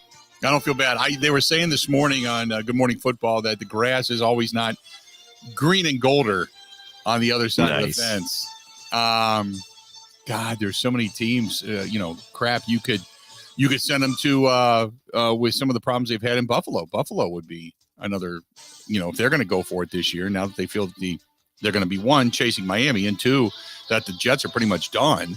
So Buffalo's got to make a run. Buffalo would be a team. They don't have the cap space in Kansas City to absorb him, so they couldn't do it again. I'm just trying to think of contenders. And yes, the Dallas Cowboys, I'm sure, will make a play because they do for everybody. But man, I actually think that it makes sense for the Cowboys. Yeah. They're all in. They love their defense. They love their special teams, and they have some nice weapons, but they don't really have a star. Imagine Adams and CeeDee Lamb together. And he knows Mike McCarthy's system. Now, would he go? I don't know. I don't even know what his trade status is when it comes to having say in that. But yeah, I think I would. Yeah, if I'm the Cowboys, I make that call. Absolutely. Yeah. And Jerry will. Yeah, he calls on everyone. I think this was a call that would actually make sense because the Niners, the Eagles, they've invested a lot in weapons. I don't think they're looking to add a star receiver. Dallas, just saying. Yep. I know we don't like the Cowboys, but it'd be kind of fun. Buy or sell. Bill, friend of the show, Brad Spielberger, put out a story today at Pro Football Focus. It was a list of what every team needs, right? This is the one thing this team needs to address in the offseason or at the trade deadline or whatever. He says that the Packers' biggest need is running back. And his suggestion in the story was that the Packers draft Braylon Allen next year. So, Bill, buy or sell, you'd be excited if the Packers say use the Jets' second-round pick to select Wisconsin running back Braylon Allen in the 2024 draft. Here's my question. We just got done talking to Zach a while ago about Braylon Allen wearing down at the end of the season last year. Now he's going to get the majority of the carries with Ches Malusi going down this year again. If we see him wear down again, does that throw up a red flag? He gets a lot of work, but so did Jonathan Taylor in college. But he's not Jonathan Taylor. He's not. I mean, my answer would be yeah, I'd take him, but he's not Jonathan Taylor. And so I'm not to put that same level of expectation on him. I wouldn't do that. So, he's a solid running back. I do that absolutely. I draft him. He also wrote in this story. Go ahead. But I don't have that same level of expectation, to be honest with you. Yeah, I would be surprised if they did that. He also suggested, Brad Spielberger again, that the Packers explore trying to get Jonathan Taylor if he reaches unrestricted free agency this offseason. And I'm just thinking, if Jonathan Taylor gets to free agency, he's mad at the Colts. Why wouldn't he think about the Packers? It's like, well, this team already looked into me. It's clear that they want me. Maybe that could happen in the offseason. Would you be down for that if they gave Jonathan Taylor a big deal and brought him to Green Bay? I would do it. I would do that in a heartbeat. If Jonathan Taylor can come to Green Bay, I'd do that in a heartbeat. I think I would too. I don't love paying running backs big money, but Aaron Jones matters. You can see when Jones isn't out there. Don't tell me running backs don't matter. Okay, right. It matters to this offense. Absolutely. Jordan Love's not making a pile of money yet. I like it. Buy or sell. Last one. Bill, the Minnesota Vikings are 0-3. Isn't that sad? Makes me smile. Kirk Cousins is in the last year of his contract. He'll be an unrestricted free agent this offseason. Bill, buy or sell, the Vikings should call the desperate New York Jets and try to trade Kirk Cousins to New York. Yes. I do that in a heartbeat. They're talking about Carson Wentz. Now, Carson Wentz, if they bring him in, because he's not doing anything right now. If they bring him in, at least he has had minimal success with bad teams. But, yeah, you could trade for Kirk Cousins, and because is Kirk Cousins in the last year of his deal? Yep, he's done. And the Vikings will have some spare change worth of dead cap money the next few years, but not like 40-50 million. Yeah, no, being 0-3 right now, there's only been, out of the last 23 teams to go 0-2, one team, the 2021 Cincinnati Bengals, have gone to the postseason. So you're 0-3 right now. You're not going anywhere. Your season's pretty much done. It would have to be some kind of remarkable turnaround for you to be able at this point to even find yourself in the postseason. So if you're going to start the tank and you're going to have the hope for the badness that could possibly be Caleb Williams, then maybe, yes, I would go in that direction. So these aren't Cousins. Yeah, these aren't buy or sell questions. I just have two follow-ups. Yes. I want to pick your brain about the Jets for a sec. If Kirk Cousins is added to this Jets team, let's say next week, and the Jets are, what would they be, 1-2 or 1-3? Do you think that that's a team that could make the playoffs and go on a run? Just add Kirk Cousins where Aaron Rodgers would be. Do you believe in that team, that they could do something? No. No. Kirk Cousins is decent. He's not great, and he's certainly not Aaron Rodgers. The problem is you can't polish a turd. And the turd is the offensive line. As much as people want to rip Zach Wilson, and they've seen enough, and you got Joe Namath, and can anybody at this point really, let's be honest, take Joe Namath serious? I mean, I no disrespect. I mean, he's an incredible Hall of Famer, and he had an incredible Super Bowl, and everything that he's done, and I get it, but at this point now, he's kind of a fan. He does look at the game differently. I appreciate that, and he said he's seen enough of Zach Wilson. I think we all have. I didn't like the Zach Wilson choice to begin with. I'm to the point now where I feel sorry for Zach Wilson, because last year he was a Jag. He tried to have Aaron Rodgers in himself reclaim his image inside that locker room, but he's behind a craptastic offensive line. He looks foolish. He looks like he doesn't know what's going on, and I don't think Nathaniel Hackett has helped him too much. So I would say, yeah, go get Kirk Cousins, but Kirk Cousins is still going to be standing behind the same offensive line with the same play caller as Zach Wilson. And I don't think the results are going to be much better. Another question, one more thing about the Jets. Do you think they flubbed this? Do you think that the second Aaron Rodgers went down and they said, Zach Wilson's our guy, and they keep saying it, don't you think they should have reached out the next day and started asking about quarterbacks? I feel like they are completely wasting this roster. Yes, and the problem is, and I thought Jeff Saturday had a great point. The year that early on in the season that Peyton Manning went down for the Indianapolis Colts, they ended up going 3-13 that year. Jeff Saturday said it was just because you knew that was your shot at going to the postseason. You knew the guy behind him was not going to take you to the postseason. And so when you get so high, knowing that you are a Super Bowl favorite, knowing that you have a legitimate shot at winning a trophy, to go from that to now I'm just coming in every day to do my job and collect a paycheck, that all those hopes are dashed. He said it is just, yes, you're getting paid. Yes, you are a professional, but it is so hard to come in with that same level of enthusiasm and attitude when you know you're not, the guy that's under center is not going to take you to the postseason. He said it's mentally, it's so hard. And I think we all have to think of it that way as a human being. Rodgers was it. And they put all those eggs in that basket. Now, I agree with you. They probably should have started calling around. But I think what they were hoping for was, has enough of Aaron Rodgers rubbed off that Zach Wilson suddenly gets it? And the answer after a couple of weeks is, oh, my God, no. And so now they've got to figure something out. But I think at this point in time, it's too little too late. So let's do this. We're going to step out. We'll take a quick break. We'll come back and wrap it up. This portion of the program brought to you by our friends over there at Veterans America. They believe in owning the land that you defend. Call our buddy James over there at 262, anywhere in the state, by the way, 262-745-3333. And they're just easier to work with than even banks or credit unions to a certain extent when it comes to veterans, because they just have different avenues of lending. And when they say, hey, 0 down payments, no PMI, some looser credit requirements, they try to clean up some of the mess that some veterans have gotten into with other, they'll say, veteran caused, we'll say credit unions, wink, wink. So he says, look, we just try to straighten out the mess and try to give them a better deal because they deserve it. So own the land that you defend. Call my buddy James, 262-745-3333, 262-745-3333. That is Veterans America. We wrap it up next in the Bill Michaels Show. This is the Bill Michaels Show on the Wisconsin Sports Zone Radio Network.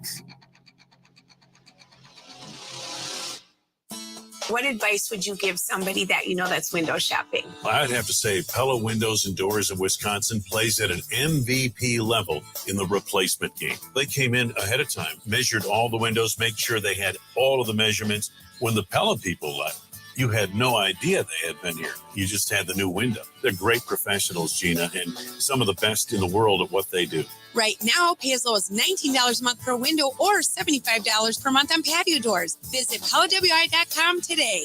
Pella's team of expert installers start with an in-home consultation and finish with no hassle or mess, leaving nothing but perfect results that stand the test of time. Right now at Pella Windows and Doors of Wisconsin, pay as low as $19 per window and $75 per month on patio doors.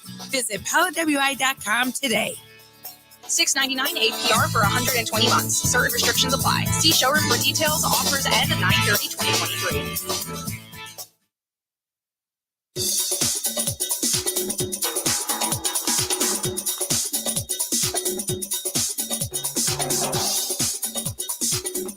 Bill Michaels will resume in 3 minutes.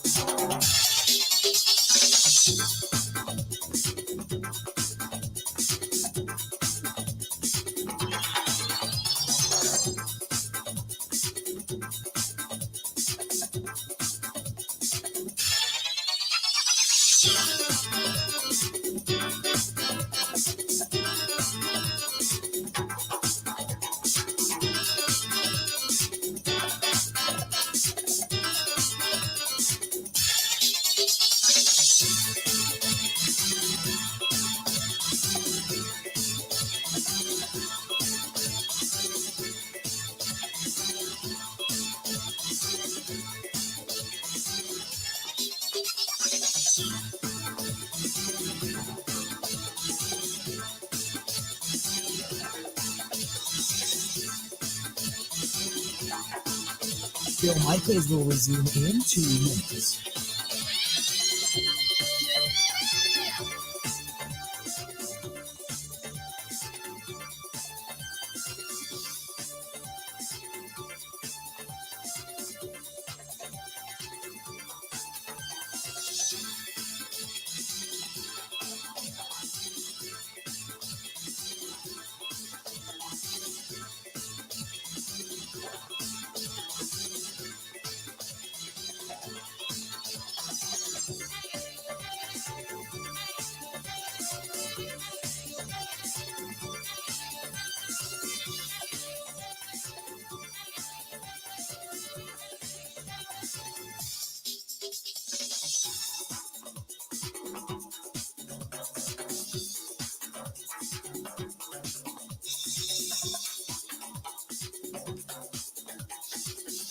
Bill Michaels will resume in 1 minute.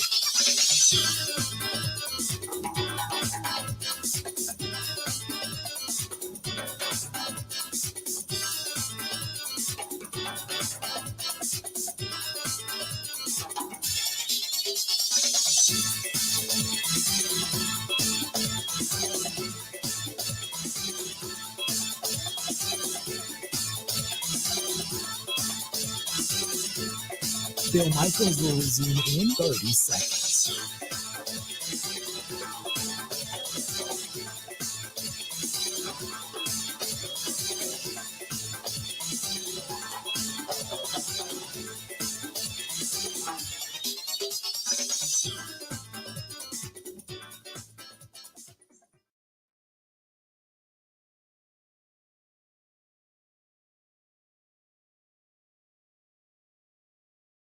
Got to hit it, bang it, rock it, put it in the pocket. Hit it, bang it, rock it, put it in the pocket. Good to have you. Good day today. We're a couple of days into the week. Hump day tomorrow. Packers play on Thursday. It seems like the week's just short. We're fine. Flying through this one.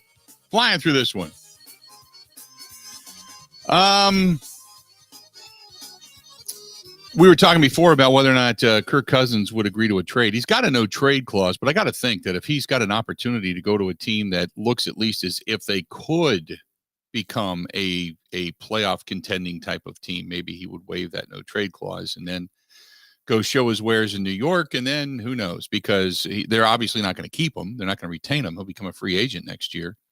And maybe he latches on with a different team for whatever the money is going to be, because you would assume Aaron Rodgers is coming back. So, but I if you're him and you're not coming back to the Vikings anytime soon, then why not? Why would you not waive that no trade clause? So.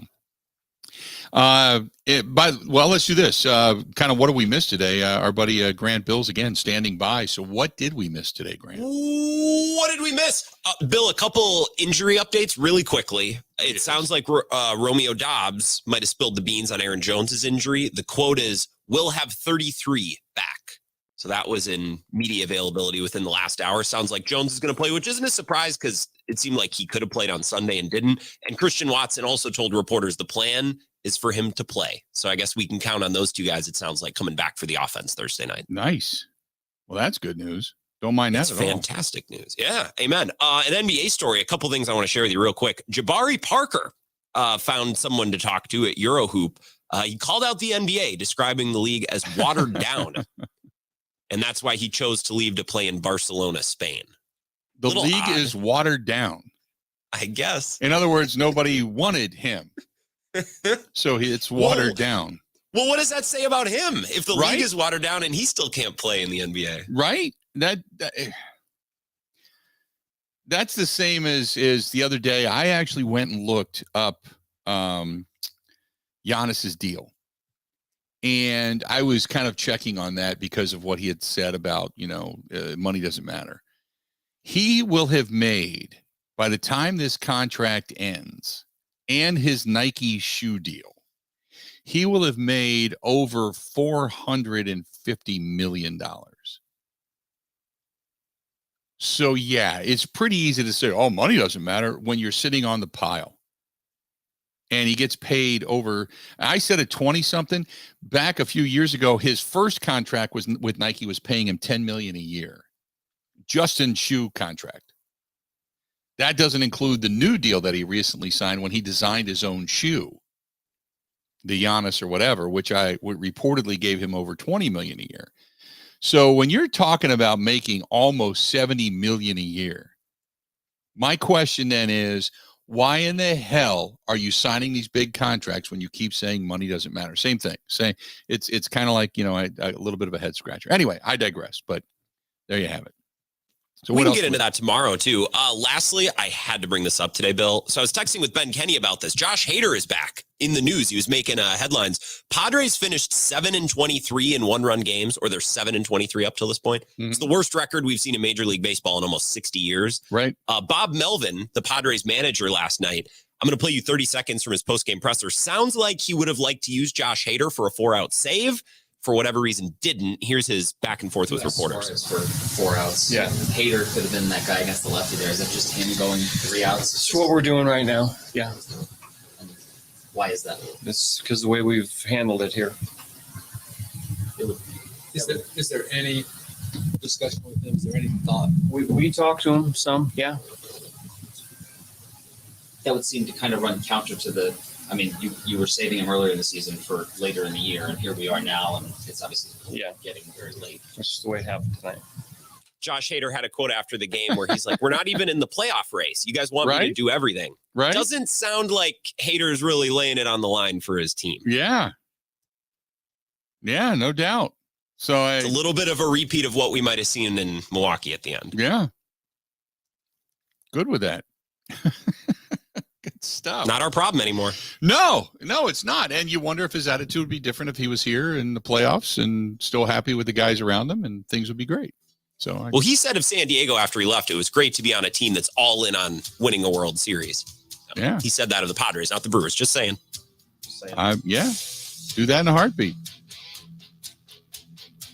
Not a bad way to go. All right. That's it. Another day in the books. Good stuff today. Tomorrow we'll hear from I don't know who, but I know we got Joe Barry on the docket tomorrow. So we'll hear some comments from him. So until then, that's it. That does it for you and I. Time for us to get out of here.